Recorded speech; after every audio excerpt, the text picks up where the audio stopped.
Hello everybody, good afternoon. Welcome to Old Buckenham. If you were joining us yesterday at Duxford, you'll have enjoyed hopefully a couple of hours of flying. We're expecting about 5 hours of flying today, kicking off at around about, at exactly 12:30 with the Falcons, and I see their Dornier over the top now actually. So aircraft in the area already, which I'll point a camera at shortly. I suspect the aircraft might well be landing on before the drop at 12:30, as I say, half an hour to go before we kick off properly. I thought we'd start a little early. It's quite nice to allow people to sort of filter in on the broadcast, check in on the chat, and otherwise just get a sense of the way things are going to go during the day. I'm trying to bring up the running order now, sort my exposure out slightly. So as I say, Falcons kicking off at 12:30. Now there are patches of clear blue sky here, hopefully you can see over my shoulder. Cloud, quite thin cloud now at about 3,000 feet, which is going to provide some wonderful pockets for things like the Falcons to drop through, hopefully. And also the red arrows, expecting them at about 2 this afternoon. That's the first for Old Buckenham, and we're really looking forward to seeing them own the skies over the airfield here. To give you a bit of geeky orientation for people like me who like the sun to be in a certain place, to light aircraft rather than backlight aircraft. The sun's behind us and it will be a lovely setting here, the Norfolk countryside, and nice white puffy clouds if they stick around for the red arrows.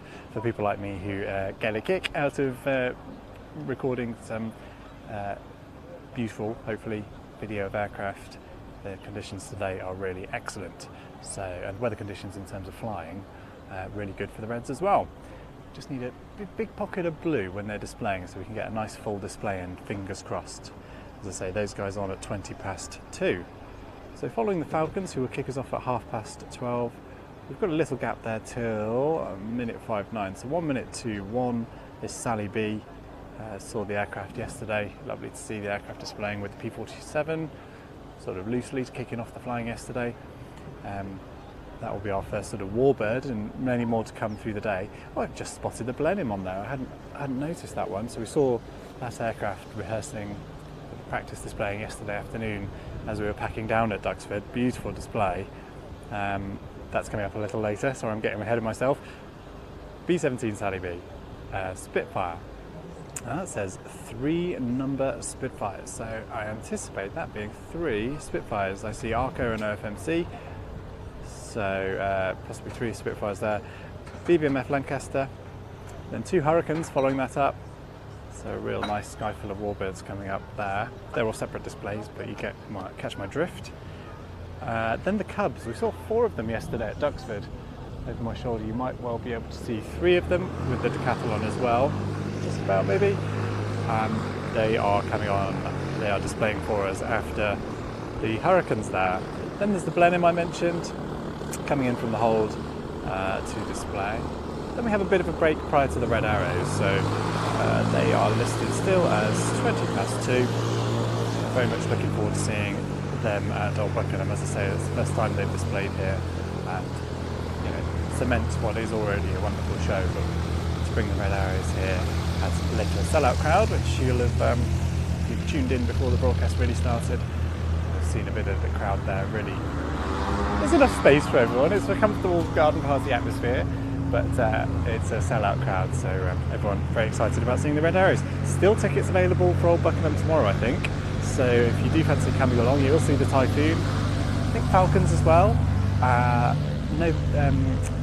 No red arrows, but you will see the Vampire jet that we've seen on occasion. Lovely setting for that aircraft as well, and loads more besides, which I'll come to. I'll get through the rest of this list. Red arrows, we said. Then the flying Comrades. So the Yaks, which I can see over there, you may or may not be able to. I think 3 Yaks.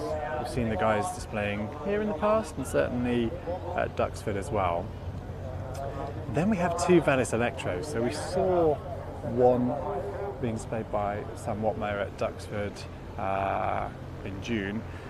We've got 2 of those here, and electric flight is quite significant here at Old Buckenham. If you remember, a couple of years ago we did some filming with Nuncats, is it? Who have a charging facility and their own electric aircraft which flew earlier this year. Yeah, so it's good to see that aspect of sustainable aviation on show here at Old Buckenham. We have possibly the Juno lifting, so the Juno did come in a little bit before we started the broadcast, bringing in Red 10, who I've seen downstairs, so all looking good there. And where are we looking at then? A Staggerwing, then the decathlon, nice aerobatic display from that, RAF Typhoon, so on at 4 o'clock.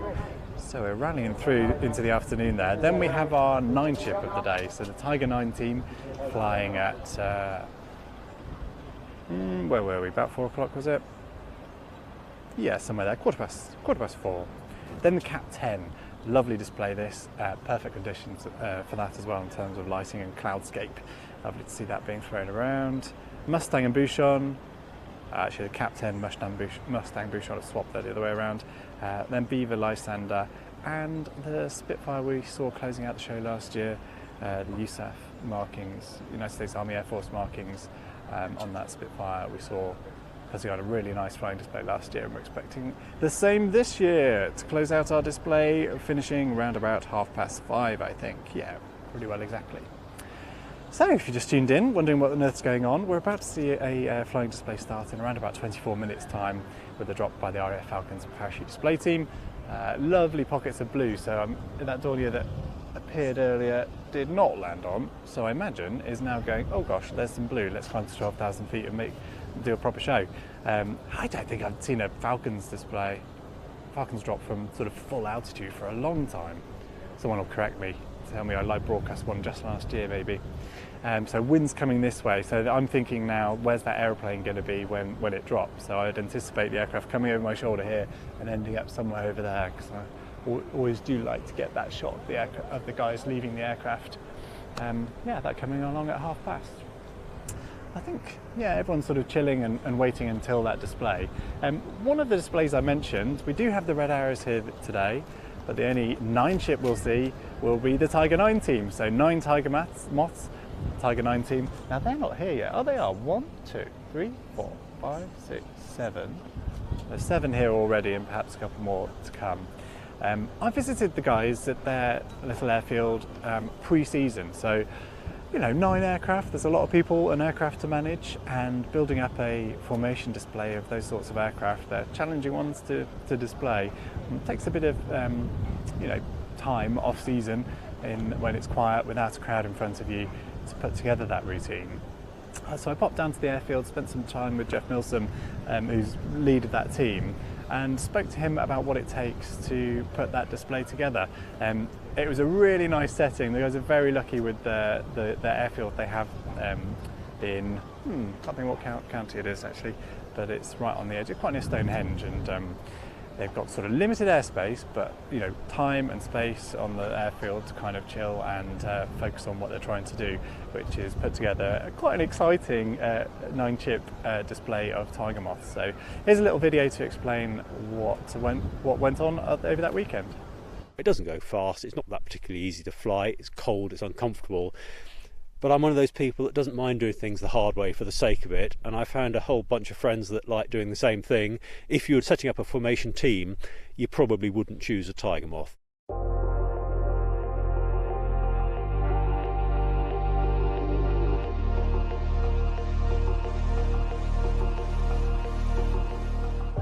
Jeff Milsom, I run the Tiger 9 display team. There had been a previous team, which is called the Diamond 9, which was set up by a chap called Charlie Shea Simmons in 1985, and he's actually was up here today. He doesn't fly anymore, but that team ran successfully for 15 years. They did a huge number of air shows. There was a gap where there weren't any Tiger Moth display teams until there was a requirement for the 25th anniversary of a Woburn Abbey rally, and they were asking if there was a 9-ship, and in a very small voice I remember saying, if I were to lead a 9-ship, do you think we've got 9 pilots that would be interested in doing it? And we got 9 volunteers, and we very carefully got 9 aircraft airborne, joined them up into a formation, did a couple of fly pasts and then took it apart again and got them all back down. And it was quite an achievement, and as much as I wanted to do for the first one. It's interesting when you look at the rules and regulations about close formation flying.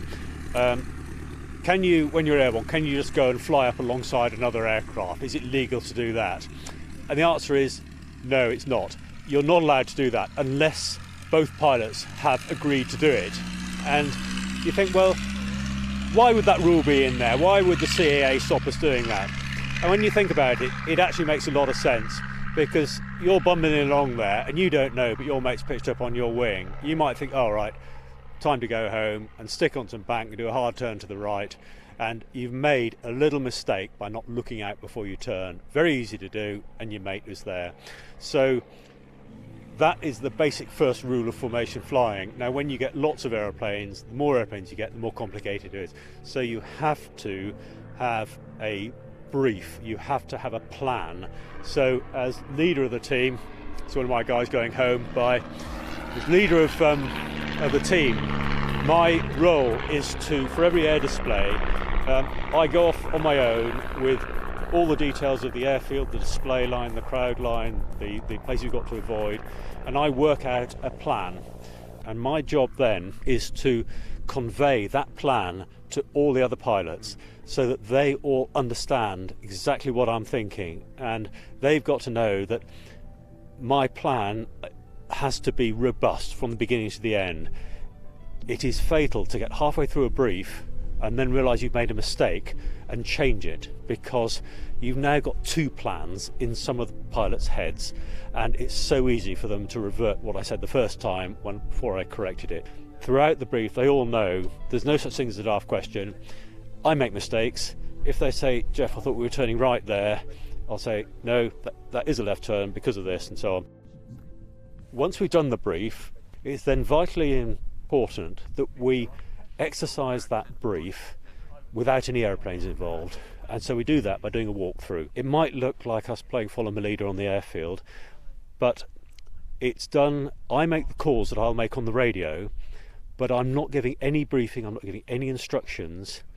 It's my opportunity to test that I have correctly conveyed my plan to every pilot, and that they can remember that plan and they can demonstrate it by walking through. And if we dive down to a bomb burst and we all turn the correct way and one person turns the wrong way, that's not a problem.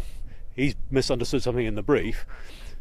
We remind him what he's supposed to be doing, we go back, we walk through it again. And until everybody is absolutely clear, we won't get a consensus that we're going to go and fly it. So the briefing and the walkthrough are absolutely essential when you're putting up a lot of aircraft together.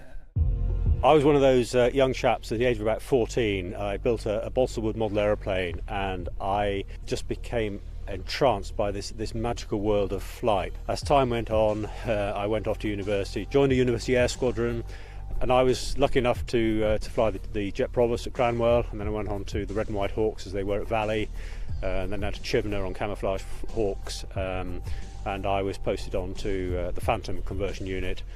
Converted onto Phantoms, did a couple of tours up at Lucas, air defence of the north of the UK, flying Phantoms in air defence role, and it was the sport of kings. At the time, I thought, well, this is my job. You know, I thought everybody does this sort of thing during the week, and they get go to the bar on Friday night and have a few beers with their mates. And it's only when I look back on it I realised how special those years were, and to be allowed to fly an aeroplane like that is it was a great privilege, I realise now, and probably the pinnacle of my flying career.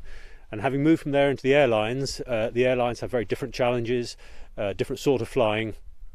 But for me, the urge when I punched up through a layer of cloud into glorious sunshine on a winter's day to whop on full aileron and do a quick twinkle roll, it didn't go down terribly well with the passengers, and so I had to resist that urge. But the need to fly was still there, and it wasn't really being satisfied by the airline flying job. Within the airline that I worked for at the time, there was a father and son. The father had flown Spitfires during the war, and between them they shared a Tiger Moth. And I managed to blag a ride in this Tiger Moth on a summer's evening from Tollerton, and I thought, this is fantastic, going out on a grass runway rocking around, surrounded by struts and wires and no brakes. And we just did a couple of circuits on this summer's evening, and for me it was like a little bit of flying that I'd missed. Before I started flying on a Bulldog, I recognised it as a flying machine. It was a machine that was designed to fly, and as early machines were, and I was thinking, well, the Tiger Moths will keep me interested for a little while.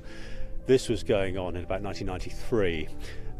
And this aircraft behind me was a lorry load of parts. It hadn't flown since 1952 when it was sold off from the RAF, and we bought it in about 1998, and by August 2000 she was fully assembled, flying, and was in very, very nice condition, and I've been the proud custodian of this aircraft for the last 23 years. So my initial idea that I would be my flying need would be satisfied by the Tiger Moths for a couple of years actually took a lot longer, and I find now that because I've got the aeroplane, which I still enjoy, it doesn't go fast, it's not that particularly easy to fly, it's cold, it's uncomfortable, but I'm one of those people that doesn't mind doing things the hard way for the sake of it, and I found a whole bunch of friends that like doing the same thing. If you're doing a formation, setting up a formation team, you probably wouldn't choose a Tiger Moth, but we all have a passion for these aircraft, and up here at the end of a training day, which we are now, I've just watched my chums get airborne and the sound of the Gypsy Major burbling away as they head off back, two to Old Warden, one back to White Waltham, and they're bumbling off. We've had a cracking good day, we've improved the team, we've got it up to standard. It's a thoroughly enjoyable social weekend, and there's a certain charisma about a Tiger Moth, and I think we all think of them as our friends, and we thoroughly enjoy messing about with our Tiger Moths. I hope you enjoyed that little look behind the scenes at the Tiger 9 team. I certainly enjoyed my day with them and was really impressed by the sort of professional attitude they took toward display flying. You kind of have to, lots of people involved, lots of aircraft involved. You need to make sure it's all safe and good. But yeah, the team clearly approaching things in the right way, and we'll see them a little bit later on. I think I said sometime after 4, didn't I? As I say, our only 9 ship, hopefully. Although I can actually only see 7 Tiger Moths on the deck so far. 1, 2, 3. There's too many struts and wires for me to see through exactly how many, but I think there's 7 over there. But no doubt a couple of other guys maybe are arriving a little later. I've seen the Falcons ground guys looking around, assessing wind, and it's shifted around a tiny bit, and I can hear that Dornier. There he is. So he is above the cloud, but not as high as I was suggesting he might be tempted to be. We've got about 11 minutes before the Falcons due to display, so a little bit of time to go. I should explain who we are, so if you've not watched one of our broadcasts before, I know John, I've seen John Seymour in the chat there saying nice interview. Thank you, John, regular viewer, and you know the sort of system here and the style here. We are Planes TV, set up by my father 34 years ago, something like that, as aviation action, covering air shows all that time, and for the last decade or so live streaming them and doing that through YouTube. Yes, so this weekend, and we're over at Duxford yesterday, and we'll be back at Duxford in a couple of weeks, so do subscribe if you enjoy watching flying displays. But we do also have our subscription service, that's at watch.planesTV.com. We were live broadcasting Air Tattoo just 2 weeks ago on that service. So the Royal International Air Tattoo, the world's largest military air show, quite a big show. Sorry, I've got Adam talking to me in my ear, and it is just me and Adam. This is what I was going on to say. Just me and Adam here at Old Buckenham. So he's downstairs answering the door. Someone's just knocking on the door, so finding out what's going on there. He's controlling what you're seeing at the moment. But at Air Tattoo, of course, we have the big team. So it took about 7 of us this year. Would have been more in the past, but it's kind of sort of floated around those sorts of numbers, covering what is a huge flying display. And Adam says he's back at the desk, which is fortuitous, because what I wanted to share with you was a bit of a sense of our Air Tattoo, if you like. So we were of course focused on the live broadcast, so every arrival, pretty well every arrival. I think there were some latecomers that snuck in, and every departure. Again, I think we would have missed the B-52, which went out later in the week, and the Phantom snuck out as we were driving off site as well. he having been out and back. So we got a couple of, we did see him take off, so count that as a departure. But basically, you know, start to end coverage of Air Tattoo, live broadcast on YouTube, and then the streaming service over the main event weekend. But we're also shooting for a sort of highlights program. So if you are a customer of Old, used to our DVDs and Blu-rays, used to produce sort of 2-3 hour highlights program, if you like, documentary on the Air Tattoo, as we have done for many air shows over the last 34 years. And so that program will be going out on that same service. So if you're a subscriber of watch.planesdb.com, the logo for which is no longer up, you'll get access to that program, which we're editing at the moment, in the months to come. But I thought I'd share this little video giving you an idea of our Royal International Air Tattoo 2023.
So we're very much enjoying going through all the material we recorded at Air Tattoo, and as I say, putting together around about a 2-hour highlights program. So if you don't feel like sitting down and watching the 50 plus hours of live broadcasting that we output, sort of 20 odd of that on the watch.planesdb.com streaming service, which is a paid service, but if you don't fancy sitting down and watching through the whole lot, you can watch that program in a couple of months' time. So nice time to subscribe if you feel like doing so over on watch.planesdb.com.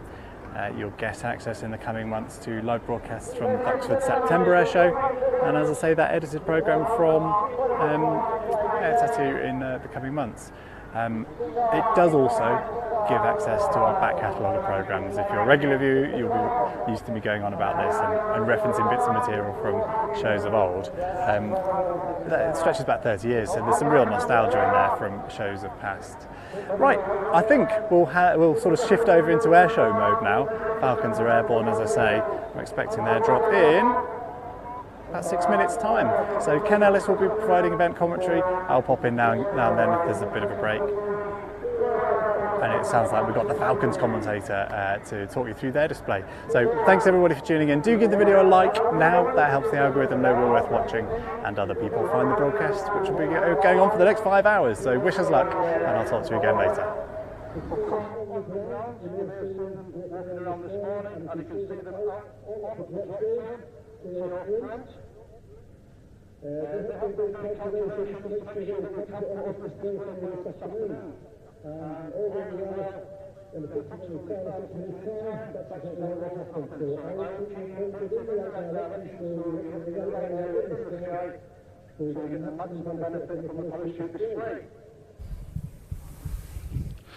So the team, it consists of 2 officers from the training branch and up to nine parachutists from the physical training branch of the RAF. Today, if you look out onto the drop zone, so that's the area of grass to your front, towards the left-hand end of the airfield, you can see 3 people out there at the moment. That is the DZ team, who are currently setting up what we call the drop zone, which is the area where the parachutists are going to land. So in charge of the drop zone we have Flight Lieutenant Jennifer Littler. She is the DZSO. If you could give us all a wave please, Jen.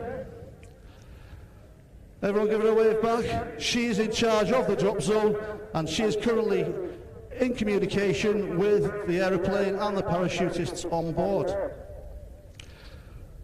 Out there with Jen also we have Flight Sergeant Liam Lyons. Give us a wave please, Liam.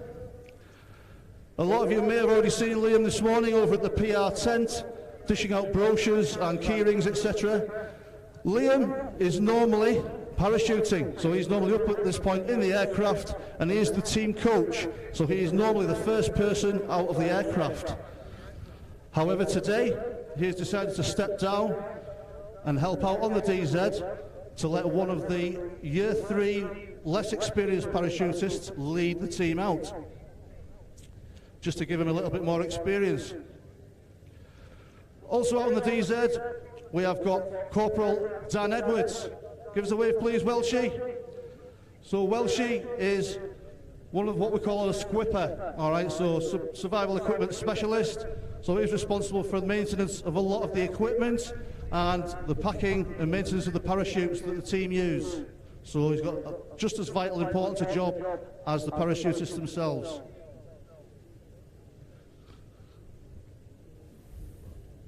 So just looking around, what they're doing on the DZ at the moment is they're laying out 2 crosses. Okay, so the team are going to land upwind, so they're going to go into the wind, which is basically going to be to your left as you're looking out to the drop zone. All right, so what Jen is doing, Flight Lieutenant Littler, she's still checking the winds, checking the surface wind speed, and also still in contact with the aircraft to make sure that they're getting dropped out in exactly the right position. So if everyone looks up into the sky, can anyone see an aircraft anywhere yet? It looks as though there are a few low clouds appearing, so what we're hoping to put on for you today is a low show. So we've done calculations so we can jump from approximately 3,000 feet. The aircraft may adjust that slightly according to what they can see from the actual aircraft.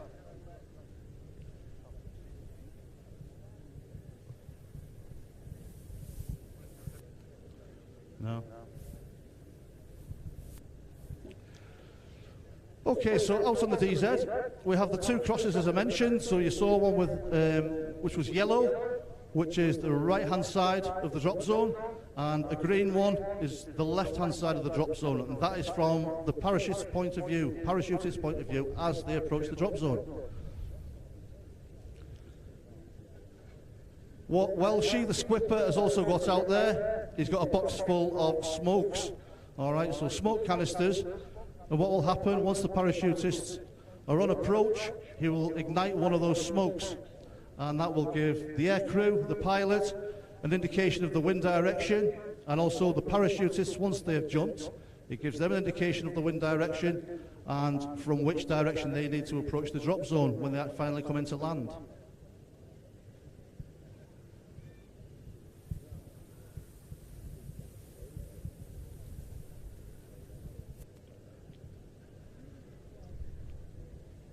As you can see, ladies and gentlemen, there is a cloud cover just gently moving over at the moment. It's an ever-changing environment, so for the safety of the crew and the parachutists, we need to make sure that the conditions are absolutely right for the jump to take place. So things can change by the minute, so please bear with us.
Okay, ladies and gentlemen, if you now look out to your right-hand side and up into the sky, you can now see the aircraft approaching. So the aircraft they're jumping out of today is a Dornier 228. Okay, so at this point, the team leader will be prepping the team. He'll be in the door, making sure the team are correctly prepped and ready to go.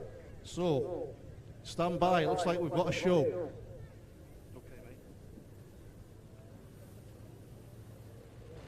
Ladies and gentlemen, it's time. Time to get ready to experience the aerial skills of one of the world's greatest military parachute display teams.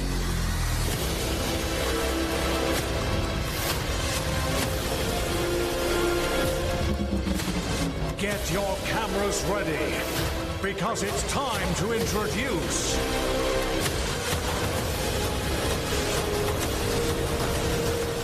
the Royal Air Force Falcons.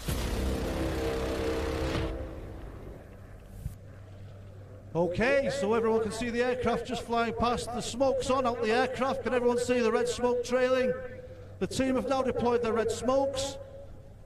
As you can see on the ground, a white smoke has also been deployed. And they're out.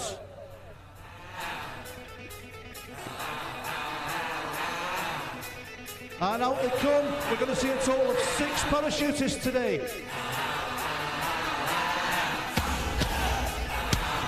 There we go, 1, 2, 3, 4, 5, 6 canopies.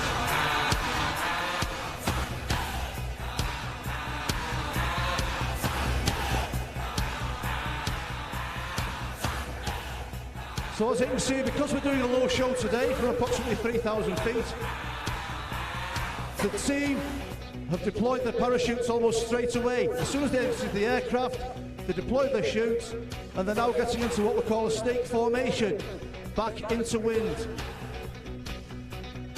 So once they're in line, the team coach will call the next formation, and what they're going into now is straight into a crisscross.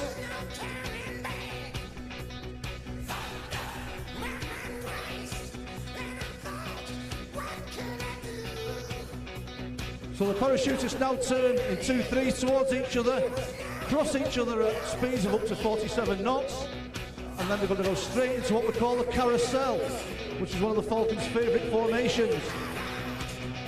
So you can see it's basically into a circular shape, spiralling down towards the ground. This is being controlled by the team coach.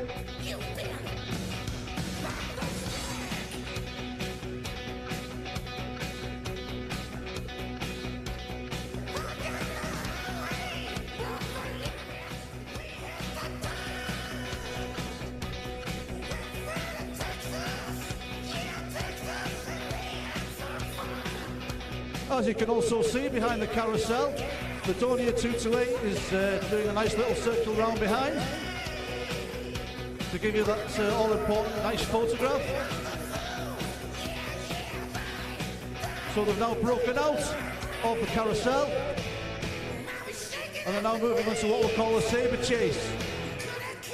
They're now getting down towards the level where they're going to start thinking about their approach for landing.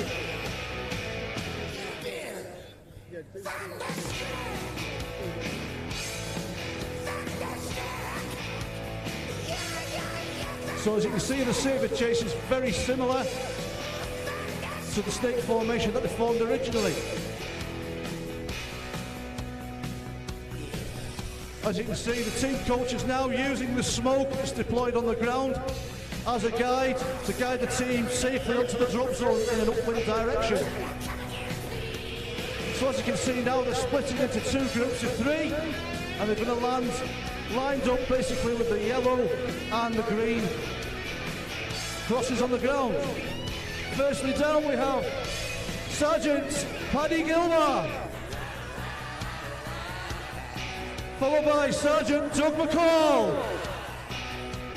Thirdly we have Sergeant Andy Lynch. Number 4 is Flight Lieutenant Mike Reeve. Number 5, Sergeant Greg Ashleby. And finally, Sergeant Joe Finch bringing up the tail. So now once they're on the ground, the DZ crew will help them to stabilise the parachutes. They will make sure that they're secure and not going to blow away. They will dismantle all of the gear. Yeah, make sure the smoke canisters which are on their ankles don't get anywhere near the parachute canopies and cause them damage. Once everyone has secured the gear, they've taken the harnesses, helmets, gloves off. They will get into a kneeling position, and once everyone is happy, they will don their berets.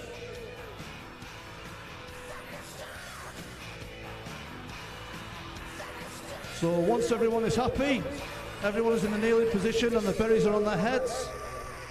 The DZSO, Flight Lieutenant Littler, she will stand over the position to the side of the DZ where we will give a salute.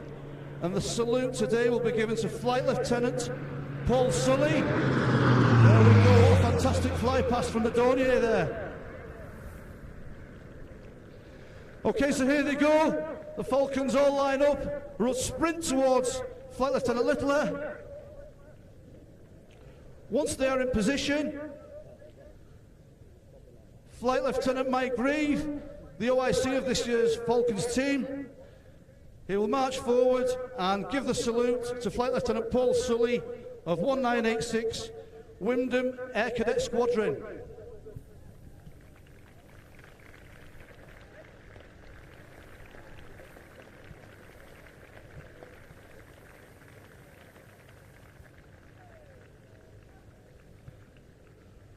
Ladies and gentlemen, please show your appreciation for the 2023 RAF Falcons Parachute Display Team. We hope you've enjoyed the show. Please feel free to come to our PR tent up in the other end of the airfield, and you can come and meet and chat with the team later on. Thank you very much. We hope you've enjoyed the show.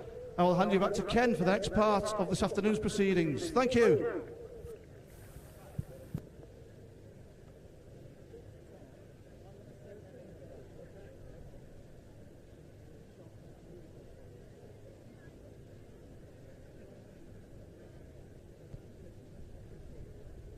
Ladies and gentlemen, we couldn't ask for a finer start to the show. You're going to work hard for us today. I want you to put your hands together for the Falcons commentator, Rob Long. Rob!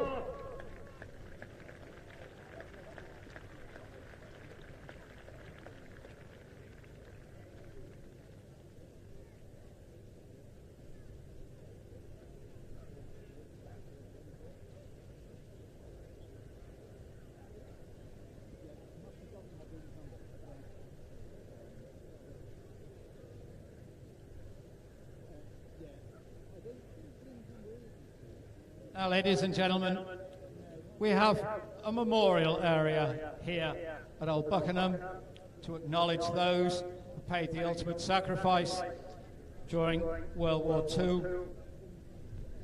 We are also flying the flag of Ukraine, and it's been flying ever since that gallant country was mercilessly invaded, and we hope that there will become a time when we can pop it down and celebrate. We would like you to join in a festival, short festival of remembrance that we will be staging here as we raise 2 flags. For those of you who wish, during this you may stand, but that is entirely up to you.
if you're just tuning in, welcome everybody. My name is Ian. I'm not the actual commentator or anything. I'm camera opping and doing a bit of vision mixing for you as well. I do run Planes TV though, so quiet moment just while the guys prepare for the ceremony that's going to take place in a moment.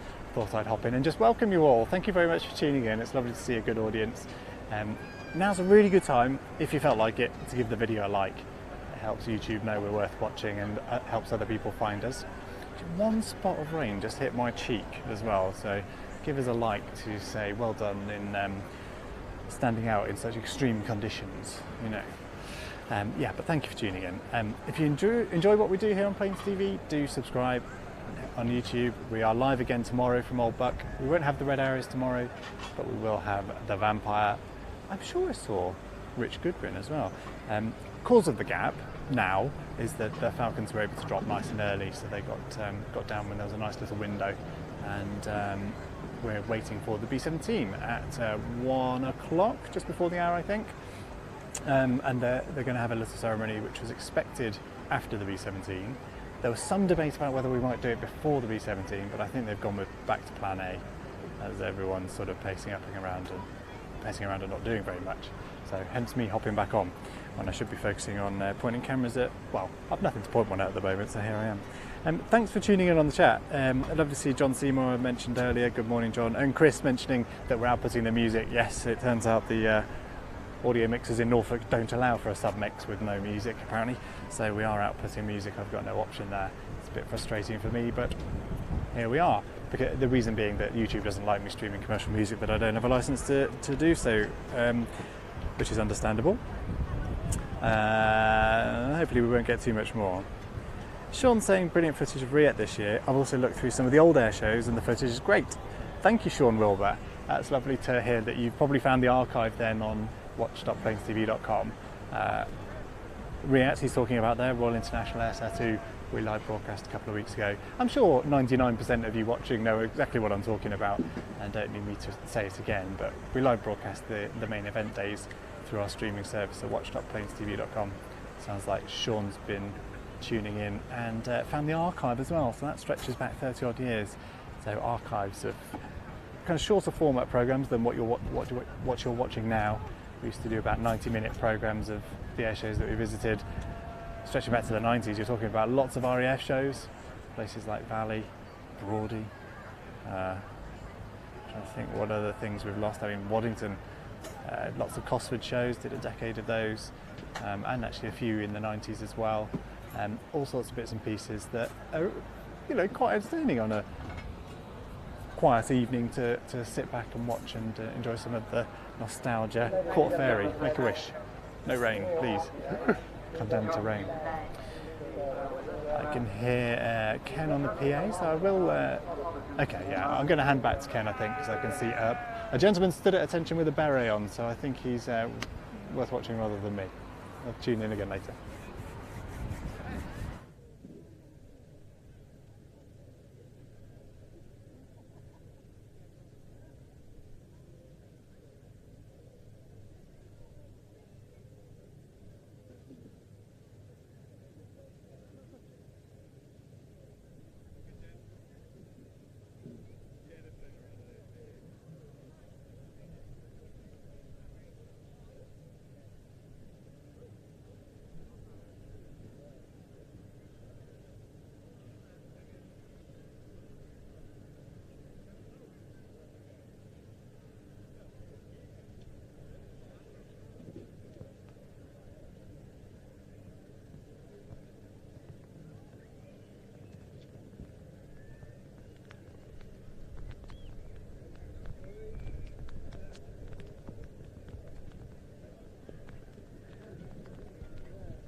Now, I did tell you about the isolated showers, didn't I?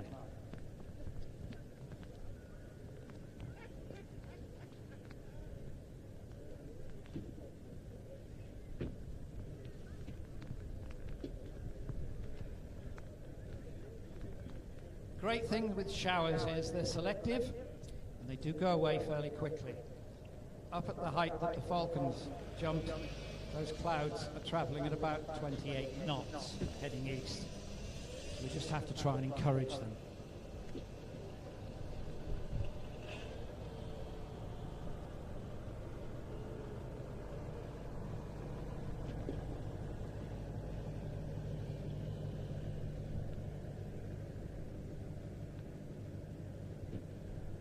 Fine automobile.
Hey mate.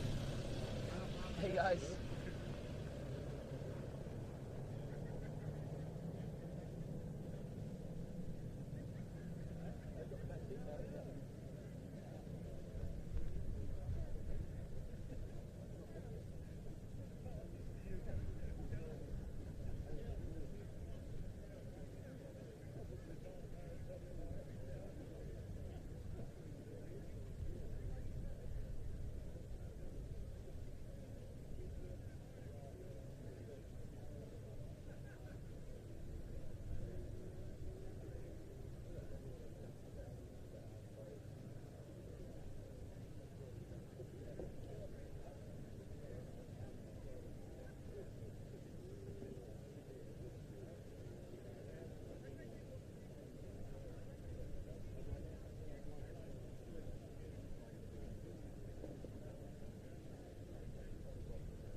Place for us to strip. By the... We'll take the mic with us. Yeah. Trying to get out. No, no. Well, back of the front TV. So if you're wondering what on earth's going on, we are 8 minutes away from a B-17 display, but we are having a little pause.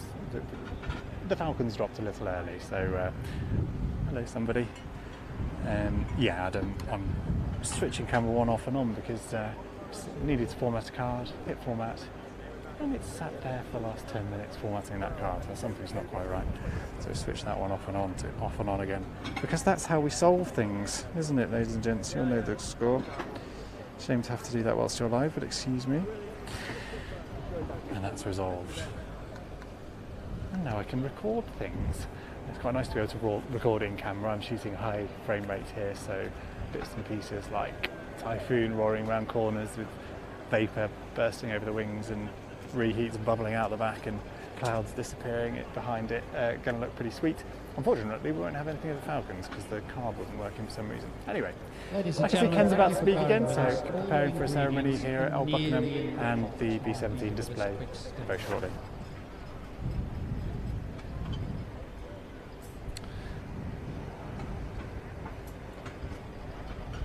I think we'll hand over to the guys. It's going to be much smoother through the rest of the day, I assure you, once we get the flying display started proper in about 6 minutes' time. I didn't hear what Ken said there, so you know you knew more than me what's about to take place. Great, off that monitor as well, because I power cycled it. All good fun. If you're tuning in for the first time, this is part of the course. Outside broadcast air shows, sort of the displays can chop and change quite a lot during the day, as you'll know. Different weather coming through, and I see we're raising some flags here. Okay, let's hop over to Ken and the guys to bring you the opening ceremony.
Ladies and gentlemen, very shortly you'll be treated to the very delightful tones of Fiona Harbour. And later on, at the end of the show, she will delight you with different tones at the front end of the blister hangar. Ladies and gentlemen, our memory, our memorial garden here, marks the sacrifice of a lot of people, the people from this base and in wars in general. We would ask you, if you wish, to stand in a moment as Fiona will sing for us the national anthem. As the flag is raised, the Union flag. Fiona, it's all yours.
Fiona, thank you, and in salute now to the Stars and Stripes, ladies and gentlemen, we present Sally B.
Ladies and gentlemen, our friends at the 495th Fighter Generation Squadron at Lakenheath were saddened at the passing of an F-35 crew chief, Senior Airman Levi Carper, on July 26th.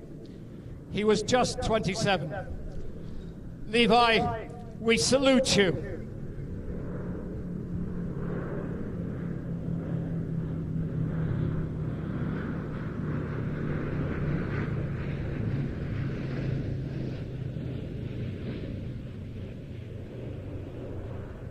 Above us, a true icon of the skies, Sally B, B-17G. She's a flying memorial to the 79,000 US airmen who gave their lives during World War II. And a goodly number of those left this base in their B-24 Liberators, never to return.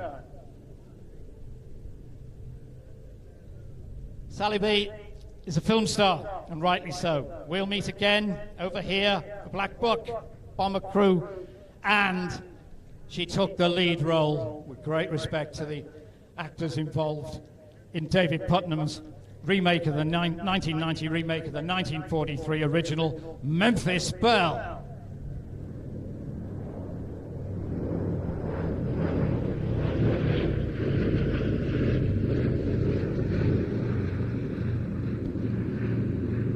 This machine was built in June 1945 and used completely for test and trials before being exported to France and joining the Institut Géographique National as a survey aeroplane at Creil, just outside of Paris. She was acquired by collector and enthusiast and pilot Ted White and brought to Duxford in March 1975. B-17 Preservation was founded in 1979. This is Britain's largest warbird. No government funding, no lottery. This aeroplane runs against all of the odds.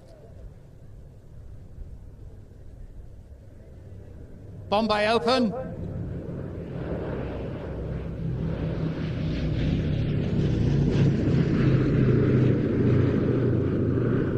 Our event organizer, Matt Wilkins, describes Sally B as the longest running miracle in aviation heritage has ever known.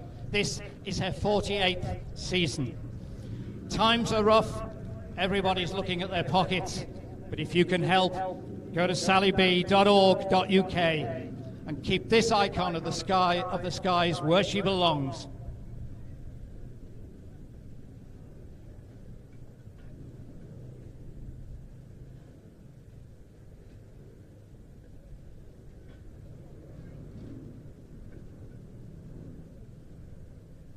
Honoured here with a street name after her, Ellie Sallingbow, BEM, is our guest of honour this weekend. She heads the team that keeps Sally B happening.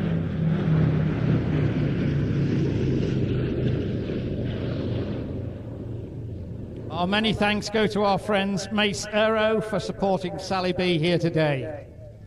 And as I said, turn to the web and you could help this beautiful, beautiful machine. Let us not forget, particularly from this airfield where the 453rd flew, the consolidated B-24 Liberator also brought retribution to Nazi Europe from these very runways.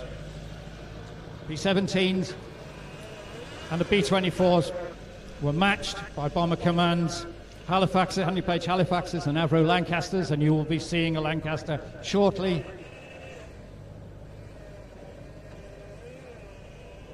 During World War II,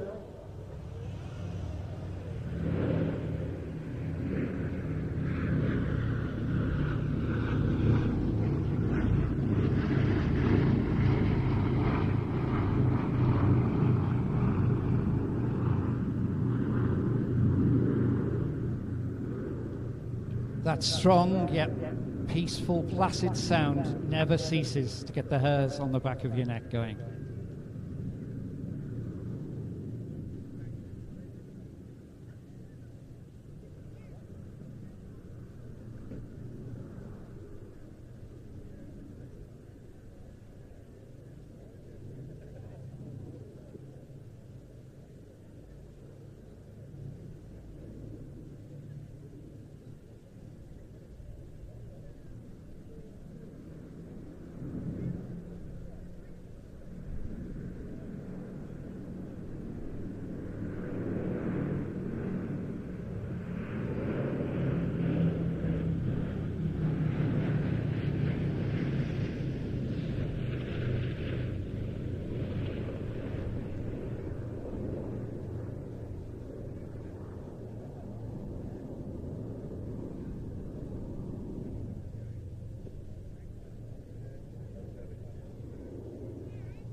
Ladies and gentlemen, I give you Sally B.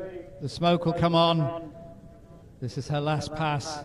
Wave. The crew can see you. Ladies and gentlemen, a flying icon, Sally B.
As Sally B heads back to Duxford, 3 aeroplanes are commuting from that Cambridgeshire base at a slightly faster pace, and they'll be with us shortly.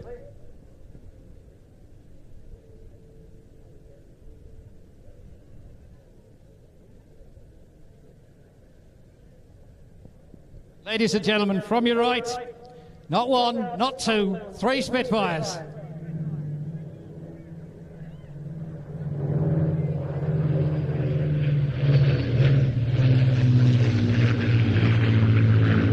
And that's a Mark 1, a Mark 9, and a Mark 11.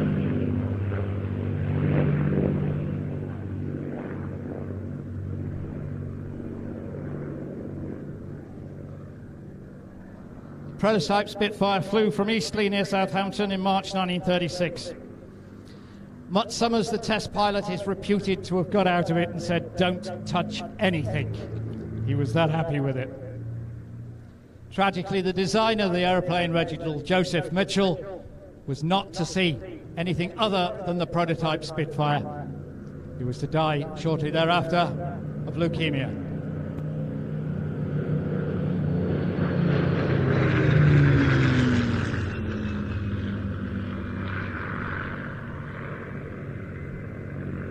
Leading the trio with the distinctive half black, half white recognition markings underneath the wings. It's Mark 1, N3200. Delivered to Duxford on the 19th of April 1940, 19 Squadron. ready to be plunged into the Battle of Britain.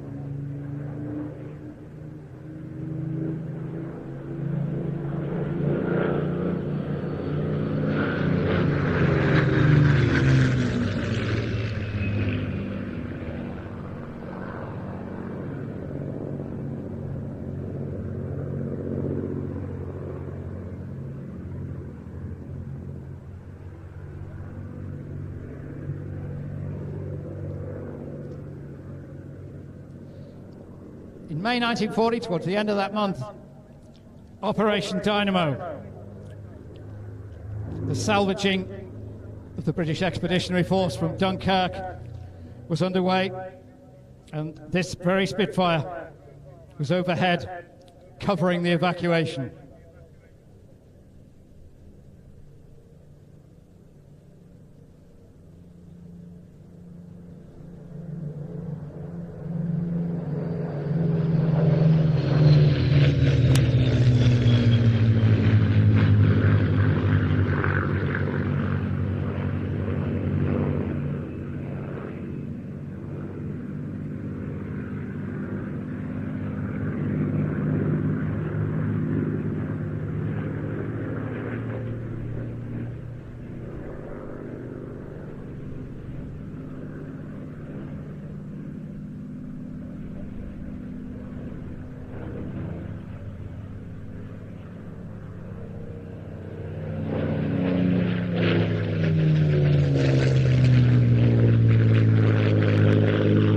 In the very distinctive photo reconnaissance blue, our Mark 11 is before us.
Stand by, back on the stick.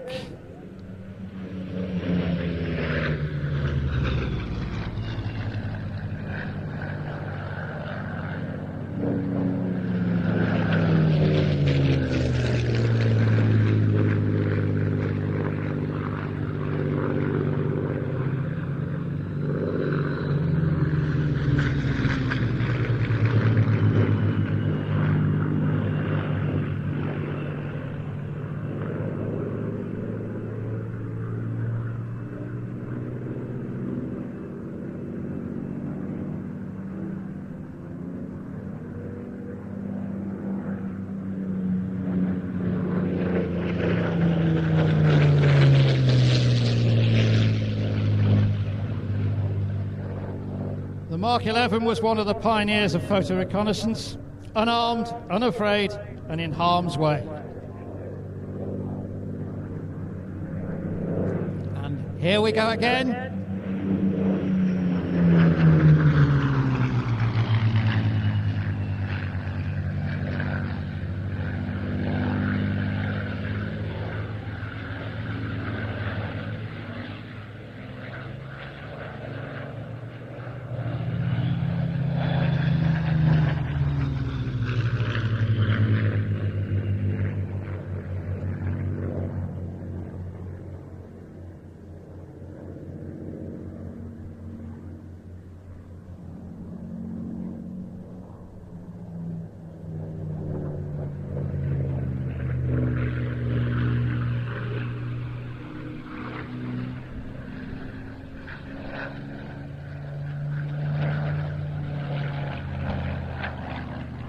And as our roll back in for barrel roll, I should of course introduce the Mark 9, obvious by its cannons protruding from the leading edge. It is no less than MH434.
Now the Mark 11 begins a tail chase to form up.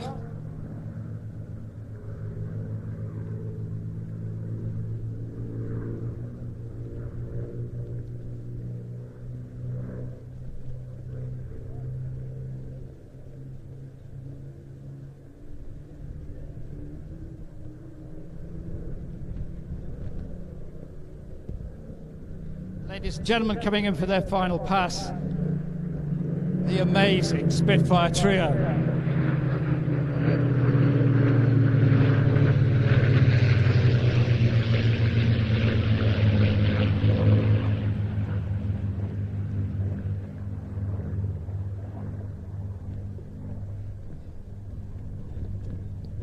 We're not done with the Spitfire, and we're certainly not done with Rolls-Royce Merlins.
while we wait briefly for the Lancaster from the Battle of Britain Memorial Flight. In fact, I can see it out over to the northwest.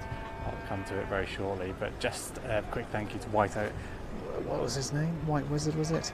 Saying like button smashed. Thank you very much. Do give this video a like if you're enjoying what you're seeing. My name's Ian, I'm on one of the cameras, vision mixing as well. Got Adam down there as well. Give us a like, helps YouTube understand that we're worth watching and help other people find us as we go through what's going to be Ladies and gentlemen, 4 hours that's of the flying. noise of 4 Rolls-Royce Merlin engines.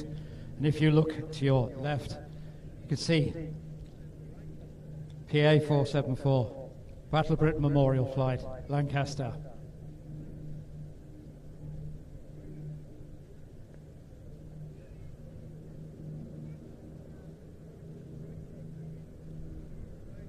Built at Broughton in Chester, she carries the markings of 460 Squadron Royal Australian Air Force on one side and 50 Squadron Royal Air Force on the other. Ladies and gentlemen, Battle of Britain Memorial Flight, Lancaster.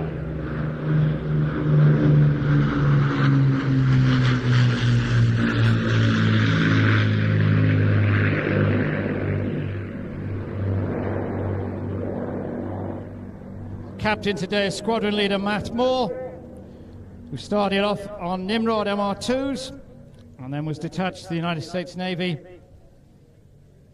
He's now pilot on the Airbus Atlas, the A400, out of Brize Norton.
With that cavernous bomb bay open, as I was saying earlier, B-17s and the B-24s of the United States Army Air Force took the fight back to Germany during daylight hours, and it fell to the Lancasters and Handley Page Halifax's Bomber Command to do the same at night.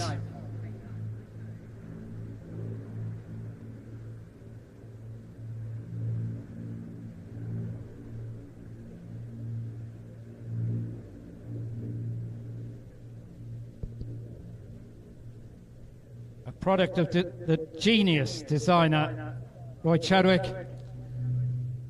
One of the many virtues of the Lancaster was its ability to be produced in small palletized sections, enabling it to be manufactured at exceptional speed.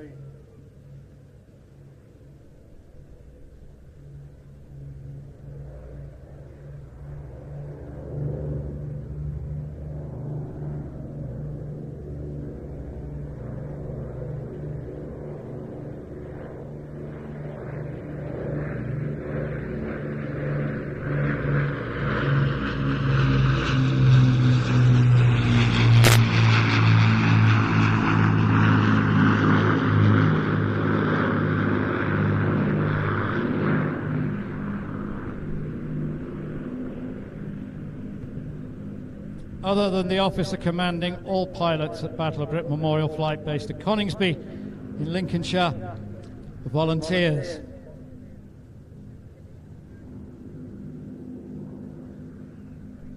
There's an exceptional visitor centre at Coningsby. If you haven't been, I recommend it. And as the gear comes down,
Ladies and gentlemen, I believe this to be the last pass.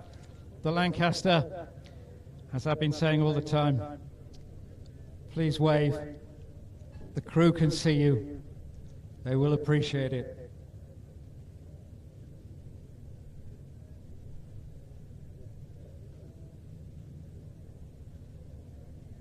Ladies and gentlemen, Royal Air Force, Battle of Britain Memorial Flight, Lancaster, PA 474.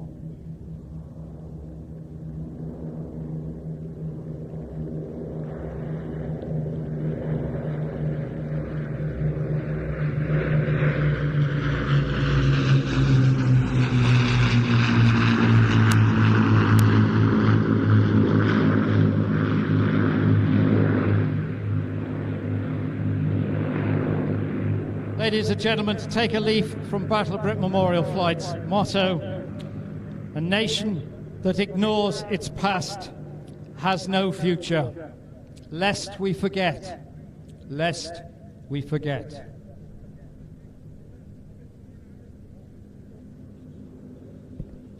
And we'd like to thank our friends at the Oaklands Hotel Norwich for their support in bringing that beautiful Lancaster here to us today.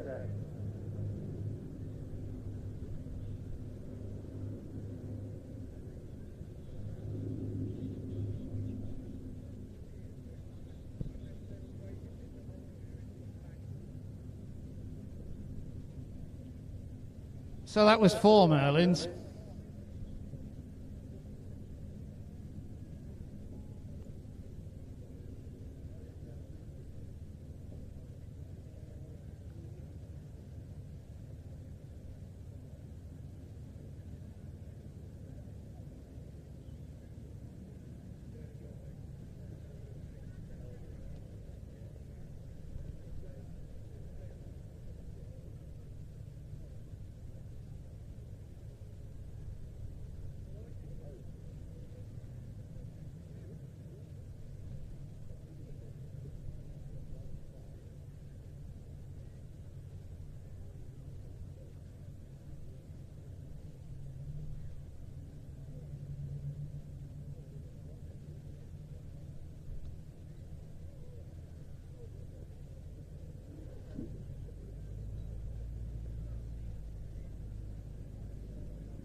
So 4, let's make it 2 more. And let's attach those to a pair of Hawker Hurricanes. From your left.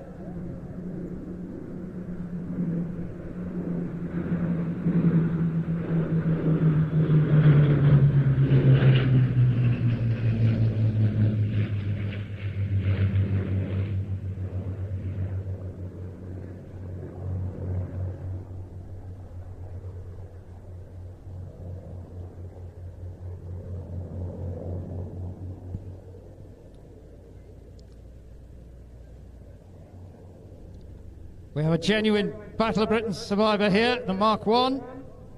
Mike Pettit in the Bygone Aviation Mark 1. P3717.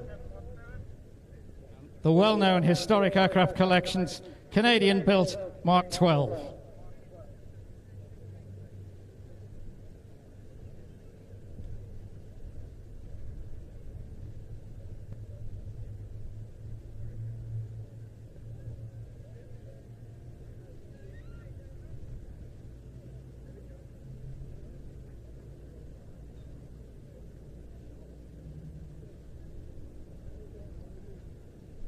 Let us remind ourselves that it was the Hurricane that took the brunt of the Battle of Britain.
Like the Spitfire, the Hurricane was a private venture. It was not meeting ministry specifications. Hawkers and Supermarine decided they knew what was needed. The prototype flew in November 1935. The last one flew in September 1944. The last of 14,670. That machine is PZ865, and it is proudly part of the Battle of Britain Memorial Flight today.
August 1940, at the height of the Battle of Britain, 253 Squadron had P3717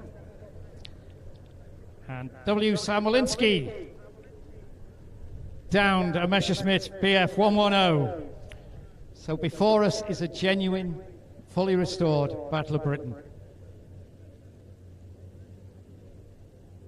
aeroplane.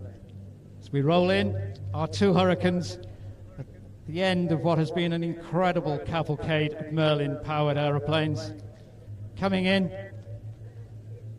our Hurricane duo, Mark 1 and Mark 12. And again, put your hands together, wave. This is an incredible sight.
Here goes the brake.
Well, as the Hurricanes clear, we bring the speed down, but to no less important aeroplanes from World War II.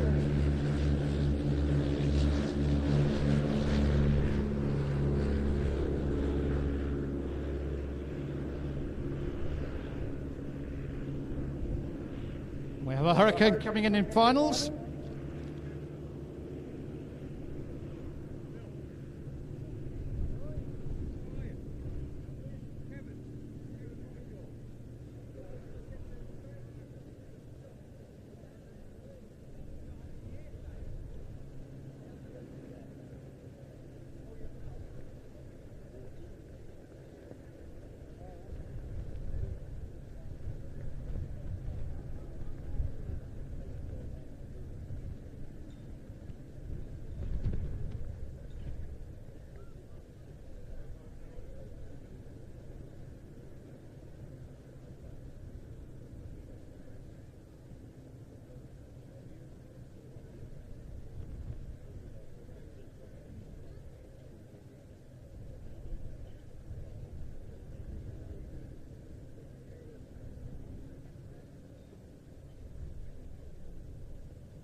And the historic aircraft collection, Hurricane 12 coming in.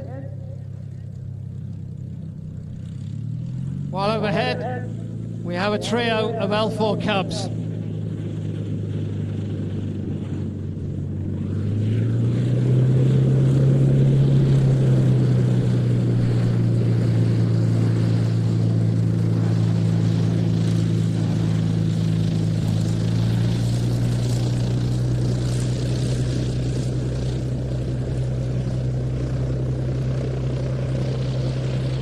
Now joining me at commentary is a name that you'll all know for other reasons, but he's a very well-established aviator. Ladies and gentlemen, Martin Shaw. Martin. Thank you very much. Well, what a joy it is to watch these unassuming little aeroplanes. And I've got the privilege of owning one of them. Not flying today, it's still at Duxford, because its regular pilot is flying the Hurricane. So the pilots today, the team leader is Phil Hardesty, Tom Turner, and Ben Benkowski.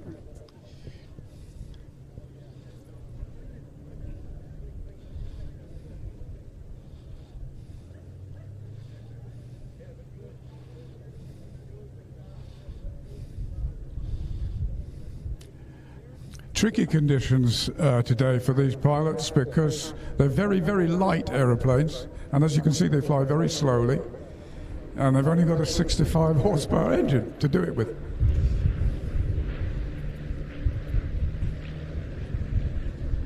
Now, I'm going to be very BBC for a moment. And in terms of balance, we must also remember that while we're looking at these aeroplanes, which were spotters for the guns and lots of perilous flying across Europe as D-Day evolved, let's remember the British equivalent, the good old Oster, also derived from an American aeroplane, the Taylorcraft. Absolutely right, and well said. Now, it may seem unassuming, this aeroplane, but it was credited in killing more enemy troops during the war than any other aeroplane. And this unusual fact was achieved because they were artillery spotters. So whenever the infantry got into trouble, they would call in aerial support in the form of the L4 Grasshopper, who would then guide the artillery onto the troops, and of course coming under heavy fire themselves.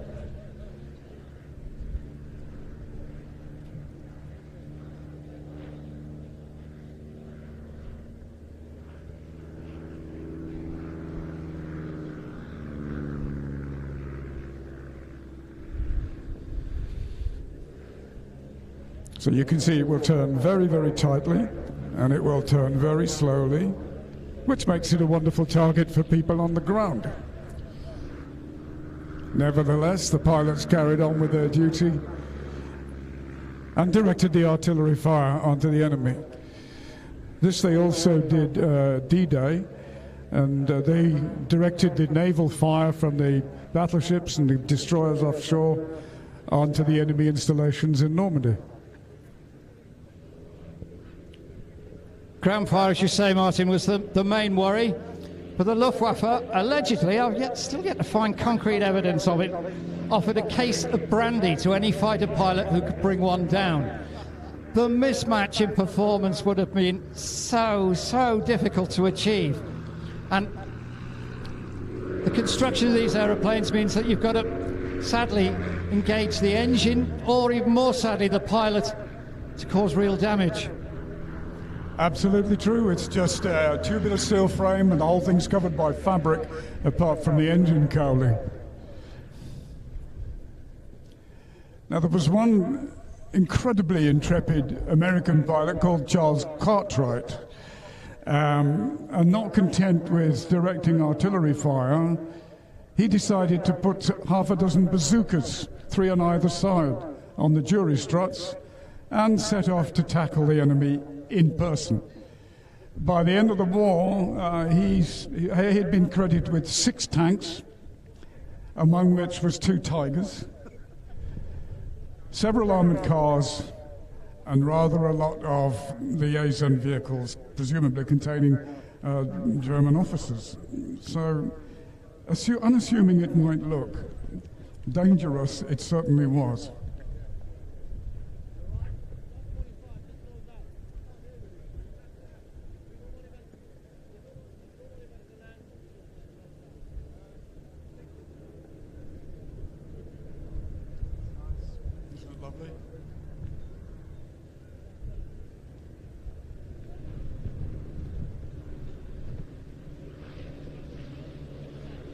There's a saying that's very often used in aviation, and all the pilots here will recognize it, which is, you say, easy to fly, very hard to fly well.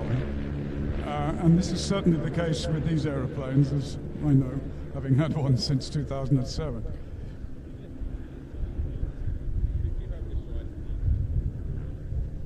While we can't attribute the case of brandy, I do have a quote from a tank commander. Of Wehrmacht, German Army tank commander. He said, when a Cub flies over, all firing ceases. All we move are our eyeballs. Give the game away, give the Cub a point where he could put a map reference on the artillery, and your day was ruined. Yep, absolutely true. Another one said, when we saw these little green aeroplanes coming over, we knew we were in for hell.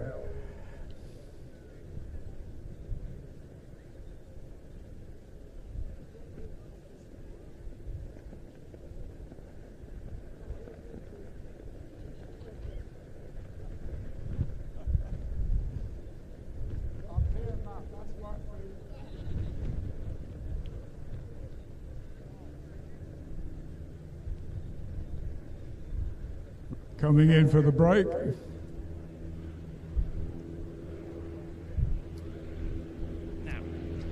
There they go.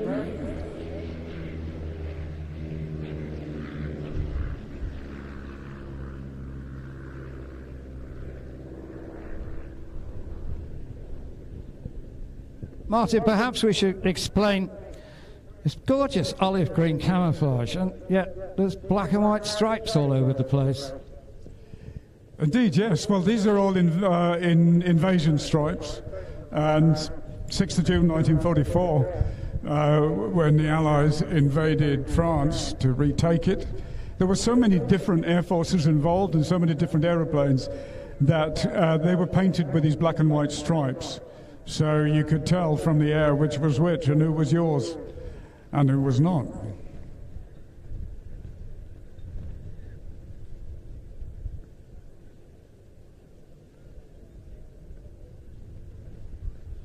And here they come into land. The other thing that is often said about the Cub is that it is so slow, it can only just kill you.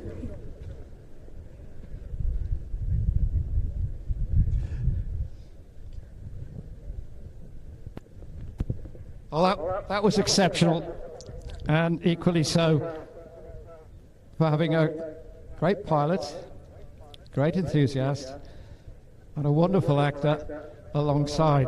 Ladies and gentlemen, put your hands together for Martin Shaw.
So the GI flight down on the ground, beautiful fibre Cubs.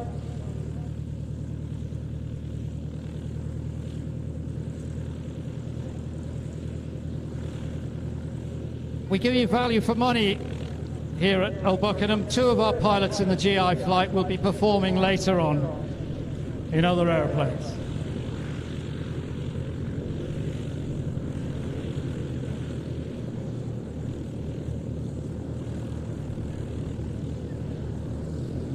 Taxiing through the 1 Mark 44 shows the incredible size door that could be dropped and left down during flight, giving the pilot an exceptional view.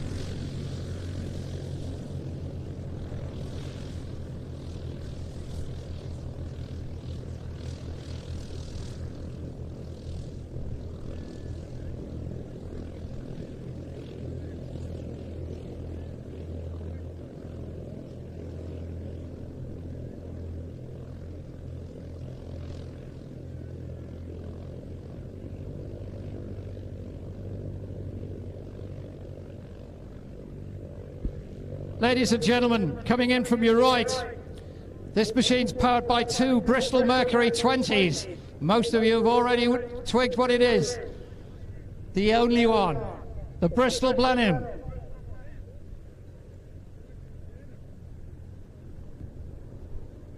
This is another Old Buckenham debut.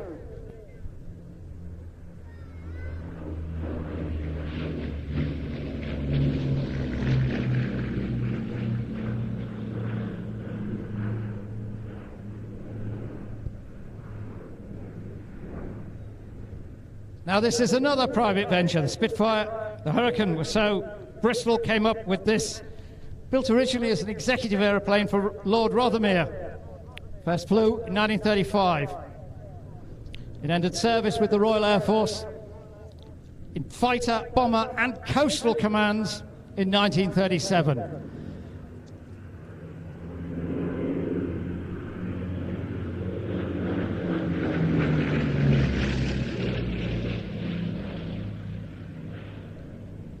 Blenheim has fought in every theatre, in almost every conceivable role you could think of.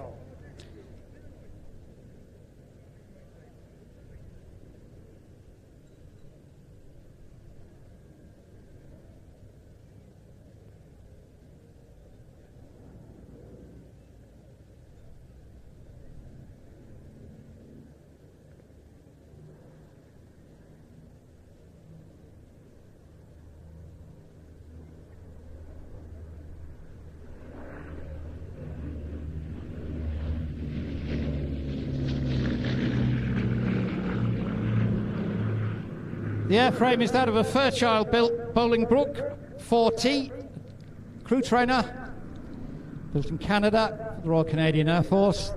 It was called the Bolingbroke, but it is absolutely rivet for rivet a Blenheim. Now this aeroplane undertook nasal surgery in 2013 and 2014, and it changed from a long nose Blenheim into the machine you see before you, a representative Mark I with a short nose.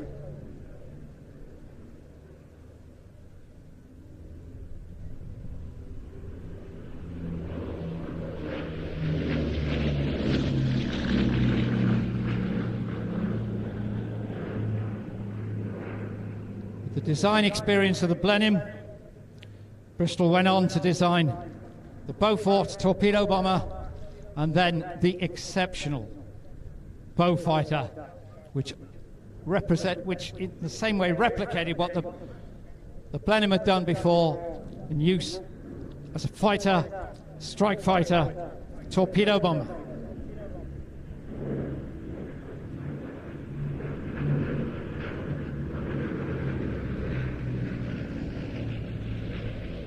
I get a lot of people give me a second glance when I say that the nose on this aeroplane was saved by someone post-war who chopped it off a Mark I Blenheim and turned it into a bubble car.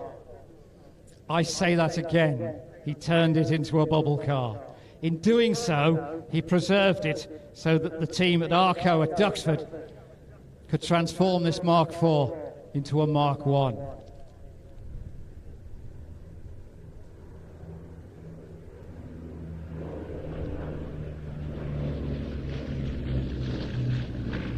And in doing so, it must have saved an awful lot of road fund license money.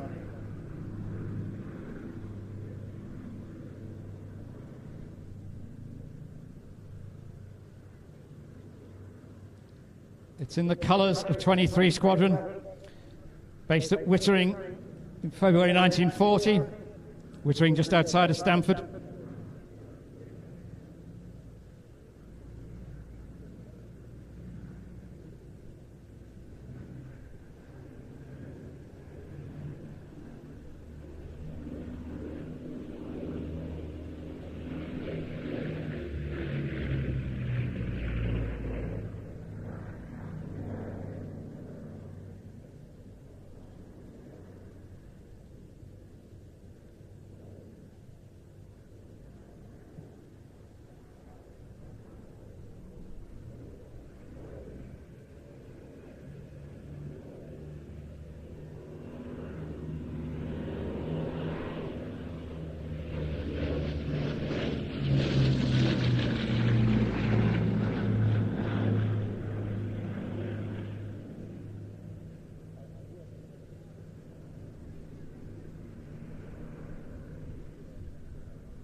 Ladies and gentlemen, coming around for the last pass, you know the drill. Clap, wave.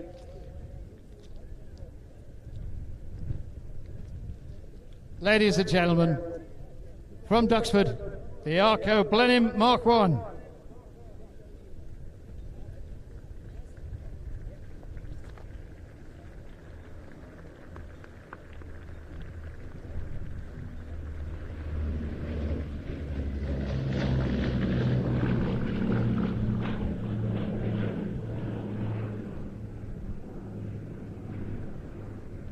And with that beautiful sight, the sun glinting on the wings, superb display. Ladies and gentlemen, I'm calling a break for 15 minutes.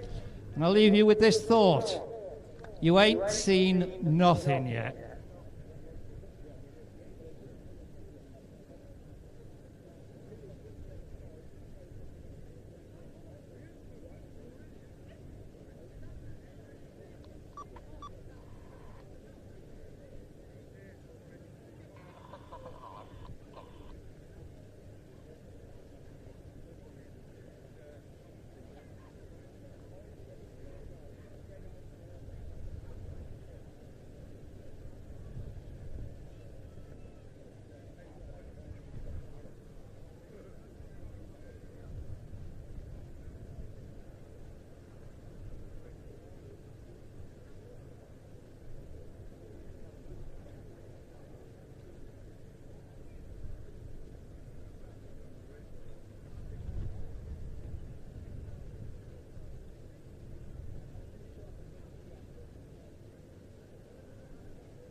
We've got a short gap here in preparation for the Red Arrows, which we're expecting in about 14 minutes. Thank you so much for tuning in, everybody. Hello, if you haven't got a clue who on earth I am, I'm Ian. I run Planes TV. We've got Adam downstairs.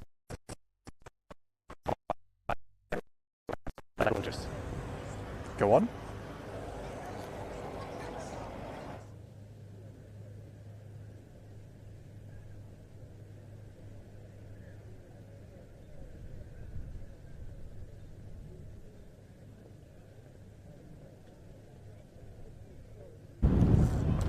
Sorry about the random picture breakups, looking all right at the moment. I'll put that one in the question pile for later, unless it happens again. You can hear engine noises behind me, which doesn't sound... It's probably a generator. What was I saying? Yes, gorgeous Blenheim display. We've got some really nice conditions. Quite a dark cloud over us at the moment, but really big patches of blue that I'm hoping we're going to see the Reds display in, allowing a full display. We often talk about... your Red 10 commentator will talk you through the different Red Arrows displays which are able to take place depending on airspace availability, so cloud or anything else that might prevent them going a bit higher. At the moment we've got clouds 3,000 or 4,000 feet, 3,000 maybe, but big blue patches as well. Some dark clouds over there with rain, no doubt, over the north coast of Norfolk maybe. All sorts around in the sky, so we're just hoping we'll get a bit of a window. It is looking quite blue upwind, so fingers crossed for the Red Arrows in about 12 minutes time. Lovely to see so many of you in the chat. I spot John Seymour again, thank you.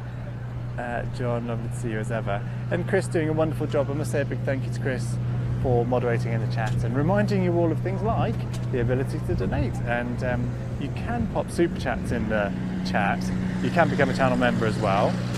I want to let you see this Hurricane for a moment. Taxiing down for Mark Up.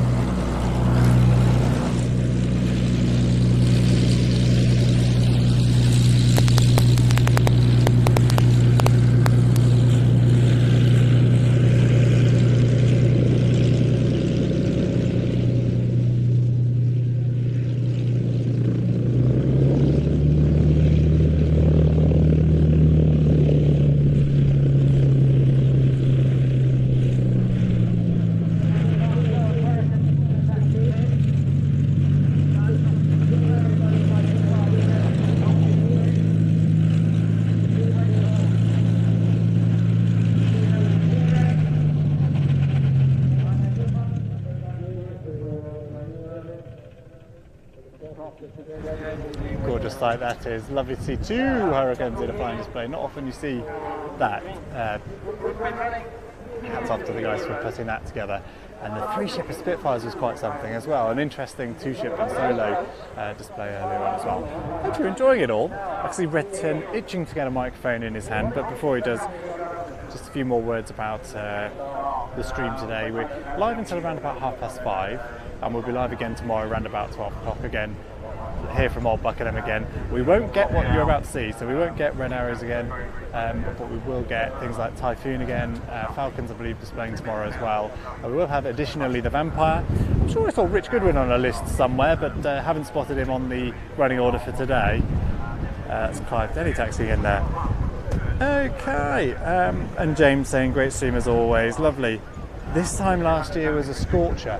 Do you know, was it still scorching for Old Buckenham last year? I seem to remember it had cooled slightly, but yeah, last July was pretty crazy. What it is now is windy, so I hope you're not getting too much wind noise on the microphone, but I can see flags fluttering. They look pretty secure. You see that sort of wind where you're looking around thinking what on earth's going to blow away, but I think we're fairly safe. The Cubs doing an exceptional job. Wind right down the runway, but a seriously gusty conditions for them on landing. Floating it down and then keeping the tail up to get clear down to the end of the runway to allow the bunnies to land as well. I hope you've all been enjoying this. See a bird over the airfield.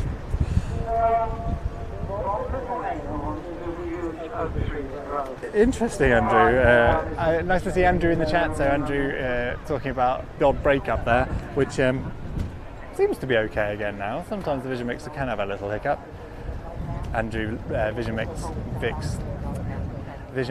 much of the Royal International Air Tattoo we were broadcasting a couple of weeks ago, so he'll be anxiously watching us to see what awful mistakes we make in his absence. We'd love to have a bigger team here today, but it is just Adam and I, so limited funds basically for a broadcast like this.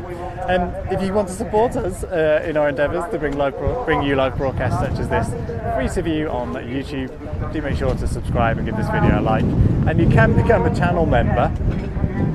I'm sure it is. It's pretty extraordinary wind at the moment. You can become a channel member here on YouTube if you'd like to support us.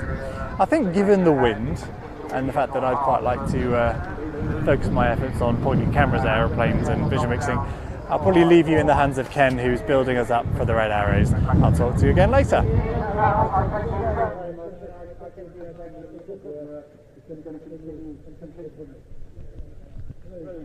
Congratulations, thanks ever so much.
The Old Buckenham Airshow pulls them in from a considerable distance. We've had aeroplanes today from Duxford, and, well, that's quite international at times. But we have here Greg, Ginny, and Amy from Idaho, United States of America. Now, they're here just for this event. Well, actually, more for the hallowed turf that we're standing on. Your grandfather served with the 453rd, 1943 to 44. Greg, tell me about him. You must be oh so proud. Yes, our grandfather served here, 453rd Bomb Group. It was always great pride for him. He told lots of stories to us when we were children, talking about aircraft like El Flaco that's in the museum, an aircraft that was destroyed here. It was very impactful on his life and impactful for us. He came back in 1986 to show our grandmother where he served his tour. It was very special to him. And we saw this air show earlier this year, and 3 of his grandchildren, we decided that we're going to come back and honor his memory and see the airfield that he served at. Ginny, what do you think of what you found here?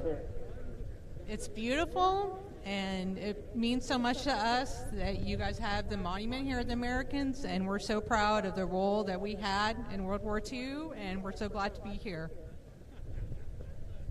Amy, your turn. You're thinking, what is he going to ask? Your first trip to the United Kingdom? It is, yes, and so far it's been absolutely lovely. You're going to see somewhere else, aren't you? Well, you know, we've got to go through London to get back home. Yes, people out here do have vague memories of where London is. So, were you around for our memorial ceremony earlier? Did that press all the right buttons? Oh, absolutely. And seeing the Sally B fly by, that was amazing.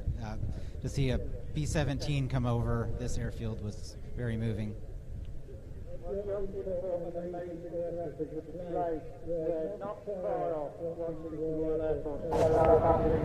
Just a quick thank you to Alt 92 for the super chat, the donation there on YouTube. And it does help actually, those sorts of things, encourage us to do these free to view rather than on the subscription service. Just trying to bring up the chat so I can make sure I got your name right, but I think it's Alt 92. Thanks so much for your donation there. Perhaps I will feed Adam after all this evening. And I can see Reese Griffiths also joining as a supporter, so that's a membership system on YouTube. There aren't vast numbers of perks there, but it does help encourage us to do more free to view on YouTube. Handing over to the Reds now, just 4 minutes to go before the Red Arrows. Hi, I'm Red 10, the team supervisor with the Royal Air Force aerobatic team, the Red Arrows. It's great to be here at Old Buckenham. What a fantastic venue for us to display at today. My job for today is to ensure that the team perform to all the rules and regulations that we have to, as well as give you some more information about the wider Royal Air Force, about the Red Arrows, and I'll also get your eyes in the correct piece of sky during the show so that you do not miss a single piece of the action.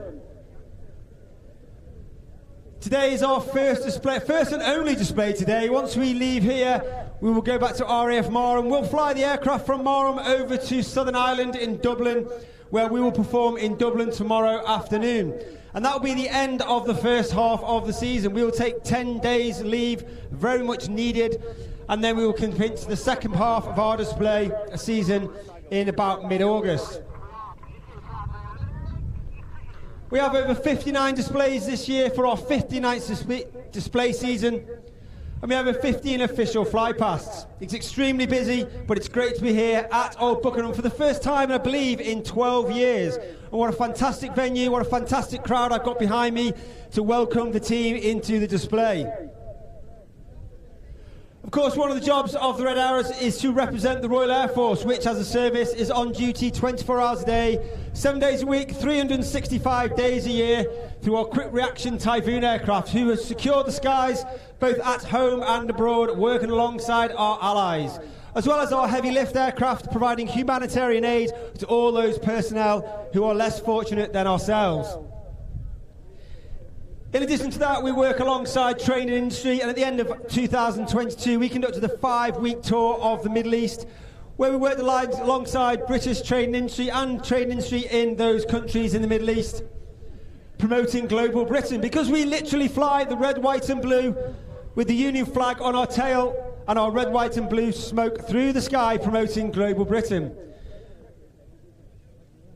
We have 3 types of display that we can do. It's either a full display, a rolling display, or a flat display, and that's based on either cloud base and or airspace above.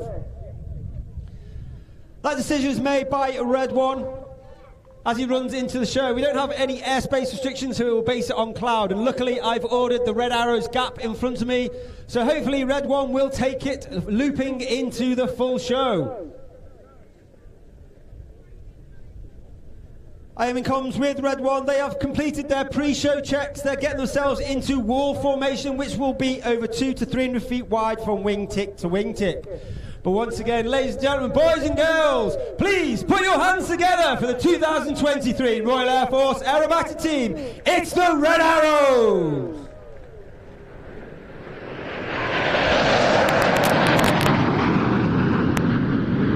As I said, the team arrive in wall formation 200 to 300 feet from wingtip to wingtip, with Red 1 pulling up. That is showing me he's starting the show full.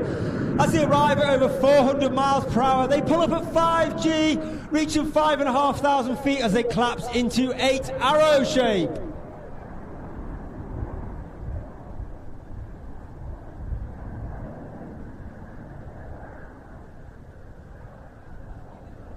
The team coming round to the left now, brought round by Red 1, squad leader Tom Bold.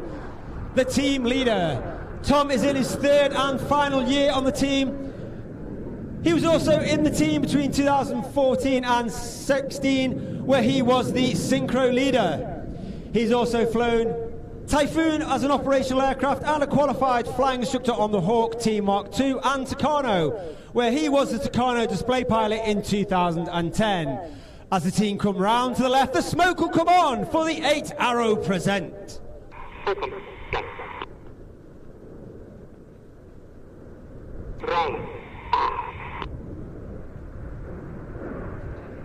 As the team roll out, keep your eye on the team for a dynamic shape change.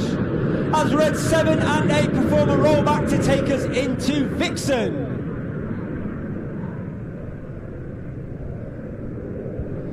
As the team bend round to the right, you can see all 8 aircraft. Of course, if we were a 9, we'd now be in our trademark Diamond 9 shape. However, we are displaying for this entire year as an 8. And that's simply because we can only train 3 new pilots each year due to safety and supervision. And the maths just didn't simply work out to be able to provide us with a 9 ship this year. However, we do aim to be a 9 ship next year for our own 60th anniversary, our own Diamond Jubilee for our Diamond shape. As the team roll out, get your cameras ready for the Vixen roll!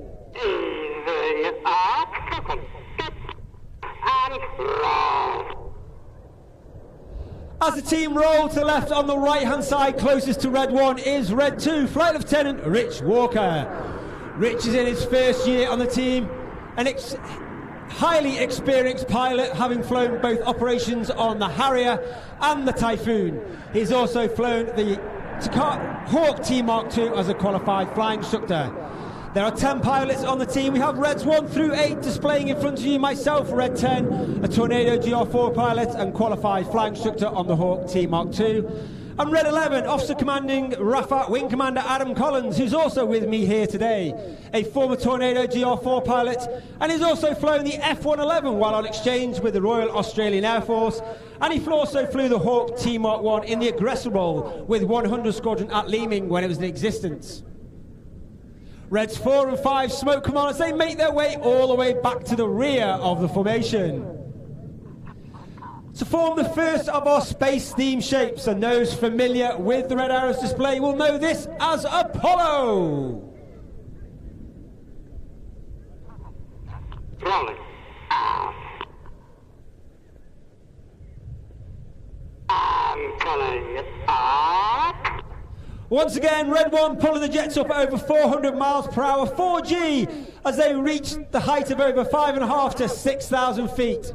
The jets are now slowing down to approximately 110, 120 miles per hour, which makes the controls a lot less responsive, meaning that the station keeping and formation keeping is even more difficult. Conversely, now they accelerate back through 200, 300, back to 400 miles per hour, making the controls even more twitchy. As Red 1 brings the team around to the left for the Apollo present. On the left of Red 1, closest in, is Red 3, Flight Lieutenant Tom Hansford. Tom is also in the first year on the team. a former Typhoon pilot and qualified weapons instructor on the Typhoon. This means he taught all weapons, technical information and tactics to the entire Typhoon force.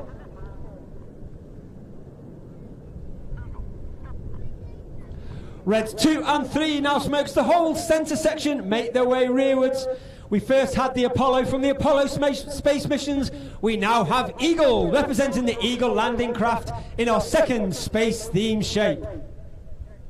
You can see Reds 4 and 5 all the way back at the rear of the formation. It's extremely hard for them to maintain that formation, as we take all our formation references from Red 1. As the smoke comes on for the Eagle present.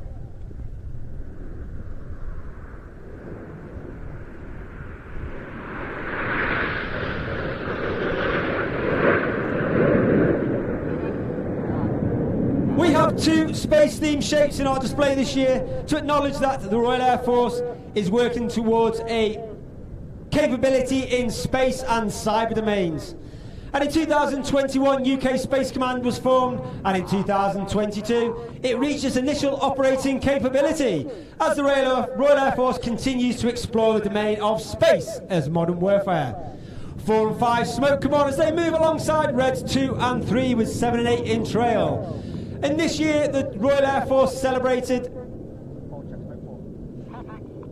the 80th anniversary of the missions during the World War II, taking out the Downs in the Ruhr Valley, Chastise, which of course was taken out by the 617, the Dam Busters Squadron.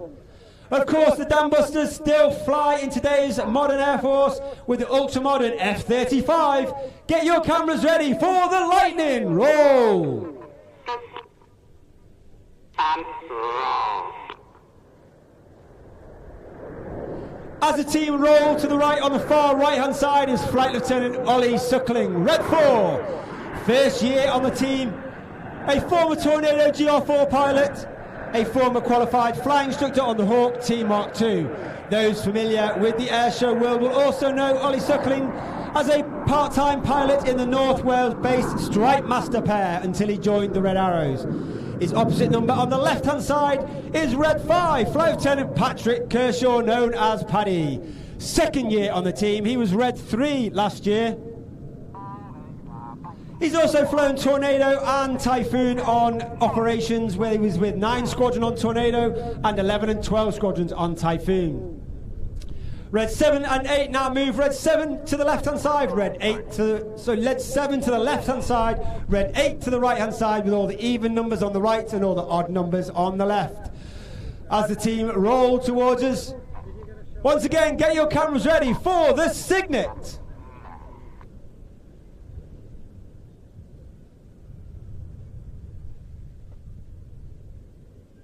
Holding the bank now, fight. Fight.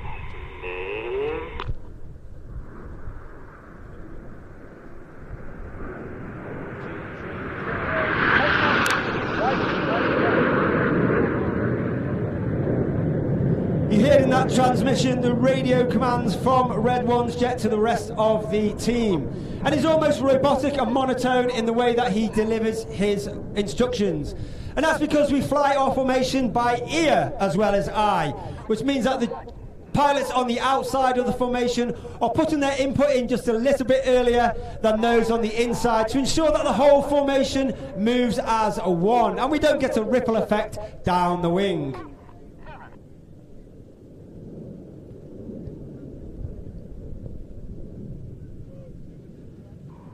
The team now move into 2 distinct sections, with Red 7 in 8 in trail on the rest of the formation.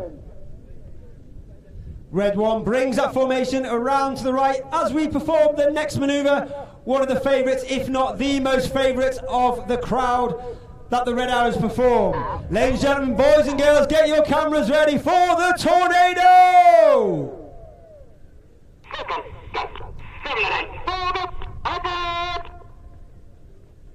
The board call is made as Red 7 and 8 roll around the rest of the formation.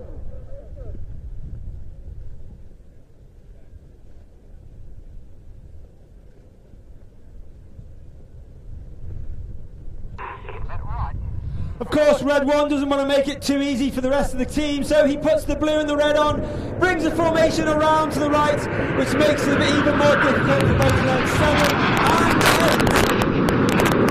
8 to keep that roll and rate and rhythm going across the formation. You may have seen that the aircraft front section are flying with their air brakes out. That's a small door at the bottom of the aeroplane at the back. This means that the pilots are flying with a higher throttle setting, which means a hotter engine gas temperature, which burns the smoke a lot more brightly. It also disturbs the airflow out the back of the aeroplane, which allows the smoke to billow a lot fuller, and therefore enhancing certain manoeuvres that we fly. Of course, Red Arrows is not just about the 10 pilots. We have over 140 personnel on the team. Over 130 of them are the engineers, the support personnel, the administrators, and they are known as the Blues by the colour of their flying coveralls, which is the blue colour. And inside those Blues are 10 individuals known as Circus. They are the individuals flying in our aircraft in between displays when we cannot take the full engineering complement. And Circus 10 is here with me today, videoing the display for debriefing and safety purposes. Look directly to your front now. You'll see the nose lights twinkling in the distance as the team now split for the second half into two distinct sections. Once again, get your cameras ready for the start of the second half. This is the detonator.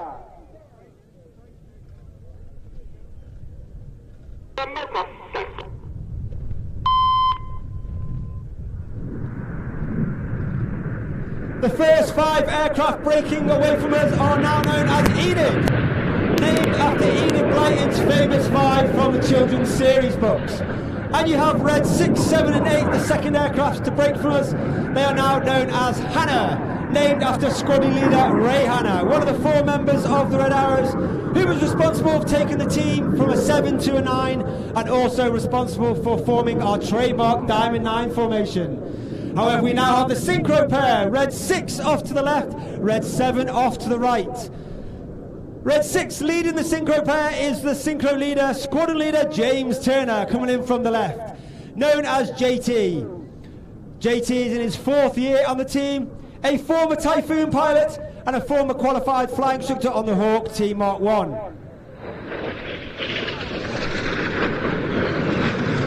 The aircraft, flying at over 100 feet above the ground, have a closing speed of over 800 miles per hour and only passing within 100 feet of each other. They turn away from us and turn hard back towards the display line as they complete the manoeuvre called Cyclone.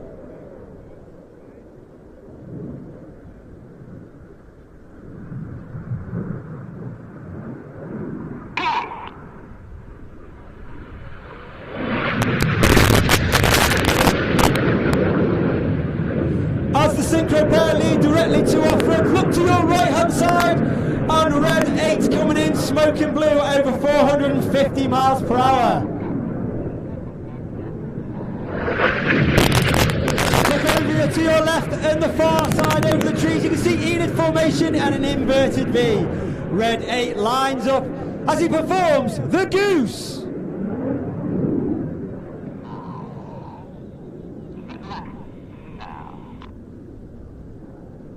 Red 1 gathers Enid and brings them around to the left.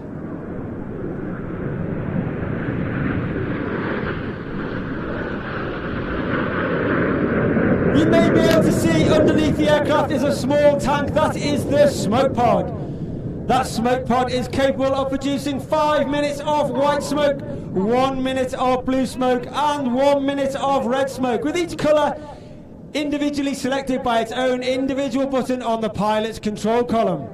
And during winter training, the smoke plan is carefully choreographed between Red 1 and Red 6 to ensure that we have the right colour of smoke at the right time in the display and that we do not run out.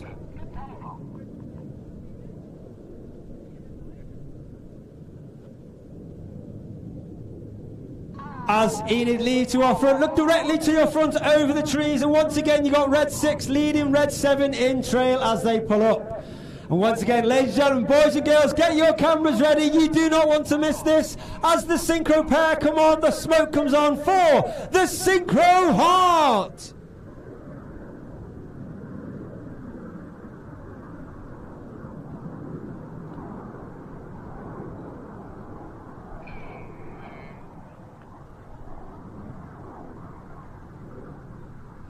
And coming in from the far top left-hand side is Red 8 as he spears the heart.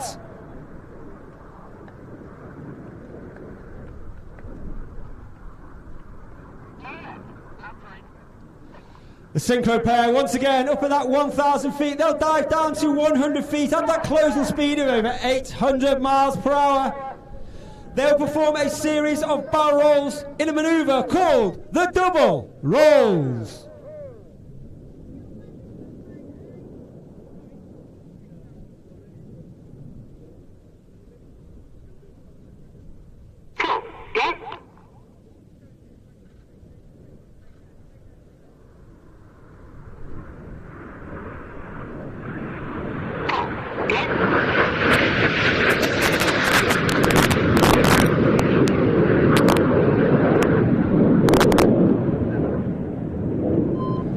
As the synchro pair leaves to our rear, look to your far right hand side in the distance. Once again, Enid pulling up with now Red 8 in trail on Red 1.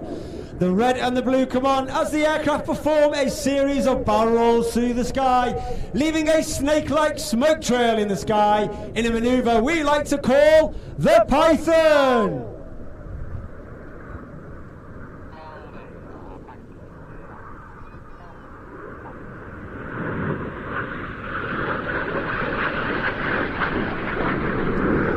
You can see the iconic shape of the Hawk aircraft. The Hawk has been in service with the Red Air Force since 1976 and has been the aircraft of the Red Arrows since 1979. It's capable of going up to 48,000 feet and it can go supersonic in a dive, something that we no longer do with the aircraft. Ask any pilot that has flown the Hawk T-Mac 1 and they will say to you that it's flying a small sports car. It's fast, it's nimble, extremely agile, great fun to fly, and exactly the right aircraft for flying in the Red Arrows. However, once again, coming in from your left, coming in from your right are the synchro pair. This time with Red 7 coming in from the left, Red 6 from the right. Once again, over 800 miles per hour closing speed, 100 feet above the airfield, passing within only 100 feet. Each aircraft perform a 360-degree aileron roll.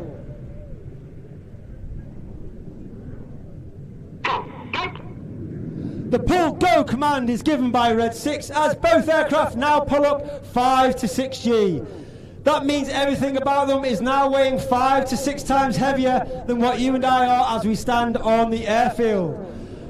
They reach a height of over 2,500 feet. They're now 60 degrees inverted down, trying to capture that 100 feet. Get back to that closing speed of over 800 miles per hour as they complete the manoeuvre known as Boomerang.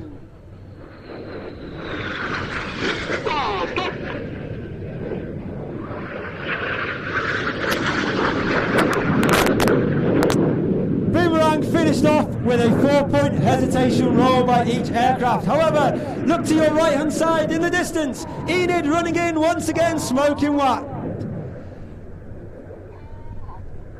Red 1 pulls the team up once again over 400 miles per hour, 4G as they twist to the right in celebration of His Majesty King Charles III coronation this year. Get your cameras ready for the Enid coronation vertical break.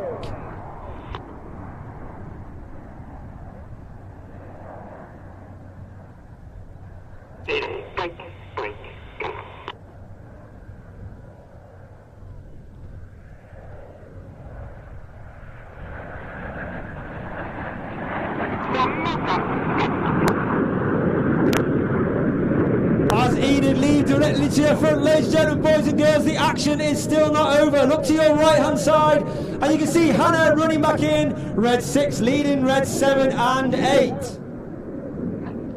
Red 6 rolls inverted. He calls for 7 and 8 to roll go as Red 7 and 8 roll around the smoke of Red 6. Smoking blue is Red 7, Flight Lieutenant Stu Roberts.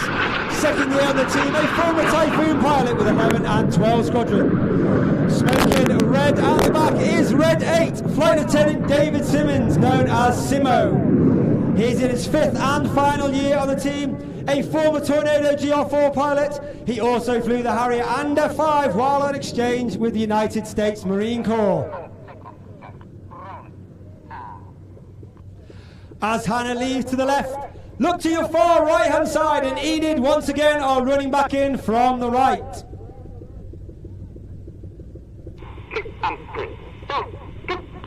2 and 3 the roll, go command is given as Reds 2 and 3 roll around the outside of the rest of the formation. Clear, go, and Reds 4 and 5 roll around the outside. In one of the hardest manoeuvres for our new pilots each year to master, this is rollbacks.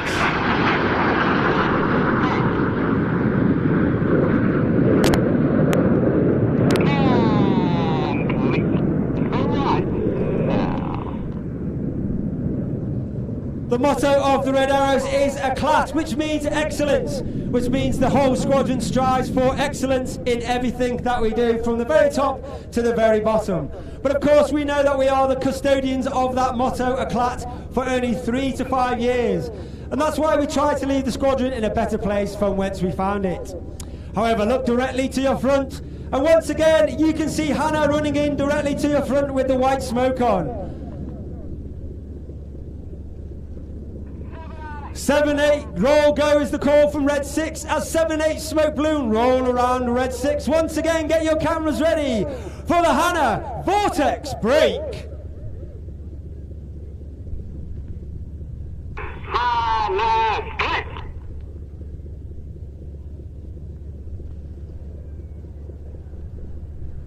Once again, Red 6 off to the left, Red 7 off to the right, and Red 8 up over the top. The synchro pair will pull up to approximately 30 degrees nose up. They'll each perform a derry roll before turning back towards the display line for their final manoeuvre, where they will dive down to 100 feet, 800 miles per hour closing speed. They'll perform a series of barrel rolls, followed by inverted flight in a manoeuvre called the crossbow.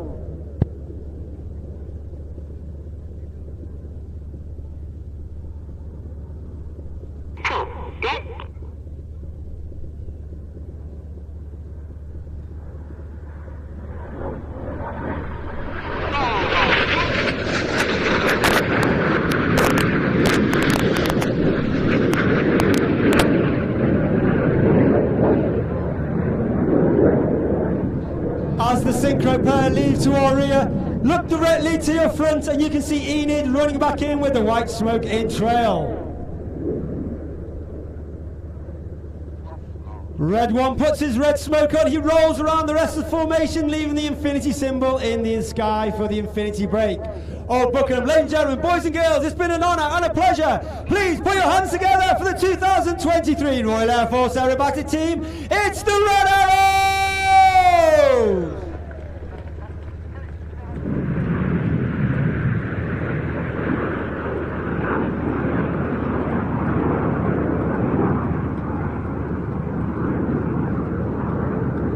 Red 1 puts his smoke on, he'll gather the rest of the formation, take them back to Royal Air Force Marlon.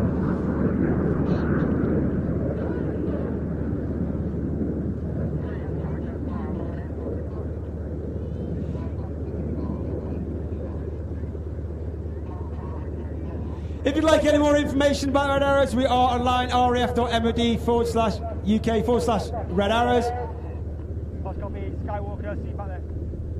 We're also on Insta and Twitter, RAF Red Arrows. All the pilots have their own Insta accounts. I'm at RAF Red 10, and you can find all the other pilots on Insta as well. If you'd like any more information about the team, I'll be hanging around the memorial grave for about the next 10 minutes before myself and Red 11. We have to jump in the helicopter to get back to Marham because we're flying to Dublin. I've also got some Red Arrows prints. They are signed by the pilots. They're available to buy from me for £10, cash only, I'm afraid. As I said, I've only got 10 minutes. But other than that, on behalf of the Red Arrows, the Royal Air Force, I hope you've had a wonderful day so far. Please put some sun cream on, take some water. I hope to see you again in the future. Please take care. Thanks very much. Goodbye.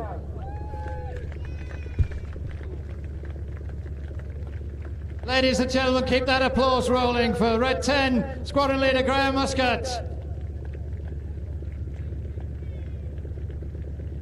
Right, Muskie, absolutely Brilliant. Loving it. Right, we have a small pause as the airspace is thinned out of high-speed red jets, and then we continue. There are worse things. I hear there's Guinness there. A night out in Dublin. Now, I made an announcement earlier today that was the first time ever in, well, I won't go on about how many years I've been doing this. I announced that there was a car in the car park with its engine running. That was 2.5 hours ago. The car in the car park with its engine running is still in the car park with its engine running. Do you own Alpha Uniform 19er Juliet Victor Tango? Alpha Uniform 19er Juliet Victor Tango. You're in the main car park, your engine is running, and Saudi Arabia is running out of fuel.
Rolling down the runway. set of aeroplanes you'll be seeing later, the Flying Comrades.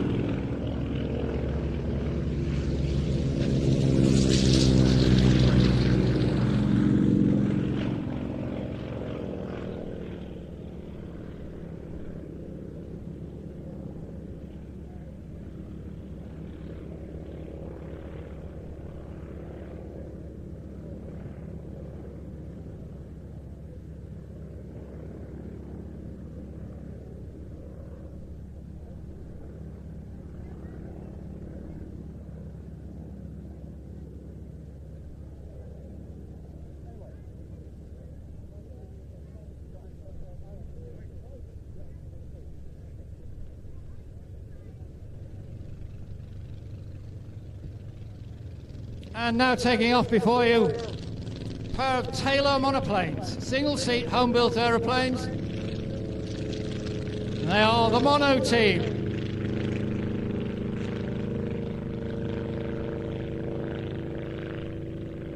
Now this is their debut season, and again, part of the Old Buckenham hallmark. We call it a Tyro display.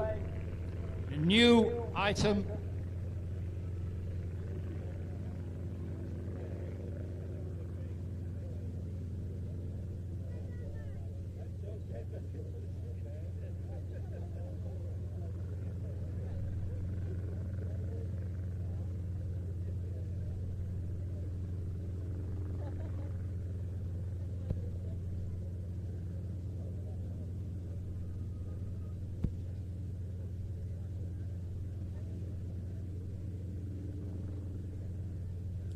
So, it's the first year that they made their first display at the Midlands Air Festival at Ragley Hall earlier this year.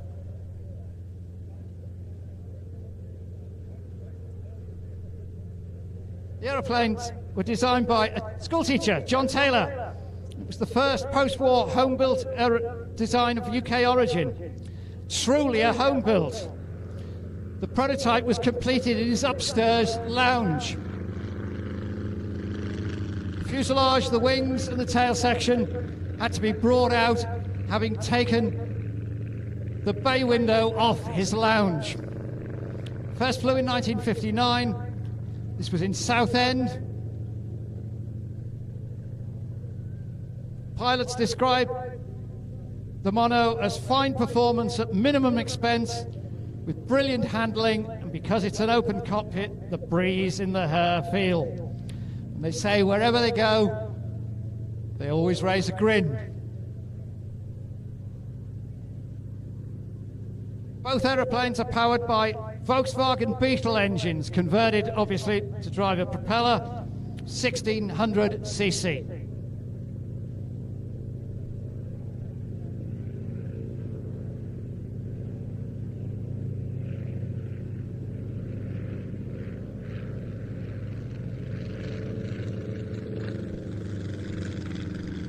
The red one, Alpha Oscar, was built in 1996 at Sutton in Ashfield in Nottinghamshire. Ben Gilmore is its pilot, he's the lead. Comes from Nantwich, and he's 21. His daytime job is he's a para-pilot. He flies Cessna Caravans and Gippsland Air Vans, and he has the interesting thing that all of the passengers that are with him aren't with him when he lands because they're parachutists.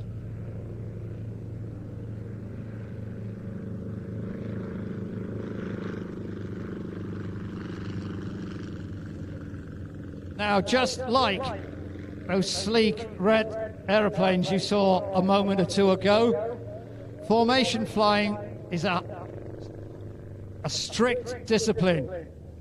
It's about keeping your eye on the leader. It's about knowing where you are in the dance routine, if you like, at all times. Whether you're hurtling along in a Hawk or bumbling along in a Taylor monoplane, the skill is the same.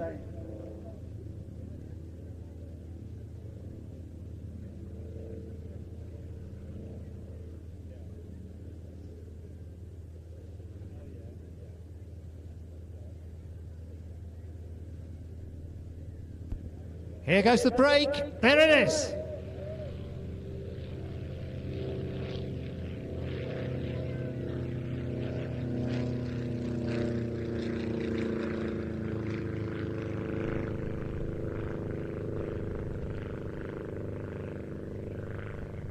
Now, our yellow machine was built in 1994. It's the elder of the two by Mr. Roy Barringer in Cheshunt before he moved to the Norwich area to complete it.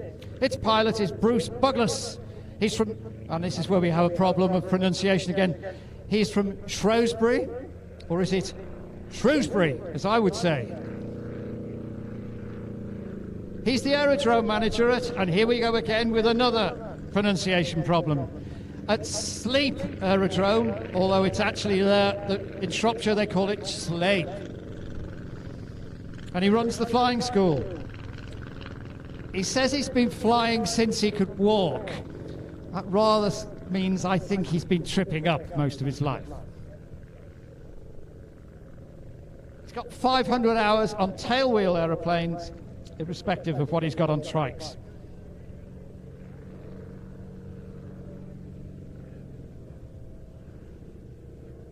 And now, an eyeball to eyeball, an opposition manoeuvre. You saw the Hawks do this.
Forming up.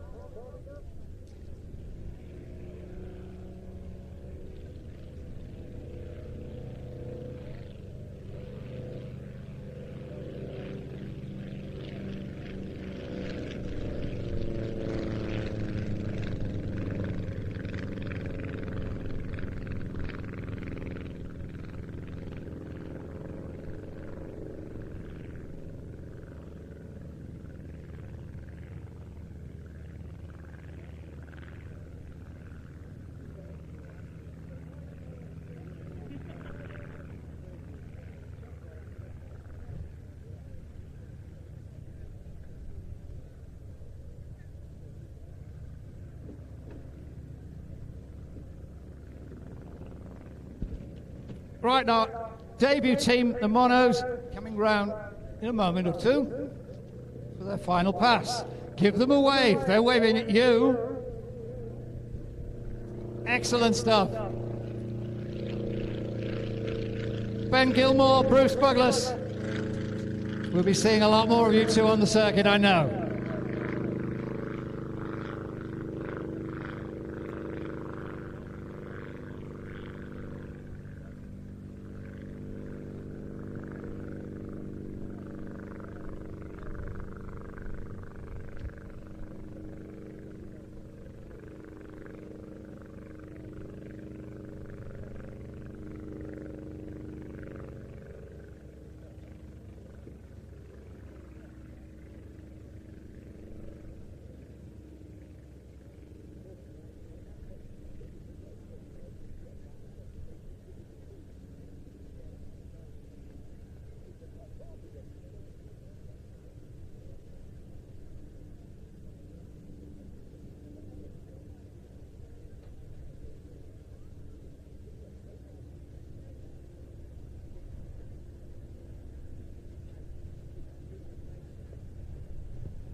Beach Staggerwing away. He'll be performing later on.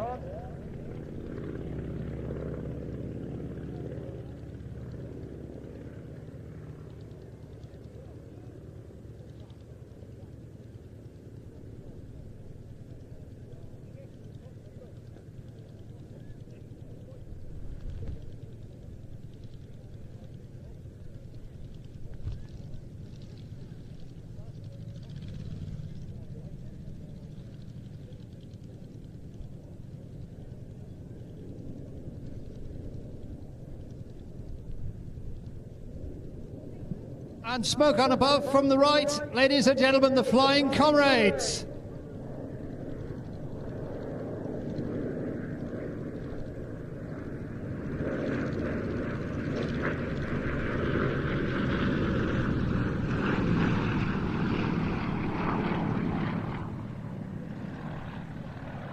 The two Yak 52s at the back are well-known shapes in the skies above Old Buckenham. The aeroplane leading, Yak 18T, is a 4 or 5 seat sedan, you could call it, and fully aerobatic multi-passenger aeroplane.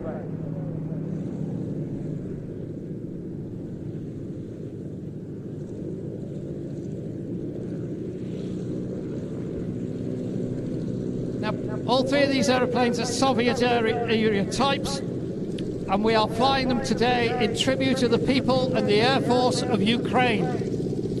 The third flag that flies in our memorial garden is that of the Ukraine, and the Disasters Emergency Committee website, www.dc.org.uk, could sure use your help.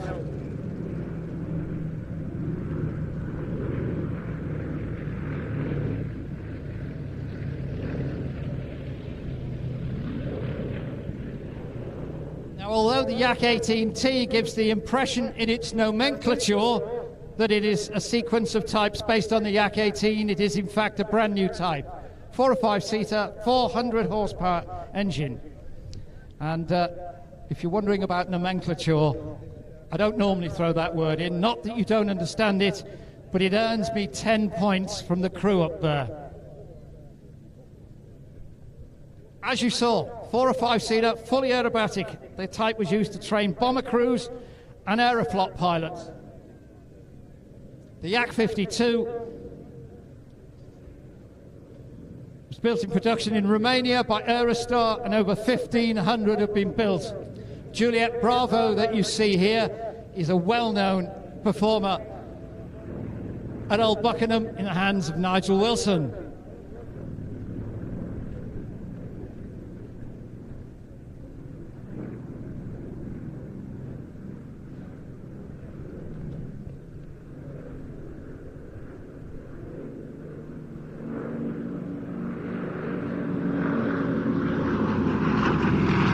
Leading in the Yak 18T is Phil Hardesty.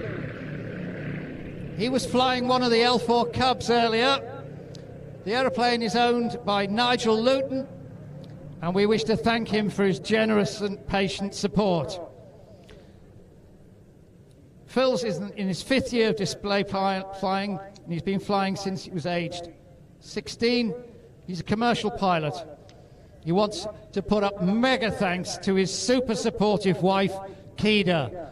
I think that might have earned me another 10 points.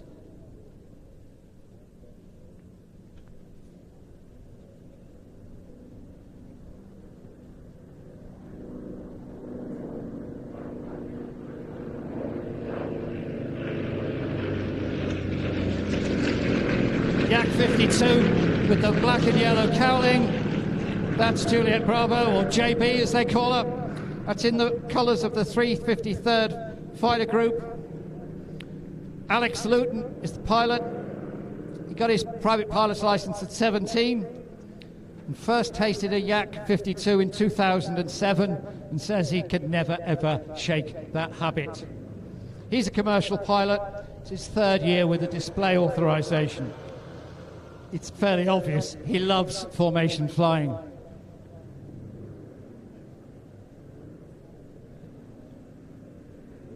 Tom Turner is flying the other Yak, KF.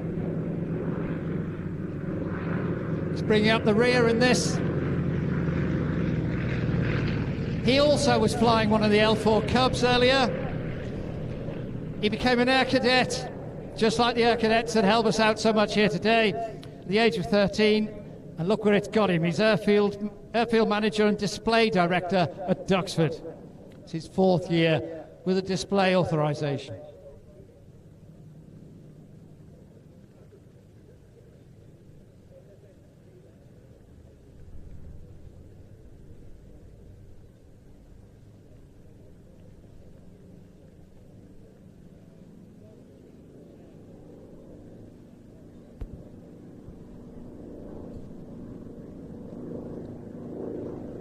On goes the smoke.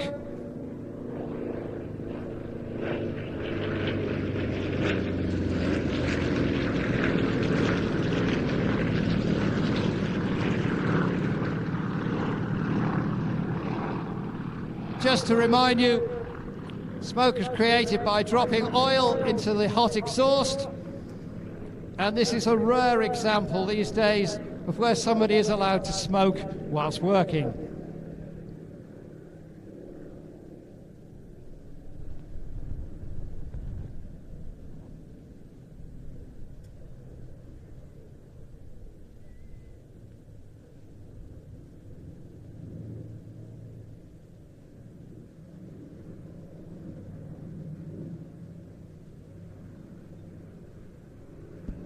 On with that smoke.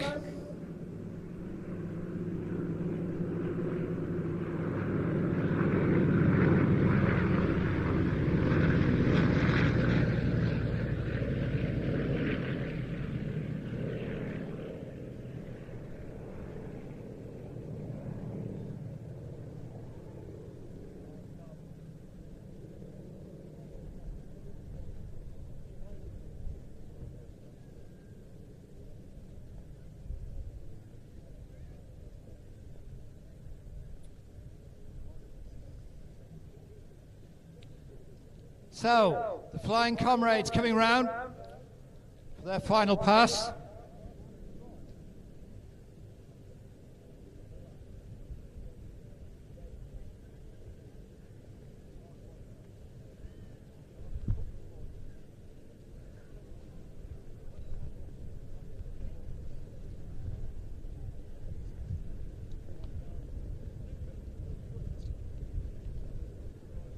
And ready with the cameras.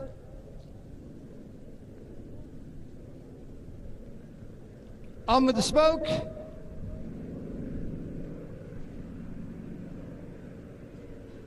Here goes the brake.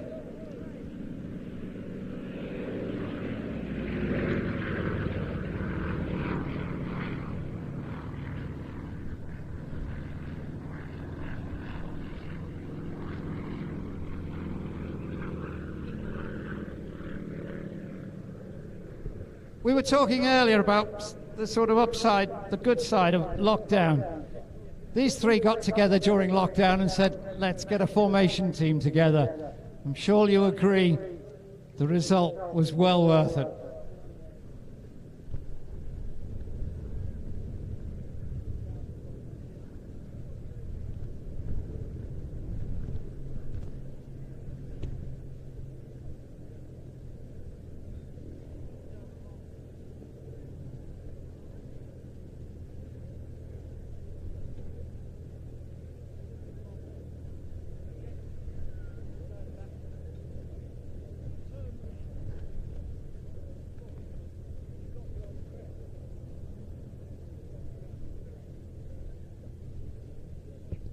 Right, folks, last year we displayed an electric-powered aeroplane, a Velis Electro, and also Nuncats have an aeroplane under development here that's also electric-powered and flew for the first time earlier this year, and we look forward to what will be a major breakthrough with that aeroplane. Nebo are the people running the Velis Electro. They have a stand up on the future of flight drag beyond the blister hangars Last year we brought you world aviation history with the Velis. This year we do it again across the planet. Nobody has done what you're about to see. We bring you not one Velis Electro, we bring you two. What you're about to see is the World Airshow debut of an electric-powered formation team. Ladies and gentlemen, Old Buckenham is proud to present for you the Electric Arrows.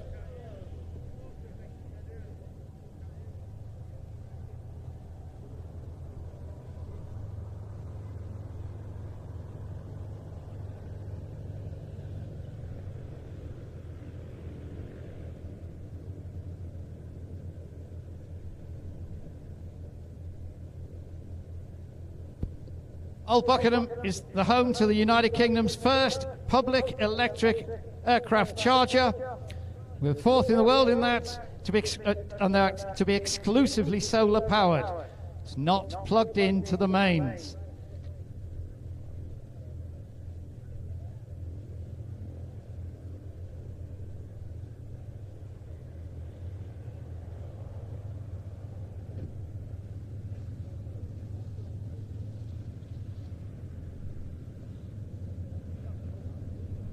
Now I'm going to show my age quite considerably, but it's something that's very easily done. Call signs for our two aeroplanes are Sparky 1 and Sparky 2. I don't know whether you know, the vast majority of this audience will not remember Sparky the battery boy. I'll put up my hand and say I do. I had his LP.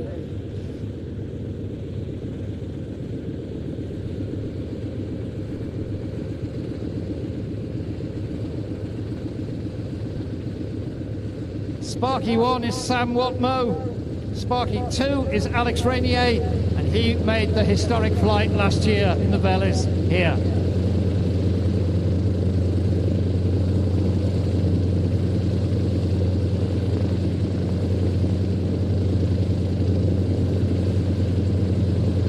And they're rolling.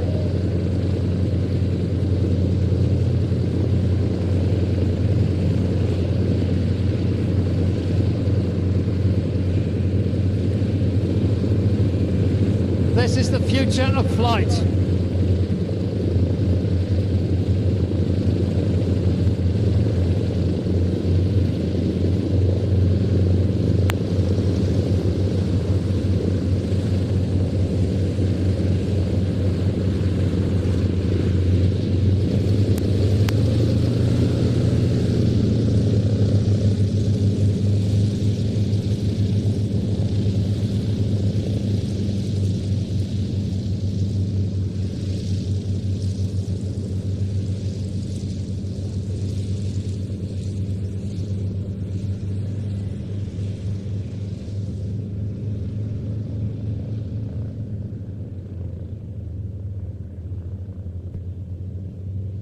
Manufactured in Slovenia, the Electro is the first EASA entirely electronic propulsion type to be certificated a light aircraft anywhere in the world. Last year, the Royal Air Force were using two for trials and evaluation at the Royal Air Force Flying College at Cranwell. BAE Systems, our national airplane aerospace company, are collaborating on defence and security market, including the electric version. Now Neboer, and you must go and see their tent up on the Future of Flight side. They're promoting the Electro as a sustainable zero-emission aviation type.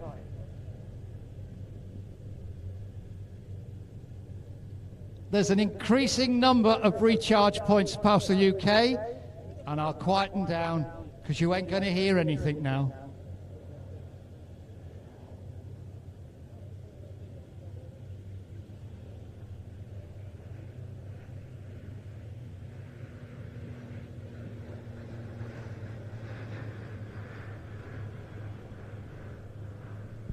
Now there's a sound. As I was saying, there's an increasing number of recharge points across the UK, probably much more than there are for cars. and the company is importing up to 50 of this type to start operations and getting people used to how light aeroplanes can be in the coming years. Big shout out at Nebo for Kerry Wilmot and Sergei Grashev.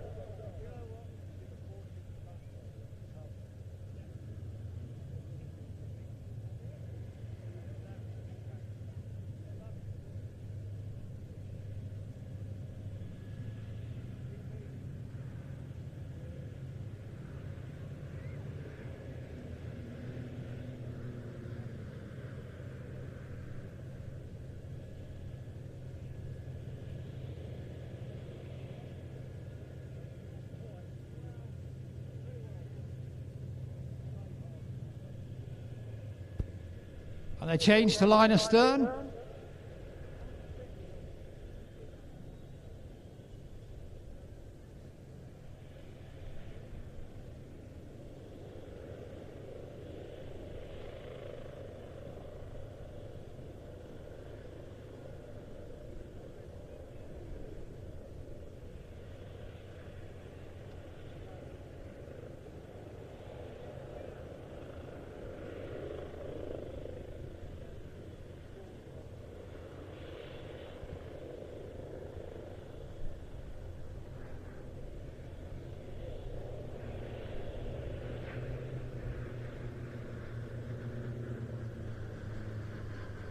Down at the western end of the Defence Helicopter Flying School, Juno helicopter is about to take off and take Red 10 and OC Reds over to Marham in Norfolk. Reds have had a busy day today and another one tomorrow.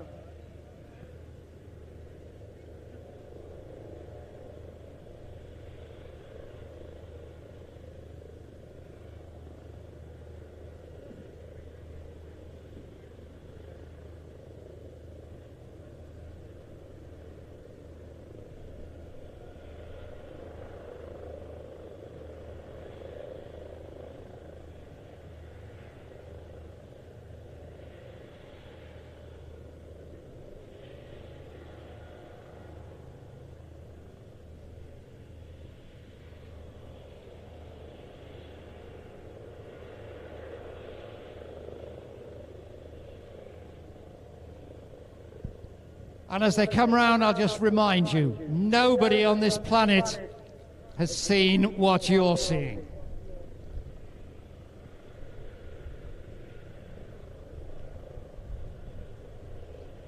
Here goes the brake. Go!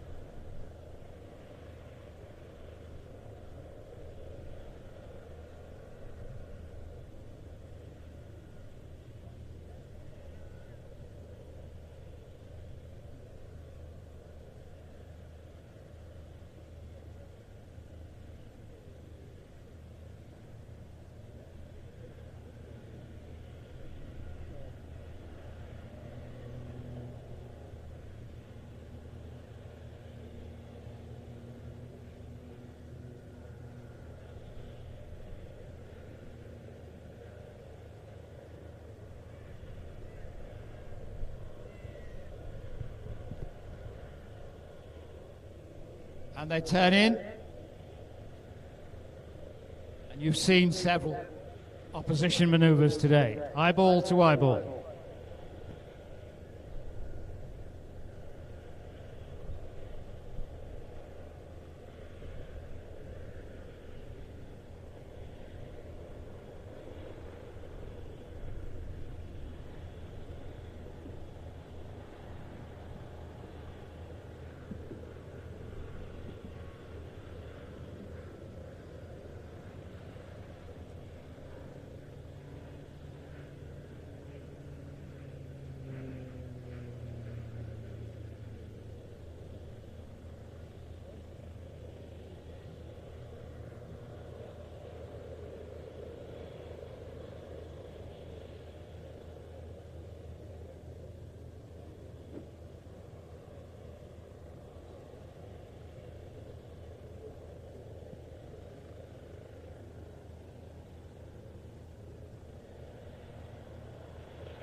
They rejoin formation.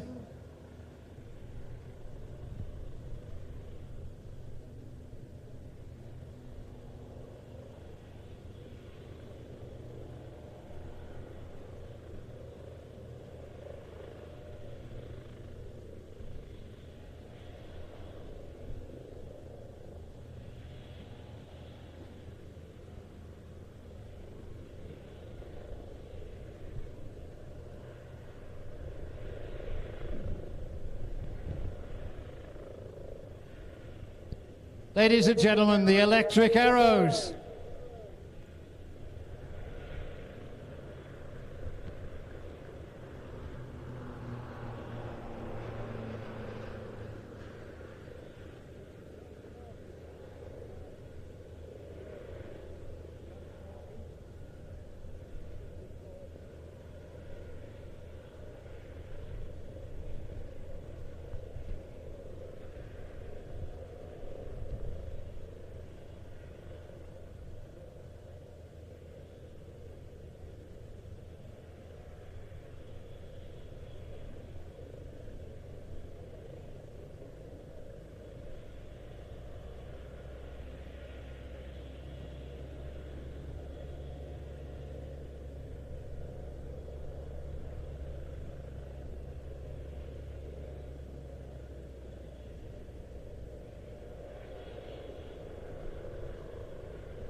Ladies and gentlemen, coming around for their final pass, Sparky 1, Sam Watmo. Sparky 2, Alex Rainier. You've just witnessed the first demonstration of an all-electric aeroplane formation team anywhere. A hotel, you'll stay here tonight. And then... Give them a round of applause and wave. They'll certainly see you. And with such low noise levels, easily hear you.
And the Juno is on its way off tomorrow as the Velis Electros land on.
A couple of departures, a locally based mall just gone up, but behind it, the Extreme Decathlon.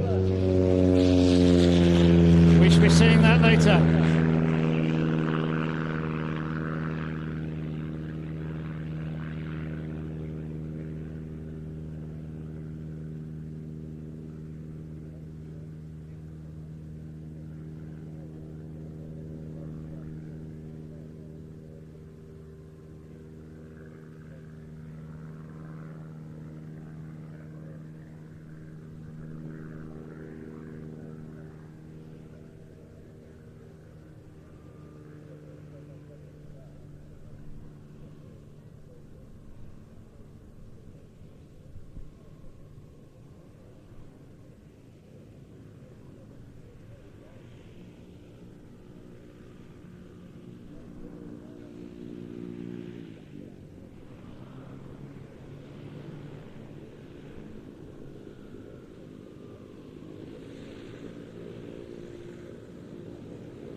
Now the Nebo Velis Electros taxiing through after an incredible display. Yes, give them away, folks.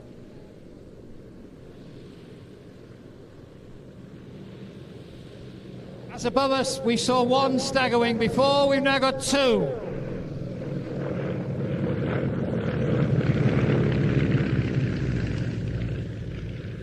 Nigel Wilson flying the second one, the red one, the camouflaged one. It's being flown by Peter Kuipers, who's normally better known as the captain of Sally B.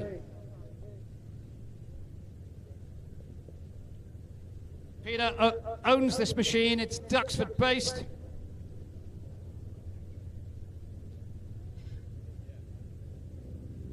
was built for the United States Army Air Force as a UC-43 in 1944. Served post-war with the Federal Aircraft Administration at Painfield in Washington and came to the UK in 1979.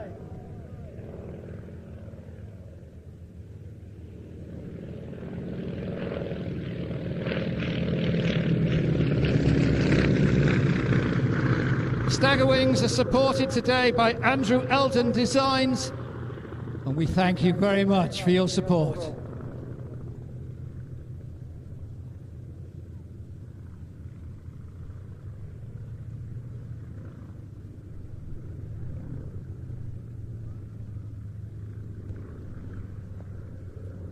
The British military colours and the code PB1 that Peter's aeroplane carries, because it's marked in the it's marked as the personal aircraft of Prince Bernhard of the Netherlands, DR628. The red aeroplane is November 17 Golf Lima, and it's based here at Old Buckenham, owned by Geoffrey Lynch, built in 1943.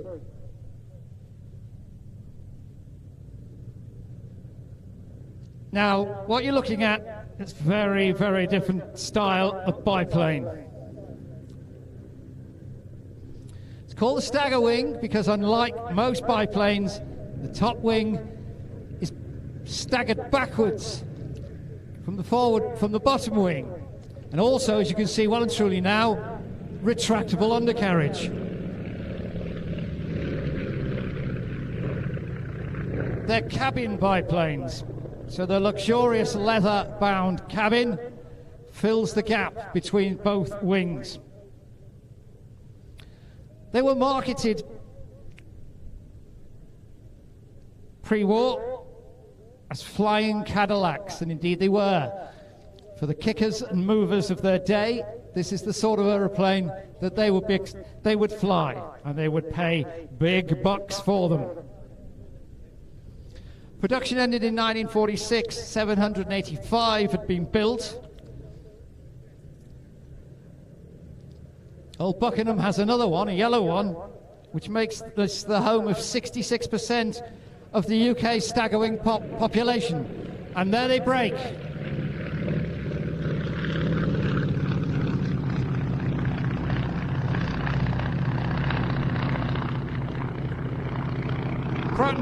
Pratt & Whitney 450 horsepower Wasp Junior on the front.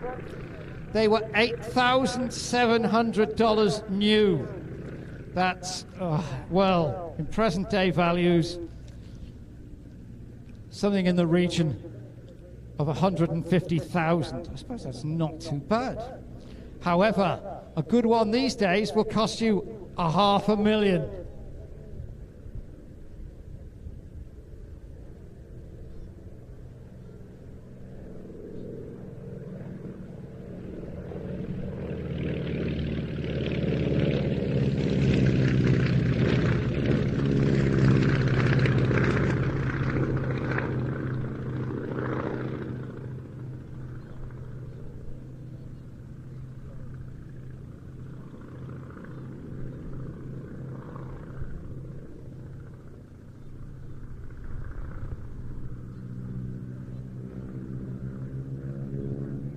Staggerwing is the Beach 17. In American and Commonwealth service, it was known as the Traveller.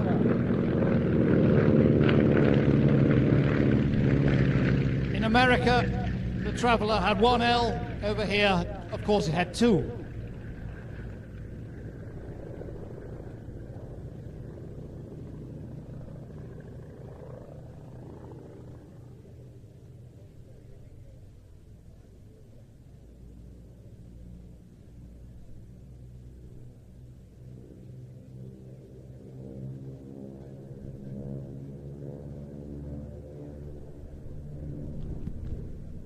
Ladies and gentlemen, the Staggerwing duo.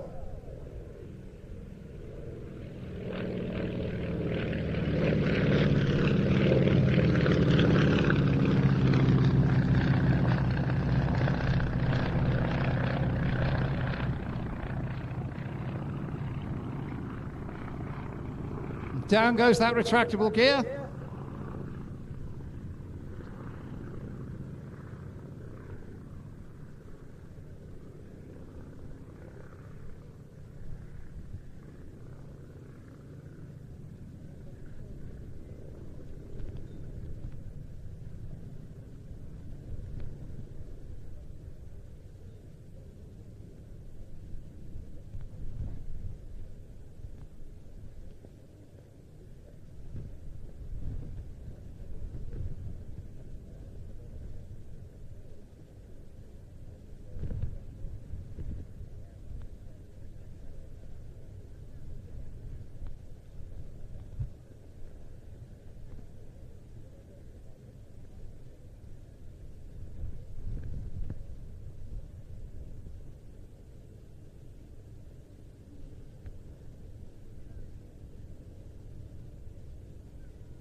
And Nigel bringing the Staggerwing back down.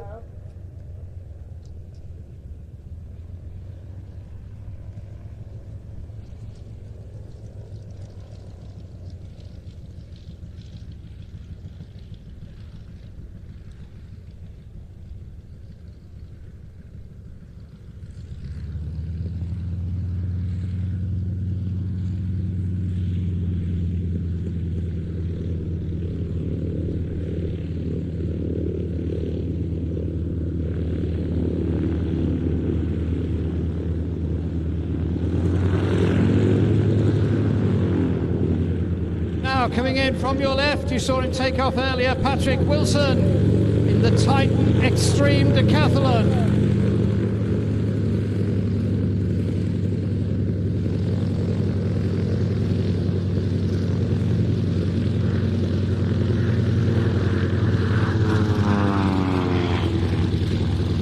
.210 horsepower, clipped wings. As you can see, a fully inverted fuel system over the top.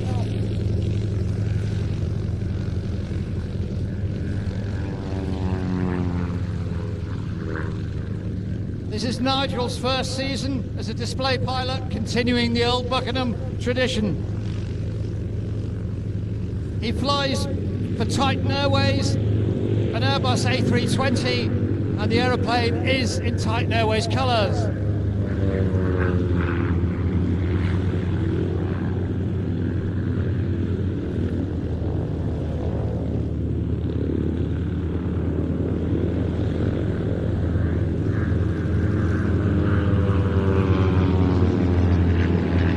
If you've downloaded the program, you'll know that Patrick can blow smoke rings in the air, as you've just seen.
Patrick wants to thank the Titan Airways rostering team for making his appearance today possible.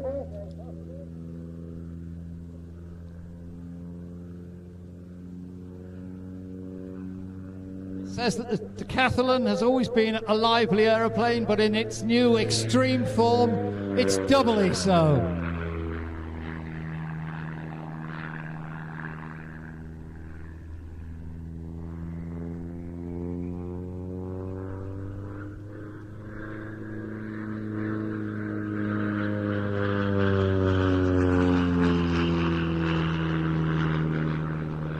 The origins of the type can be traced back to 1944.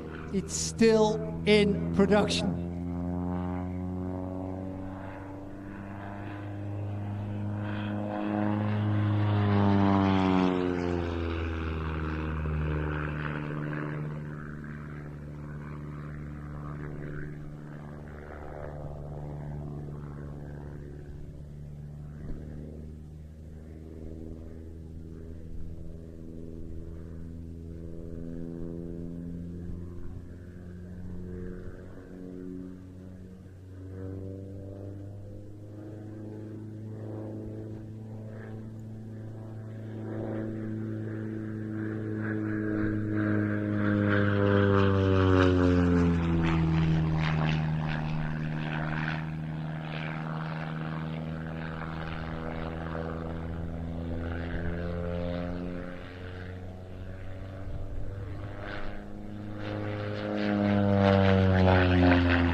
Patrick wishes to point out that if any of you are lucky enough to find that he's the captain of an A320 that you're flying in, he won't do this sort of thing.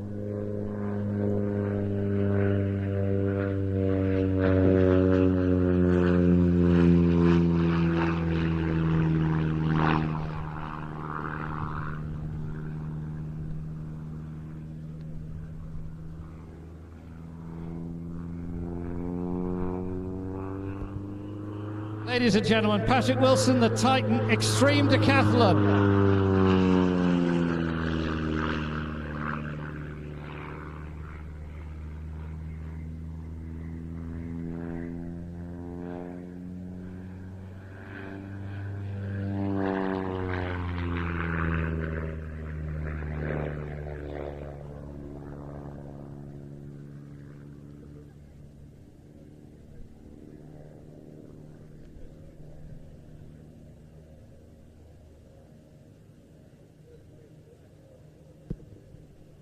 Now as the decathlon positions to land,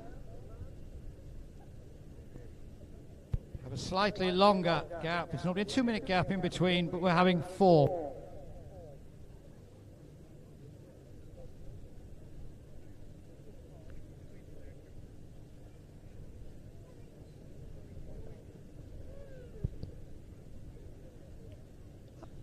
Have you lost a phone? If you have, you should go to Central Information. Now, that's immediately behind the Liberator restaurant, or if not there, go to the information booth at the entrance. Have you lost a phone? We may be able to help you. Right, folks, the next aeroplane has a call sign of Anarchy 1. It sort of indicates what we can expect. If you've got dogs, youngsters, well, actually anybody of any age, they need to know that this next aeroplane is very, very loud.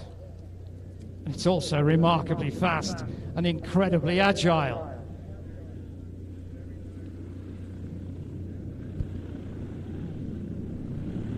It's supported here today by Kay Foley, trading as McDonald's.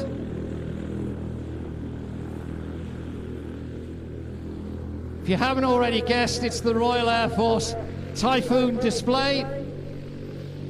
Flight Lieutenant Matt Brighty is a qualified flying instructor with 29 Squadron.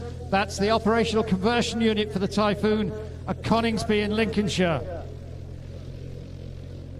Matt has been around a bit. Direct entrant in 2007, training on elementary on the tutor at Whitton, and then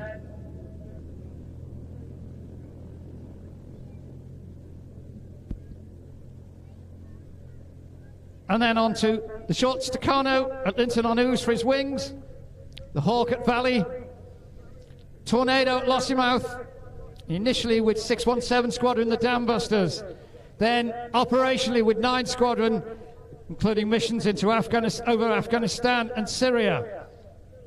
2017, he discovered the Typhoon with 11 Squadron. And he continued missions over Syria and ever more in our minds, air policing over Estonia. He joined 29 Squadron in 2020. When he's not acting as a qualified flying instructor, he joins all the other pilots in guarding United Kingdom airspace on quick reaction alert.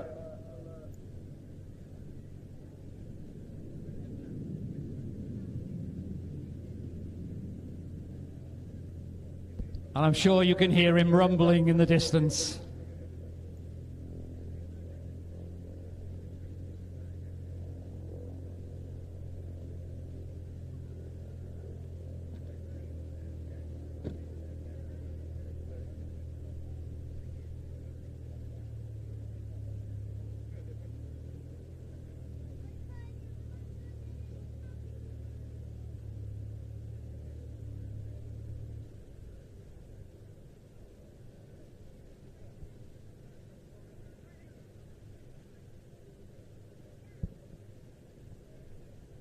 Typhoon is powered by a pair of reheated Eurojet EJ200 turbofans. They develop, in reheat, 40,000 pounds of static thrust. If we convert the Spitfire's 1,700 horsepower into kilonewtons and convert the 40,000 pounds of thrust on the Typhoon into kilonewtons, it's an easy calculation, folks. The Typhoon has the same power as 24 Spitfires. I would point out that other mathematical calculations are available. Ladies and gentlemen, I give you the Royal Air Force 29 Squadron Typhoon. Come on, feel the noise!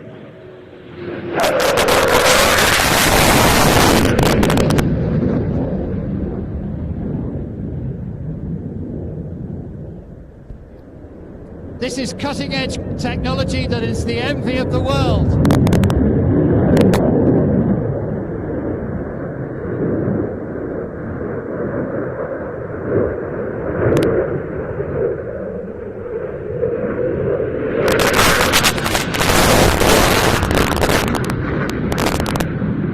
Created by the Eurofighter Consortium, Britain, Germany, Italy and Spain. Fully fly-by-wire. Electronic impulses direct all of the flying surfaces, including that canard at the front.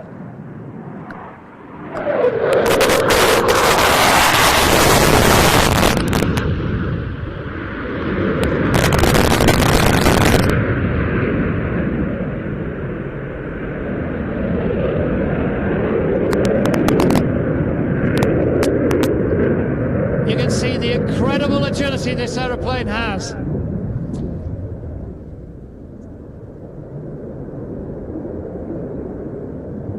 The UK production centre is Wharton in Lancashire, BAE Systems. The aeroplane faces a rosy production future.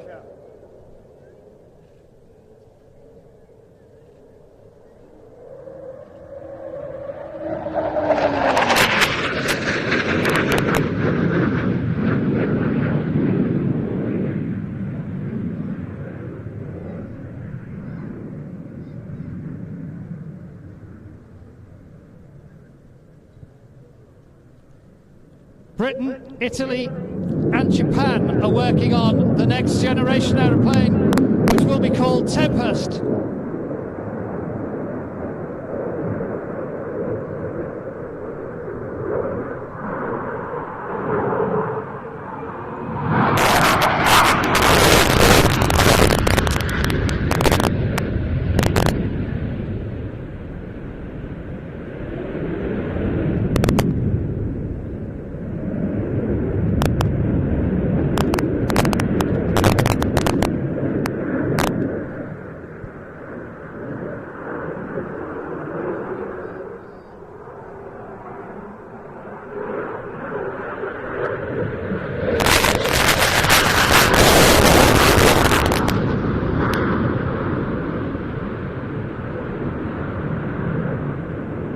In a turn, when the torches are lit, the aeroplane can be under the forces of 9G.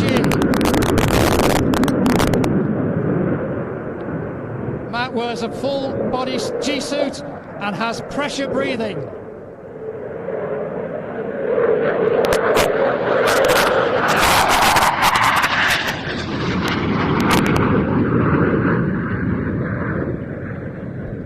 High-speed runs will see him clocking close to 700 miles per hour.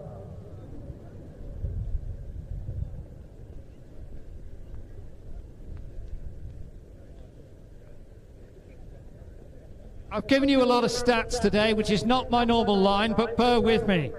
The Typhoon's rate of roll is phenomenal. The Typhoon's rate of climb is phenomenal. Its agility is phenomenal.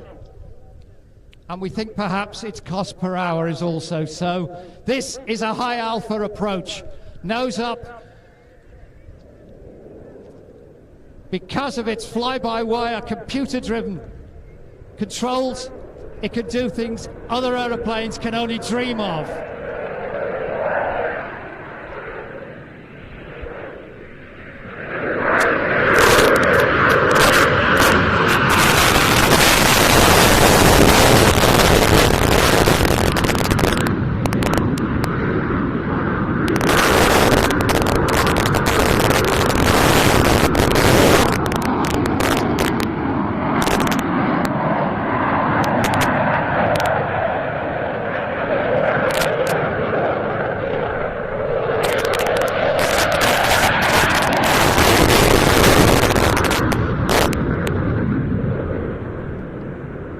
Typhoon's specialism on the scheme is known as blackjack.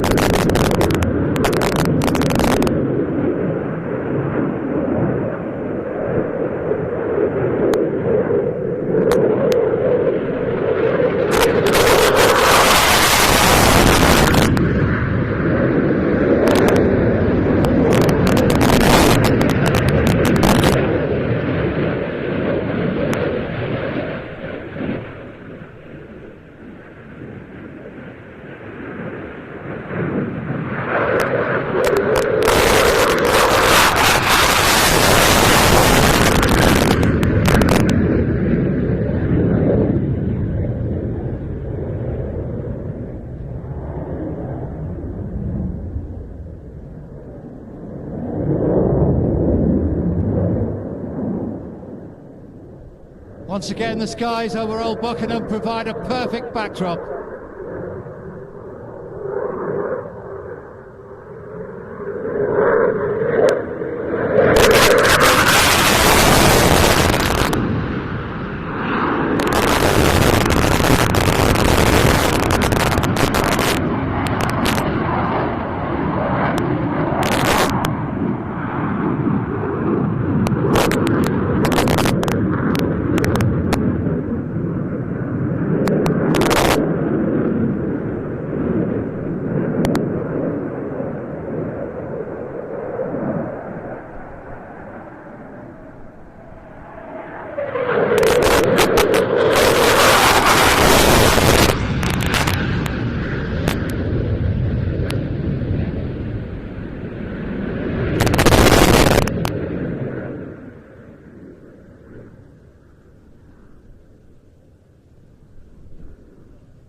Ladies and gentlemen, that's the way to end a fast jet display. Put your hands together, we'll let him know. Flight Lieutenant Mark Brighty, the Royal Air Force Typhoon display 2023. Incredible. If he really puts his foot down, he could be at home in Coningsby for a late tea in 10-15 minutes.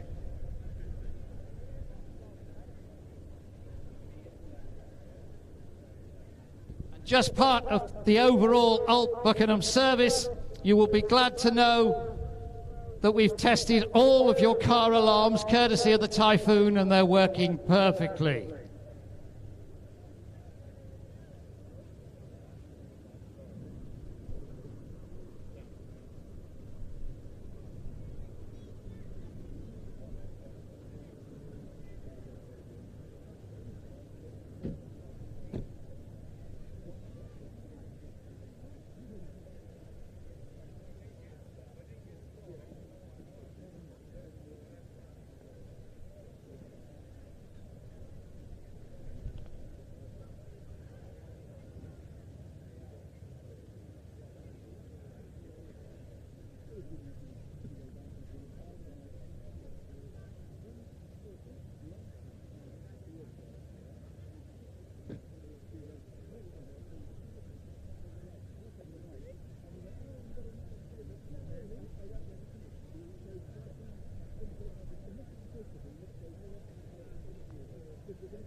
That was a pretty stonking Typhoon display, really nice conditions for it too. Hope you enjoyed that. Pretty noisy, we're certainly woken everyone up here. Sort of see the crowd sort of drifting away, sort of see this, red arrows, Typhoons happened. So a few people heading home, but there is plenty more live action to come over the next hour and a half here at, I nearly said Duxford then, still in Duxford frame of mind. We were live broadcasting from there yesterday. We are of course at Old Buckenham. It's cleared out nicely. The weather's been quite kind to us, just a little breezy, but some really nice, go on about it, but light on aircraft, and the cloud conditions giving a bit of drama behind the Typhoon during that display. I'm really sad I missed the vertical climb out there, which we went to the wide angle on, because I was slightly restricted by my zoom control back here, catching on the tripod, which caught me out. The first aircraft to go vertical in that way. Seemed to miss the vapour that you saw being created on the top wing of the aircraft there, but we will survive. That's my focus, and only I will notice or worry about that unless I mention it to all of you. If you just tuned in and wondering what's going on, haven't heard the introductions this morning. Hello, my name's Ian. It's myself and Adam here at Old Buckenham producing the live broadcast. He's been on wide angle, he's now downstairs helping me monitor the audio. And yeah, I've been up here enjoying myself actually. It's been a fabulous flying display so far. To come on the display we have, let me remember, so we have the Bouchon and the Spitfire displaying at some point. Let me see if I can bring up the schedule. Yeah, well, it's the Tiger 9 team, so we talked about that earlier, and if you were, oh, it's Mustang and Spitfire, not the Bouchon. Thank you, Adam. Mustang and Bouchon, that makes more sense, thank you. That's battle formation in a couple of displays time. Before that we have the Tiger 9 team, so I've still only seen 7 aircraft and still only seen 7 pilots doing their little walkthrough out behind us, but sky full of Tiger moths, really nice team that. If you were here earlier on, you'll have watched a little video we did of the team pre-season where they're putting the show together, and yeah, worth rewinding for perhaps. I might pop it up on YouTube. Subscribe on YouTube and I'll publish that video. You can hear more about the Tiger 9 team which we have coming next. Then Captain Christoph flying the beautiful Captain. Nice, and could be nice to get some sunshine on that. I love a Captain display and he does it so well. Then the Mustang and Bouchon we talked about. Actually, reverse those round. Mustang, Bouchon, then Captain. Then we have Beaver and Lysander, and then the American marked Spitfire. Closing out the display at about 5:20. So yeah, plenty more to come here on YouTube. Do give the video a like if you're enjoying what you're seeing. And as I say, we'll be back live from Old Buckenham tomorrow as well. So do subscribe. And if you've got nothing better to do on your Sunday, yeah, let's get the Tiger moths. Good call, Adam. So, Tiger 9 team coming up next.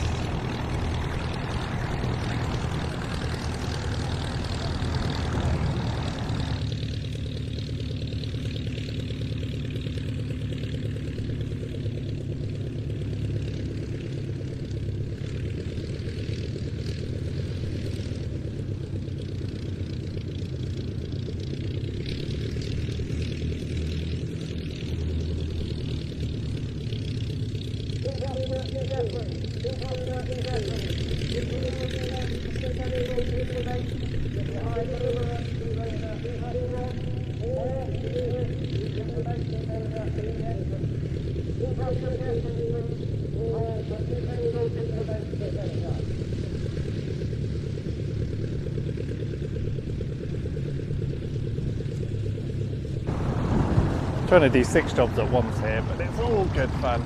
These guys are going to have some fun in these conditions. So one of the, gosh, everyone is going home. Stick around, guys. These guys are great. And in these conditions, so it is quite breezy. You'll have seen in the Velis electro display, number 2 doing a really good job of keeping in formation with you know, some breezy, bumpy conditions. It's a bit of a challenge. These guys are going to look quite, is it saying comical, unfair?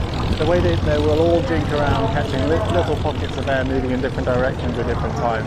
It adds a different element to the display compared to, say, the red arrows or something like that, where they all look locked in.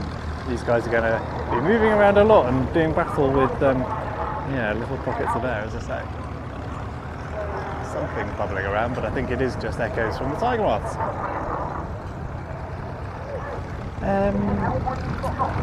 Struggling to hear me over the PA system. That might have been the Atmos mic actually out the front there, which with the Tiger Moth taxiing out, you will be struggling to hear me. Yep. It'd be nice to have an extra person or two. I make this apology. Don't read comments. I like reading the comments. It's quite good fun. You're all quite positive, so thank you for that. Oh, I can see Chris warning about politics, so I'll try and avoid reading those out. Graham saying shame about the sound. I think Adam sorted it, so we're running a fairly minimal team here, so I'm not monitoring my own audio. I've got enough to worry about, and we don't have a vision mixer as we normally would, or anyone on the audio mixer. It's a two-man team, should be at least 4, but try our best, so hopefully it's not too distracting. So these guys all lining up. A little way to go yet. Yeah, just another welcome really, and a reminder of course that we do cover shows with full teams on occasion. So Air Tattoo being the most recent example of Royal International Air Tattoo. That's a broadcast that went out on our subscription service at watchshopplanesTV.com. That web address looks like that. You're very welcome to take a little look at that, maybe catch some of the Air Tattoo coverage from a couple of weeks ago. We'll be releasing a sort of 2-hour highlights program of that as well in a couple of months. So, that's not a bad idea, Adam. Yeah. How about a little look at? We are still waiting for aircraft to taxi, and we won't miss anything, I promise you. But it'll take them at least 2 minutes to get into any kind of position to start a flying display. So, if you're not familiar with the Royal International Air Tattoo, I know 95% of you probably are, but here's a couple of minutes of our International Air Tattoo, if you like, some of the bits and pieces that we covered at the show and will be forming part of our highlights program that will be on the streaming service. So take a look at these highlights from Air Tattoo.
So if you like the look of that, that's our Air Tattoo coverage. Do sign up on watch.planesTV.com. You can watch back some of the highlights of you can watch back all of the flying displays from Air Tattoo this year.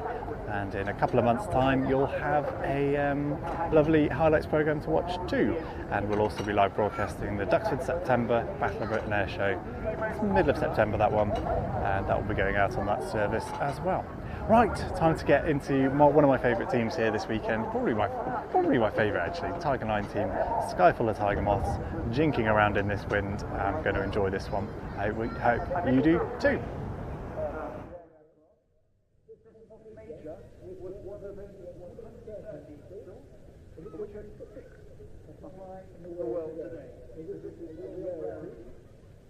The other two aircraft worth noting are the DH-82 Queen Bee, which is the one in camouflage markings.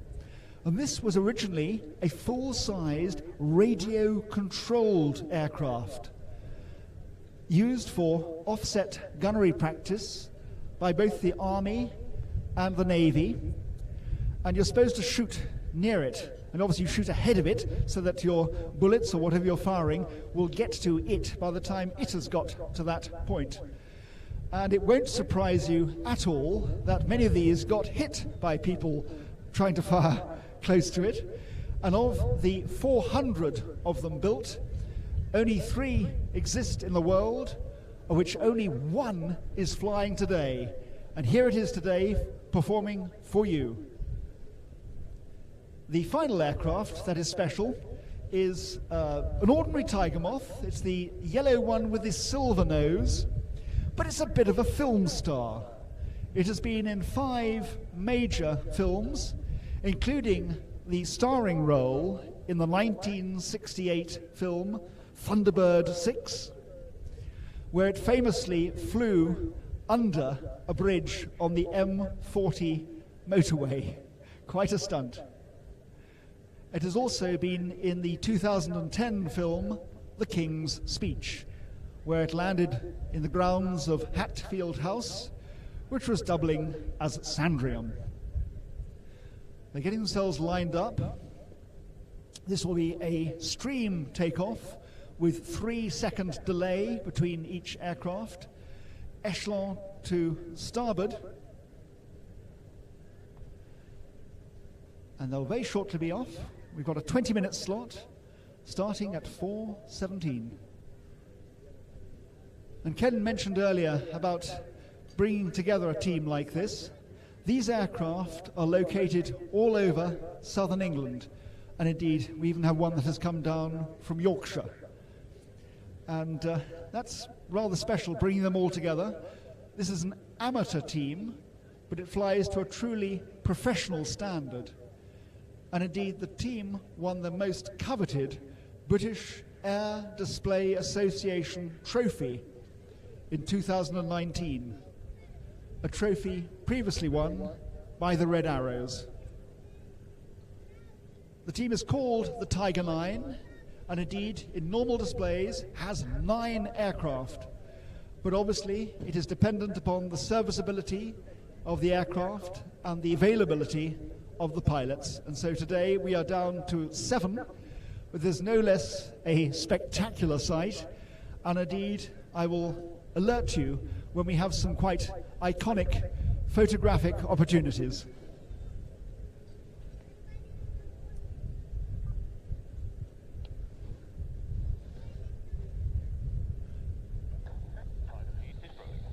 Tiger lead is rolling.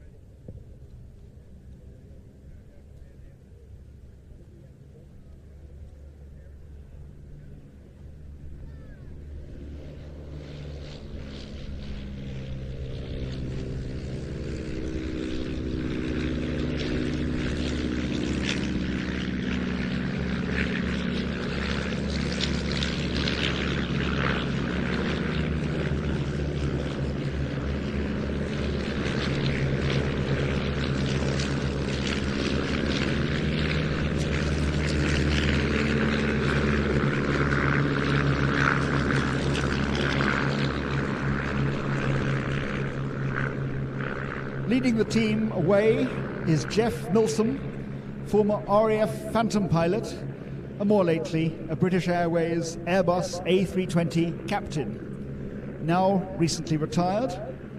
Jeff actually has a small airstrip at his home. I think that must be every pilot's dream setup. Second up was Mike Vasey, a private pilot who helped set up Vintech, a company that maintains these gorgeous vintage aircraft engines. And third up was Peter Finch. He's the one flying that rare Queen Bee in the camouflage, the formerly radio-controlled aircraft.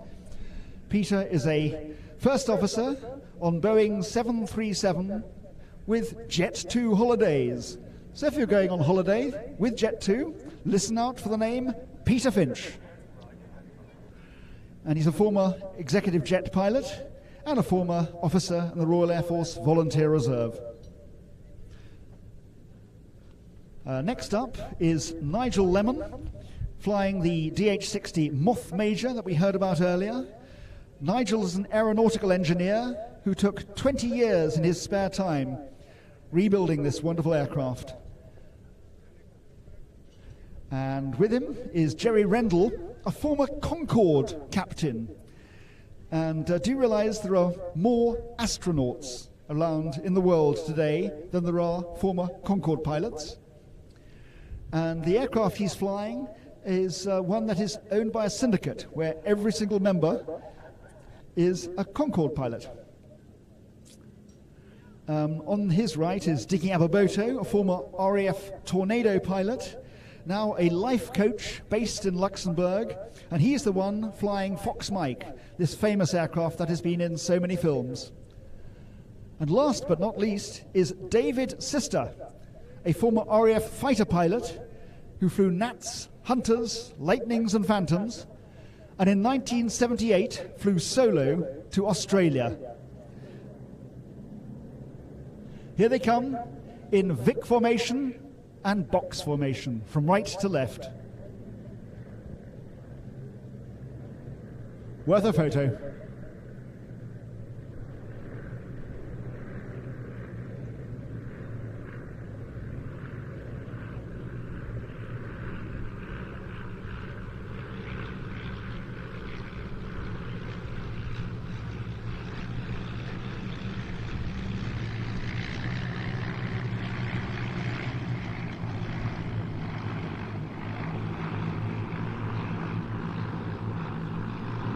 Now the Vic formation from the first three, with the leader at the front and the wingmen diagonally behind them, left and right, was actually one of the key attack formations for attacking a bomber during the 1930s, where you could concentrate all of your guns onto the same target with maximum effect. But, as was found out in the early weeks of the Battle of Britain, this worked not at all when you have fighters around, because your wingmen are concentrating on their leader rather than looking out for the dangers of enemy fighters. And soon the tactics changed to having a lead and a wingman, as was the tactic of the Germans, and indeed is a tactic adopted by fighter pilots to this very day. Now the team will be coming from left to right in arrow formation. Again, worth a photo. And of course this was a military trainer originally, apart from of course the Moth Major. But the Tiger Moth is a military trainer and would have been in colours very similar to that of the Queen Bee. But whilst the Queen Bee has a light blue underside and red on the underside of its upper tips, the trainer versions would have actually had yellow on the underside, and that is because in the pre-war years yellow was the training colour for RAF aircraft with the roundels and so forth, and it's with the outbreak of war that the upper surfaces of the wings, fuselage and tailplane were painted. So after the Second World War, many of these were sold off, often for as little as £50, to private owners, to parachute jump operations, to crop dusting farmers, and of course to flying clubs. And it was then that they were painted into some of the jolly colours you see today. And here they come from left to right in arrow formation, bouncing around all over the sky in these turbulent conditions. Worth a photo.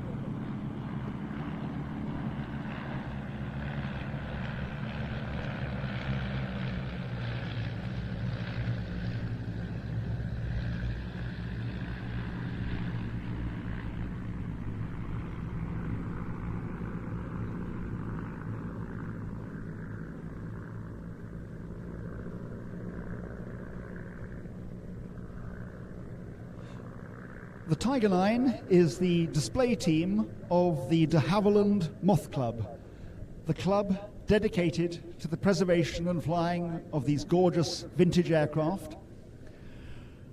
And indeed, the team is proud to be sponsored by Poolies, the flight equipment specialists.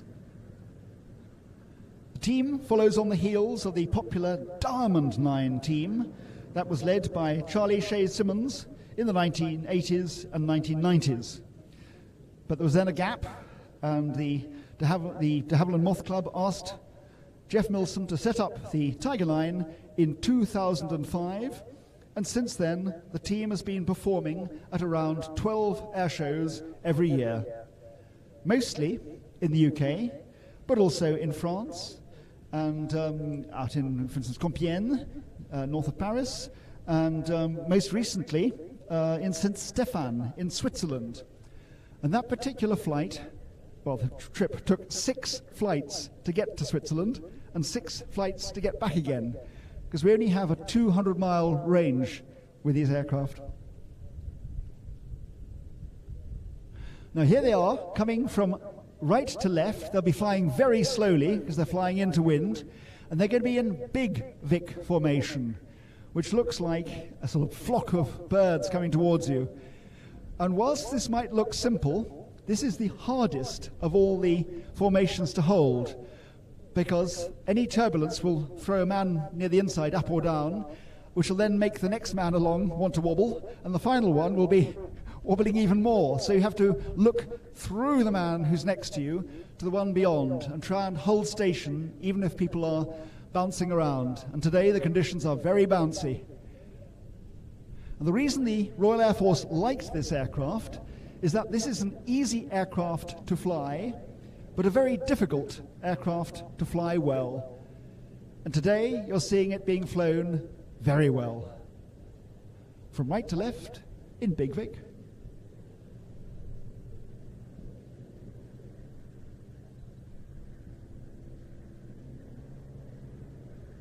Half aeroplane, half kite.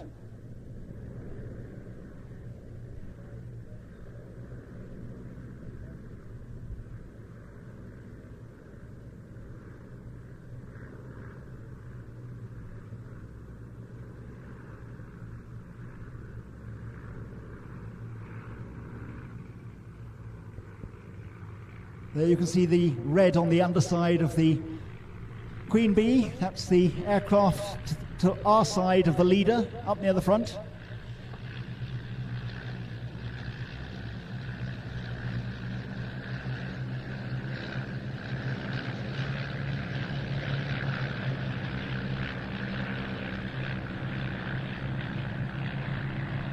The red on the underside indicates that it's an unmanned aerial aircraft.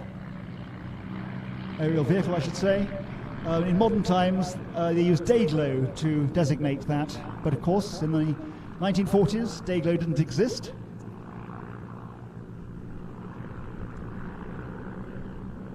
And indeed, the term drone is derived from this aircraft. Drone being the male bee that goes off in search of a female and then dies.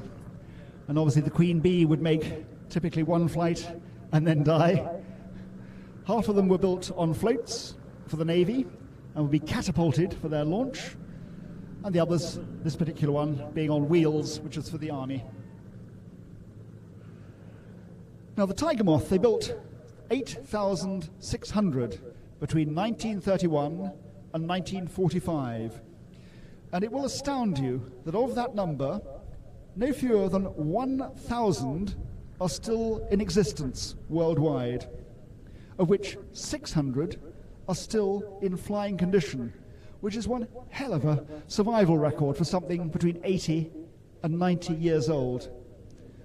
And with the outbreak of war, de Havilland concentrated on making more sophisticated aircraft, such as the Mosquito, and so production in the UK of Tiger Moths went to Morris Motors, the car manufacturer at Cowley near Oxford.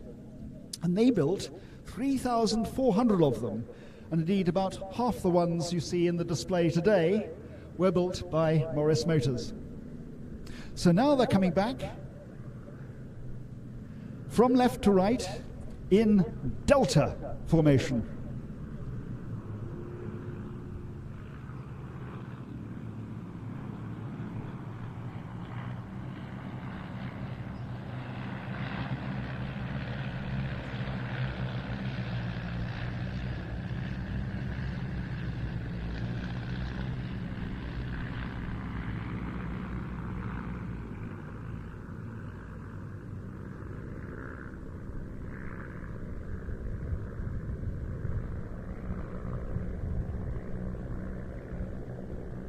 And part of the reason for this huge survival record for this aircraft is the simplicity of its construction. It has a steel tube fuselage with plywood decking on the top, but the wings are made of wood.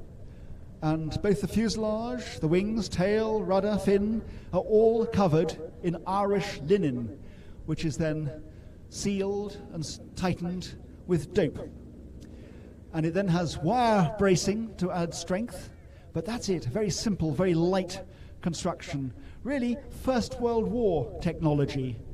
And indeed, it's been reckoned that had the Tiger Moth been around in the First World War, it would have made a fairly capable fighter. And many of you might have noticed a lot of silver on these aircraft, on particularly their tailplanes and their wings.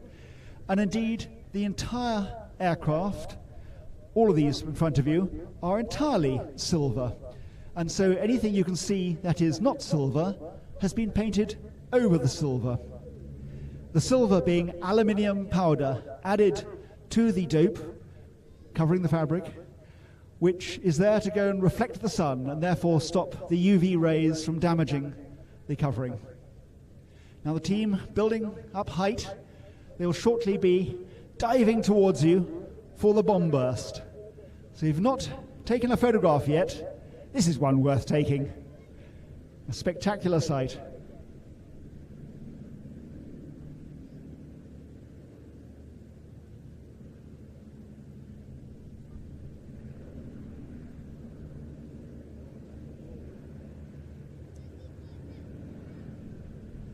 Breaking now.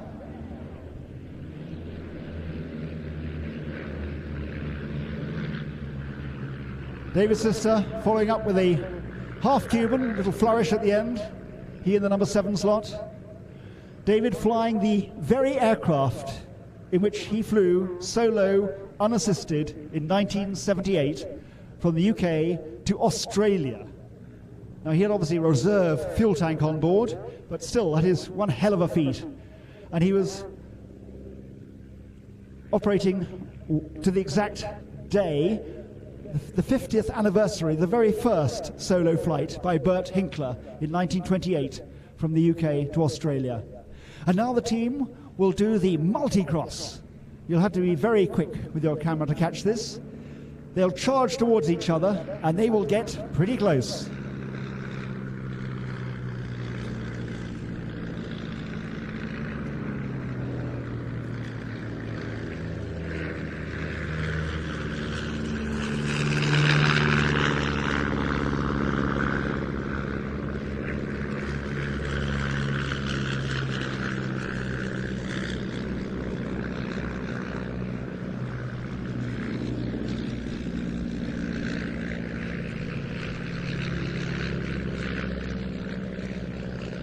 Now the team will form itself up into one big line for a final fly past. And if you've enjoyed it, please give them a wave. They won't be able to hear any clapping, but they'll see the waving, and if they spot you, they will wave back.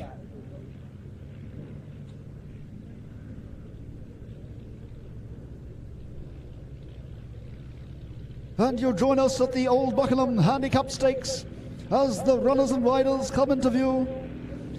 And they're into the final furlong. In the lead, it's Easy Tiger. Easy Tiger, 2-1 favourite, ridden by Dicky Yamamoto. Followed closely by Being a Bonnet at 5-2, ridden by Peter Finch. Next is I'm the Leader at 4-1, ridden by Jeff Milsom. Then we have Oyster Catcher at 7-1, ridden by David Sister. Then it's Golden Oldie at 9-2, ridden by Jerry Rendell. That is Wind in the Wars at 8-1, ridden by Mike Vasey. Finally, bringing up the rear, it's Easy Squeezy, the 15-1 outsider, ridden by Nigel Lemon. But I think you'll agree that was a flying finish.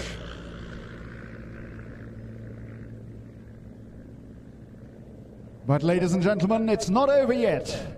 The team will now be coming into land, and they'll taxi in, up to the crowd line. They'll perform something that's unusual for an air show. It'll be a synchro shutdown. Old Buckenham prides itself as a show where you can get up much more close and personal to these wonderful aircraft. And indeed, on this occasion, to be able to meet the pilots, because they'll be coming forward after shutting down to the flight line. And if you have any questions, they'd be delighted to answer them.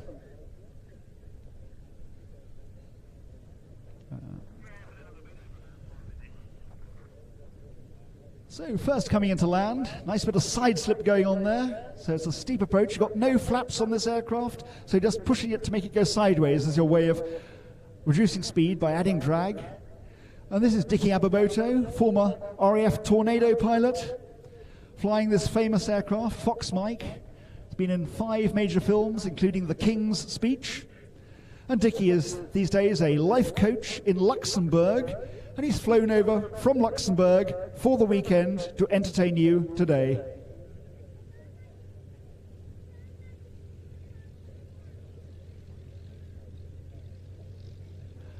You can see a man in an orange high-vis jacket. He is what we call a wing walker, and he'll be able to grab one wing and make the aircraft turn more sharply, because these aircraft have no brakes, hence they're having to land on the grass. They simply have a tail skid, and so you've got no means of turning quickly, particularly in windy conditions. And so the wing walker is there to assist them if they need. Second down, the camouflaged aircraft, the de Havilland DH-82 Queen Bee, flown by Peter Finch, the Jet 2 pilot. This aircraft firstly flew as a radio-controlled aircraft, the radio control apparatus being in the rear cockpit. And when they needed to ferry it to places, there were actually controls for a human to fly it from the front cockpit. Here we see the wing walker about to turn around Fox Mike. That bulbous piece above the pilot and the center part of the wing is yellow in the case of Fox Mike. That is the fuel tank, a 19-gallon fuel tank.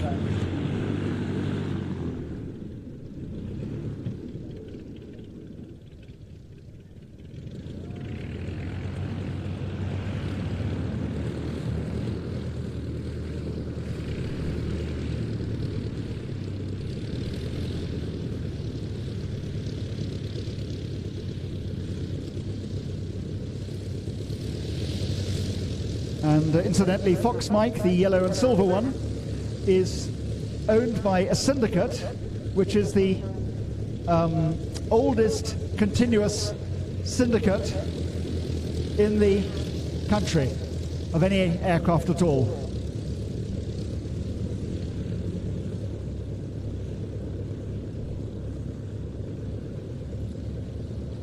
Third down is Jeff Milsom, leader of the team, former RAF Phantom pilot in his very smart green aircraft.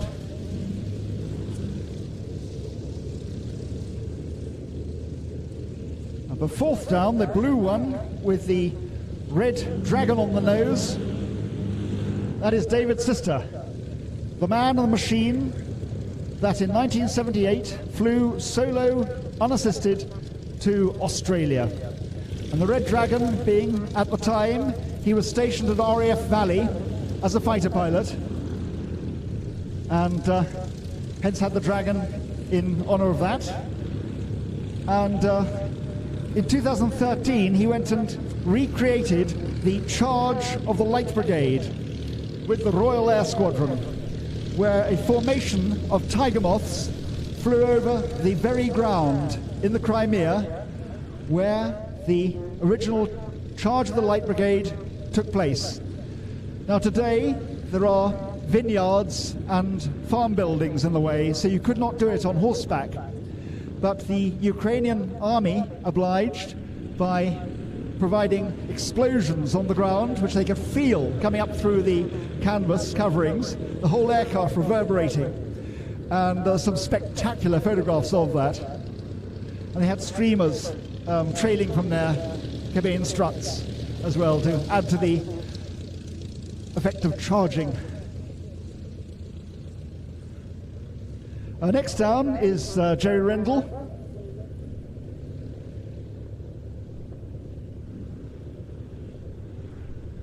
and he's in OBX, that's the yellow one, Jerry being the former Concorde pilot. OBX itself, yellow and silver, that was on floats back in the late 1970s, now back on wheels again. Behind him is Mike Vasey, who is the expert in vintage engines, a private pilot, which proves that although most of these pilots are current or former professional pilots, you can truly work yourself up to this standard if you are very experienced as a private pilot. And last in, that very rare aircraft, one of only 6 in the world, the straight-winged de Havilland DH-60 Moth Major in the rhubarb and custard colours, flown by Nigel Lemon, the man who rebuilt it over 20 years. Team now assembling themselves with the help of their wing walkers, ready for the synchro shutdown, whereby they'll all shut down together, and so slick is this team that they will all leave their propellers at the 7:05 position.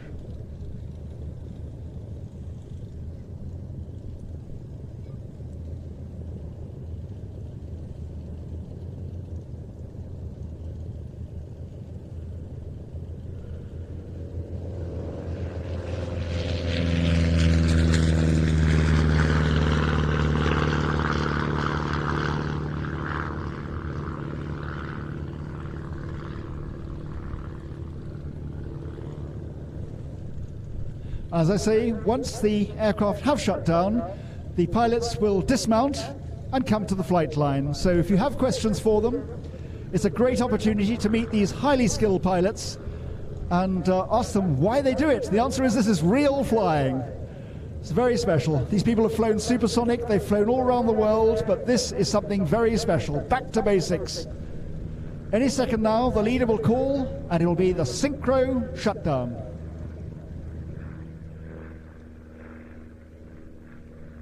And look at all those propellers, all in line. And that, ladies and gentlemen, concludes the display by the Tiger Line. Please give them a round of applause. Thank you very much. And passing you back. And we'll have a round of applause as well for Tim Emrys-Roberts there. Tiger Moths, and what a finish.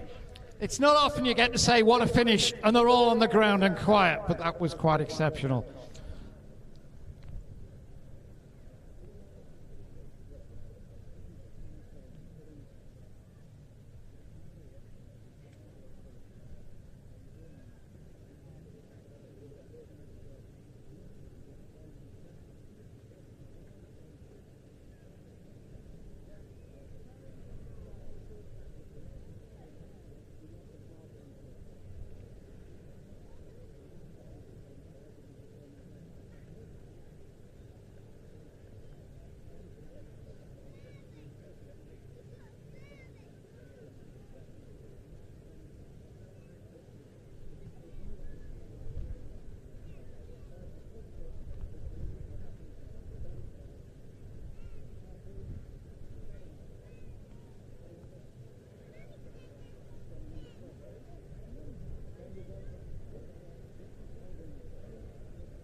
Now, last year we had the ultimate battle, Spitfire versus Messerschmitt 109.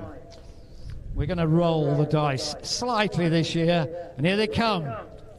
Messerschmitt 109 and Mustang P51.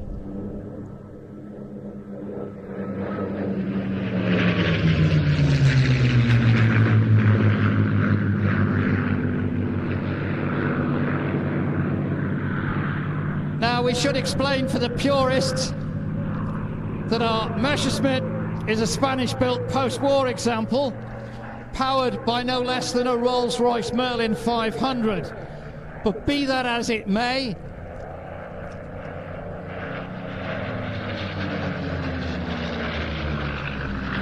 we have two World War II adversaries in the same airspace.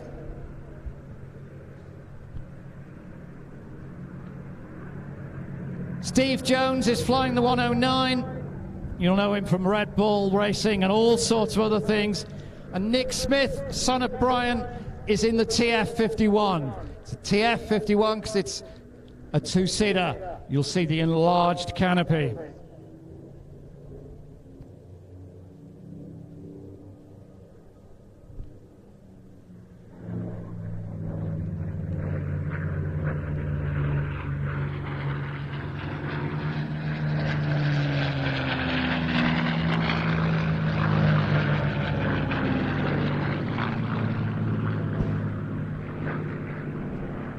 The Mustang is Contrary Mary. Dallas built in 1944, saw service in Korea in 1951. That war came to an end 70 years ago this month with the armistice that remains unaltered. Effectively a war that never finished.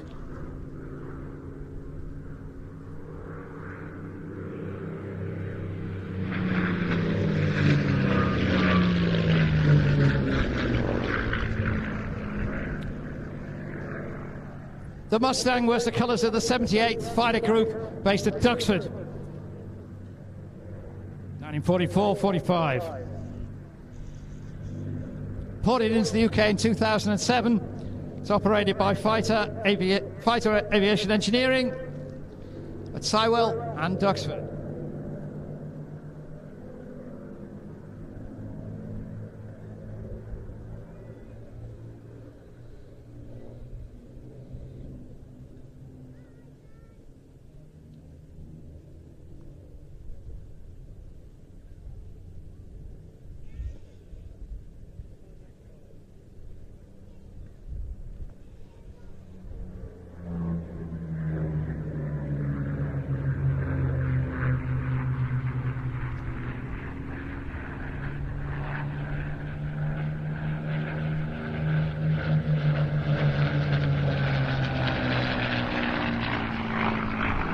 Combat such as this would have been experienced all over Europe as Mustangs escorted B-17s and B-24s deep into targets within Europe and occasionally broke off to engage Luftwaffe fighters, be they 109s or Focke-Wulf 190s.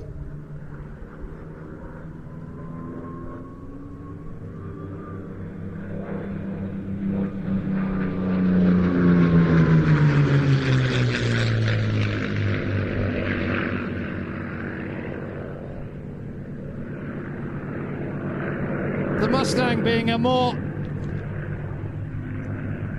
recent and nimbler design, it doesn't necessarily mean that when it comes to combat, the Mustang is going to have it find itself in a walkover.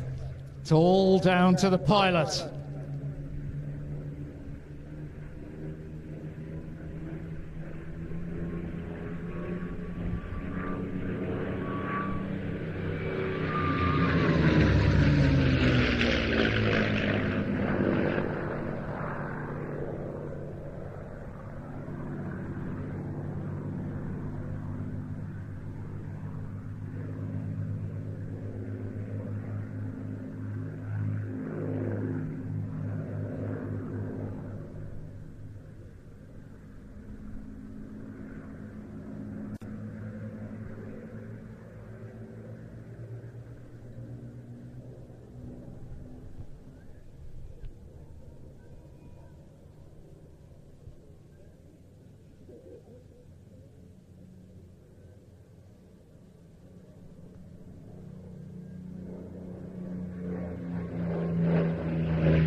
Our Messerschmitt is in the colours that it wore when taking part in Guy Hamilton's amazing film, The Battle of Britain, released in 1969.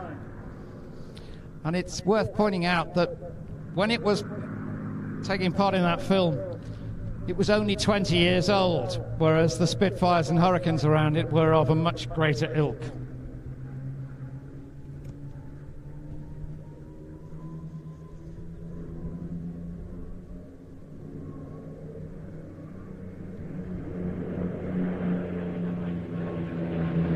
Oh, and look! The Mustang's got a bead on the 109. It's wounded. It's trailing smoke. And other such cliches.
Ladies and gentlemen, coming round for their last pass, the ultimate battle.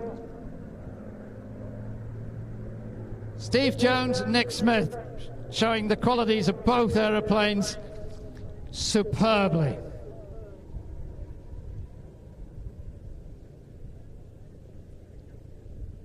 And yes, it's still true that if you elect to fly a German aeroplane, you're the one that's going to be trailing smoke.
Now, our next routine is by a man who describes himself as an aircraft-mad Frenchman. Well, Christophe Simon, I've met you and had the honour of commentating on you many times. I agree that you're a Frenchman and that you like aircraft, but there's no way you're mad. His company is called Mach 0.2 Aviation, which gives you an idea of the speed of his aeroplane. He wanted to become a fighter pilot in the French Air Force, but poor eyesight prevented that. He got his private pilot's license at the age of 35, and he said that was just so much time wasted. He came to the UK and joined the Tiger Club. He took part in the National Aerobatic Championships in 2019 in his wonderful aeroplane, the Cap 10. He also, being a member of the Tiger Club, loves the tiger moth, and you've got a beautiful array of tigers starting up to go back to the parking position in front of you.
He's very happy with his Cap 10. He says Cap 10s are like diamonds. They are forever.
Well done, Christoph. He's a very friendly man. He's waving. We'd like you to do the same.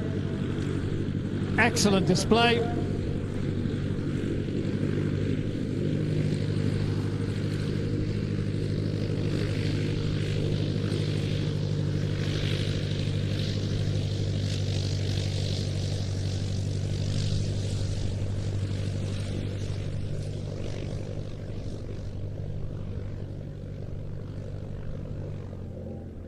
And ladies and gentlemen, coming in from your left, the de Havilland Canada Beaver.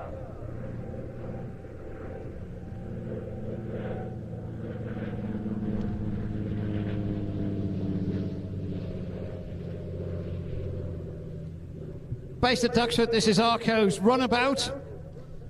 So, civil registration, if you're into this sort of thing, is Golf Delta Hotel Charlie Zulu, which is as close as you can get to DHC2, which is its de Havilland Canada designation. Post-war de Havilland Canada started with the incredible DHC1 Chipmunk, and then they came to this.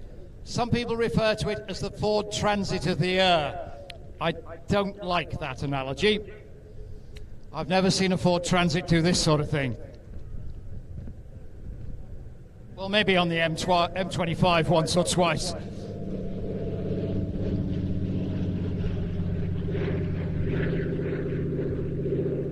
This machine is all about capacity, the ability to haul freight and passengers, the ability to fly on skis or floats,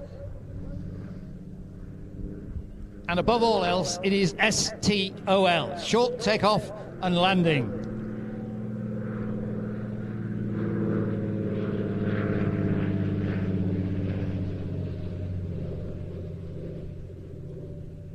This example was built in 1960 and assembled at Harden near Chester and served with the British Army Air Corps. Was demobilised in 1998 and joined ARCO at Duxford.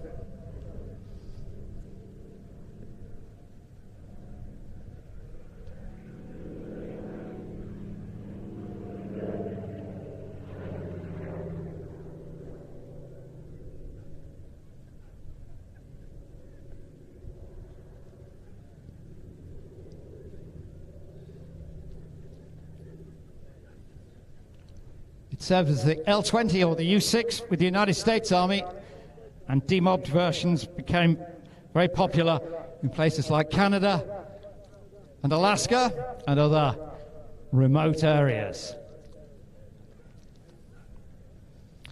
In recent times, it's become a niche private owner machine, and the actor Harrison Ford owned and flew one of these, or maybe still does.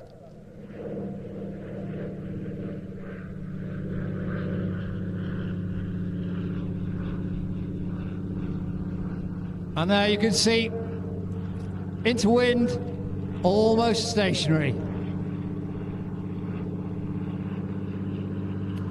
Electric flight has been a theme repeated today. And in Vancouver Harbour, the company there is testing an electric-powered Beaver floatplane, acting as a taxi between Vancouver and Vancouver Island.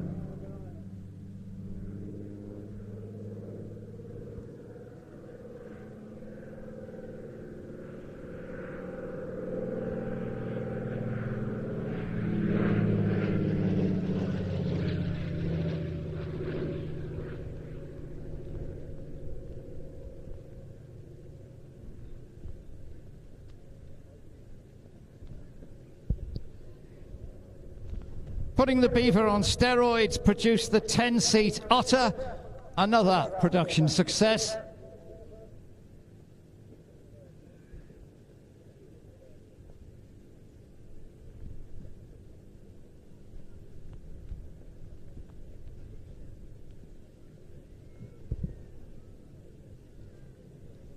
And now for slow flight, flaps down, slats deployed.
And coming around for its final pass, the de Havilland Canada Beaver.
Now, ladies and gentlemen, at first glance, similar to the Beaver, but not at all.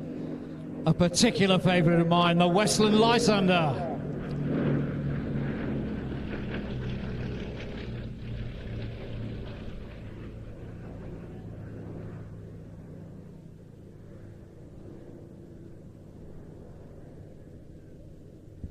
This was designed to replace the Hawker Audax biplane in Army cooperation, and the prototype flew from Yeovil in 1936.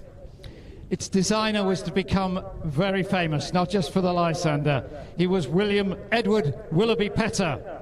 Went on to design the Westland Whirlwind, twin Rolls-Royce Peregrine fighter, the Welkin high-altitude fighter,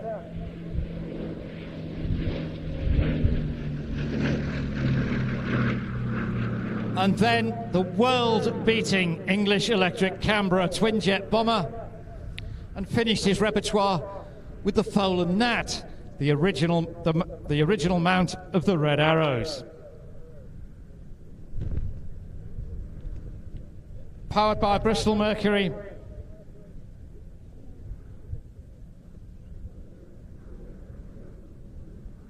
by the beginning of the war, the Lysanders were really obsolete.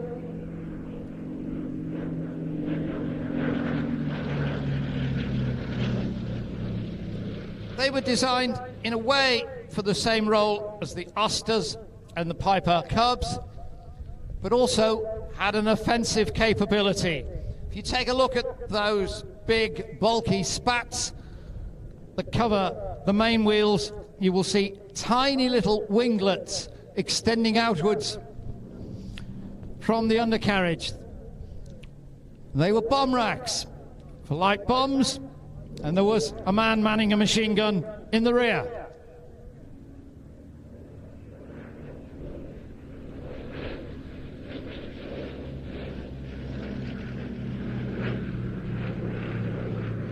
Designed for operation from minimal grass strips, it came into its own after the fall of France.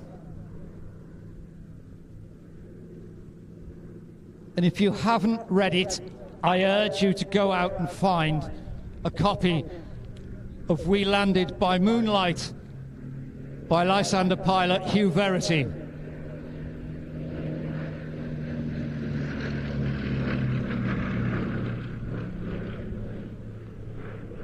Flying with Special Duties units from Tempsford in Bedfordshire and their forward operating base at Tangmere, the Lysanders gained fame as they carried Joes.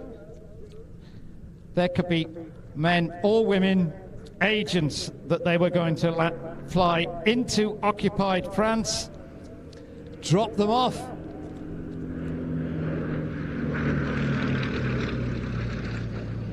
hopefully pick up other agents, all as part of Churchill's determination to set Europe on fire, to help the resistance, and to gain intelligence on Hitler's armies.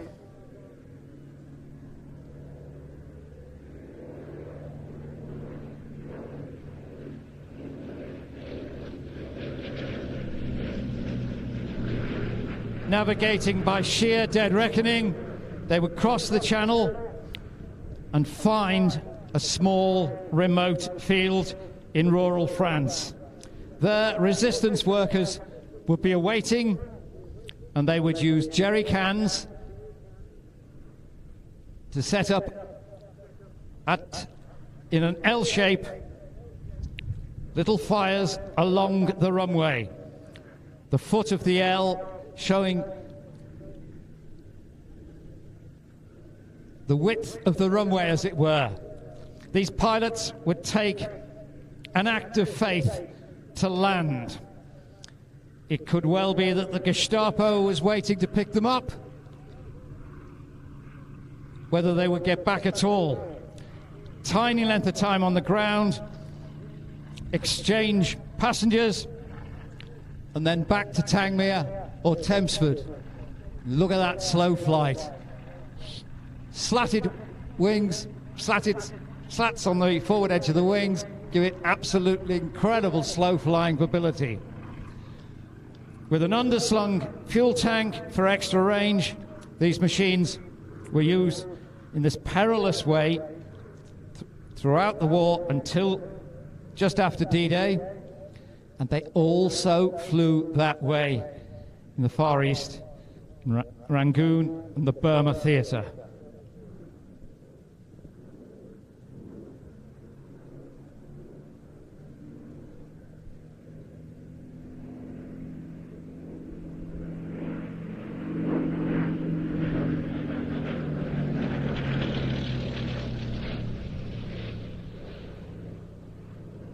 We have had treat after treat after treat of World War II era aircraft today.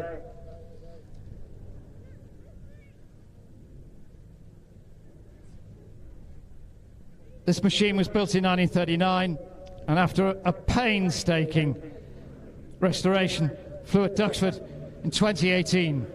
It's one of two airworthy in the United Kingdom.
Ladies and gentlemen, coming around for the last pass, and with that fully glazed canopy, our pilot will see you. Let's have an Old Buckenham wave.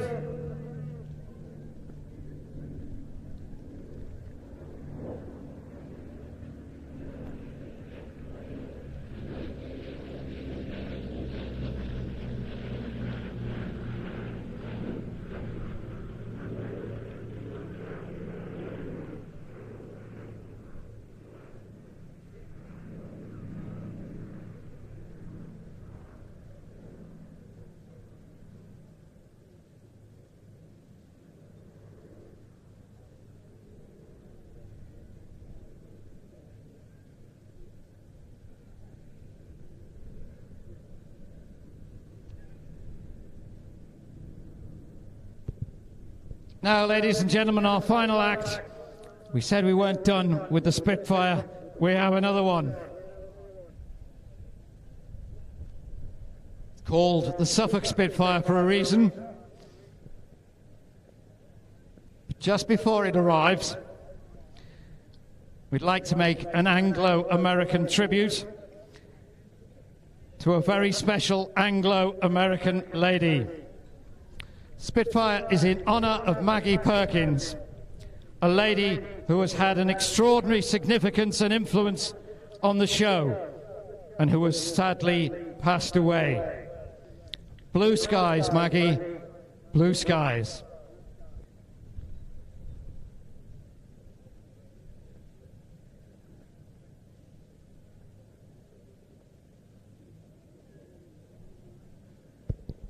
And rolling in from the right,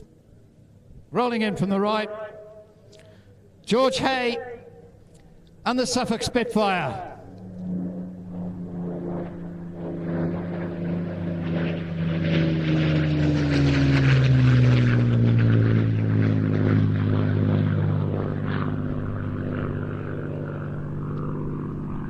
Now, George says that he acquired the Spitfire as something to occupy him following the sale of his company.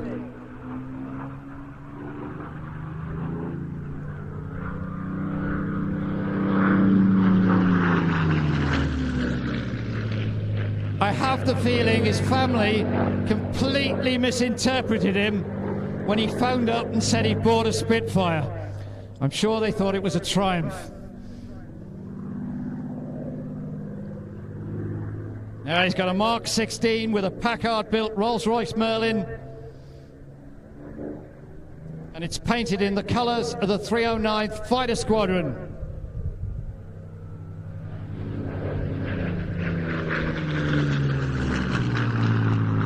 They were the first group to commence operations in the American 8th Air Force, flying Spitfire 5s in 1942.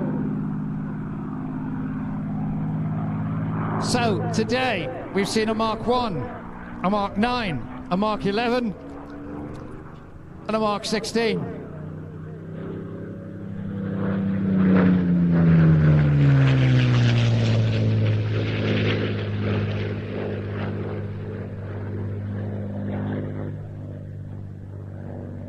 This machine spent 18 years of its life as a gate guardian at the main entrance of Royal Air Force Leconfield. It was made taxiable for the film Battle of Britain, 1967, and then went back to Leconfield and then guarded the gate at Uxbridge in London.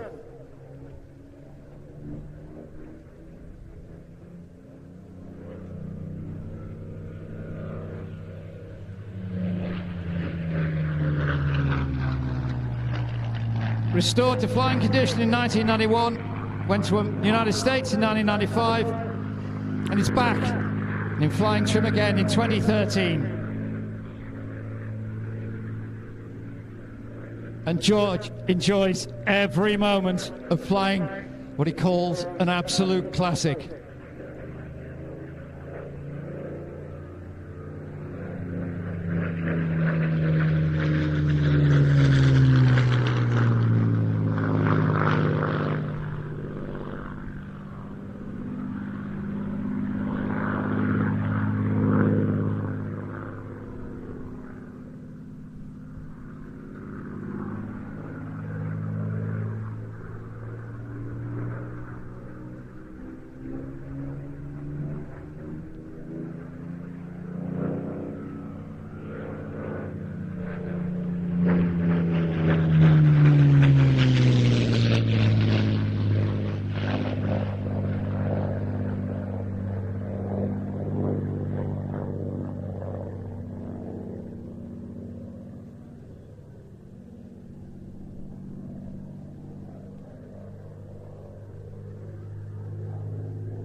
Ladies and gentlemen, coming round for the final pass and the final act of our show today, George Hay in the Suffolk Spitfire. He can see you. Give him a wave. What a suitable and wonderful finale to an amazing day. Ladies and gentlemen, George Hay in the Suffolk Spitfire Mark 16.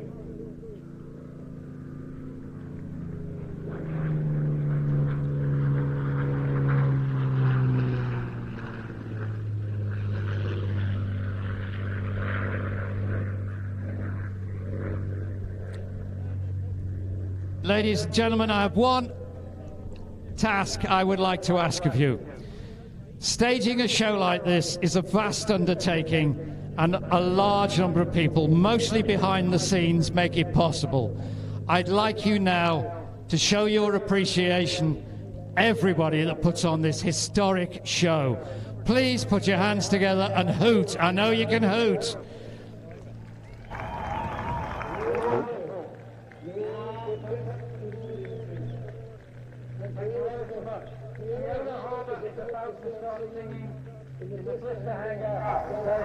Excuse Adam and I fighting over control of Cutting's cameras there. It's a little impromptu behind the scenes. Thank you so much for tuning in today. It's been a lovely day's flying. Really great to see the Red Arrows here at Old Buckenham for the first time. Good Falcons drop this morning. Blenheim stood out for me, and actually the decathlon. You know, it's always a surprise to see the sorts of things that aircraft can do, and flown so crisply as well, similarly to the Cat 10. I hope you've enjoyed what we've seen today. Do give the video a like and make sure to subscribe. We will be back live again here at Old Buckenham around about midday tomorrow. And yeah, it's been a lot of fun. We do enjoy coming to Old Buck. I'm really on my holiday, and I've sort of come down here from the Norfolk coast to carry on doing the day job, but it's so much fun. Why wouldn't you? Our next live show after Old Buckenham, so we've got tomorrow coming up. We will be live again at Duxford in a couple of weeks' time. That's here on YouTube. And later on in the year, so we're looking towards September, we'll have the Duxford Battle Britain Airshow available to view on watch.plainstv.com, our subscription service that we've just broadcast Air Tattoo a couple of weeks through that. And yeah, Duxford will be going out on that in September, along with the edited highlights of Air Tattoo as well. So I'll wrap it up there. We've got to, I've got to get back to the Norfolk coast to, I won't see the kids before bed, no. Well, maybe if we're really quick. Thanks so much for tuning in, everybody. I really hope you've enjoyed the show. We'll see you again tomorrow, around about midday. Thanks very much. Bye-bye.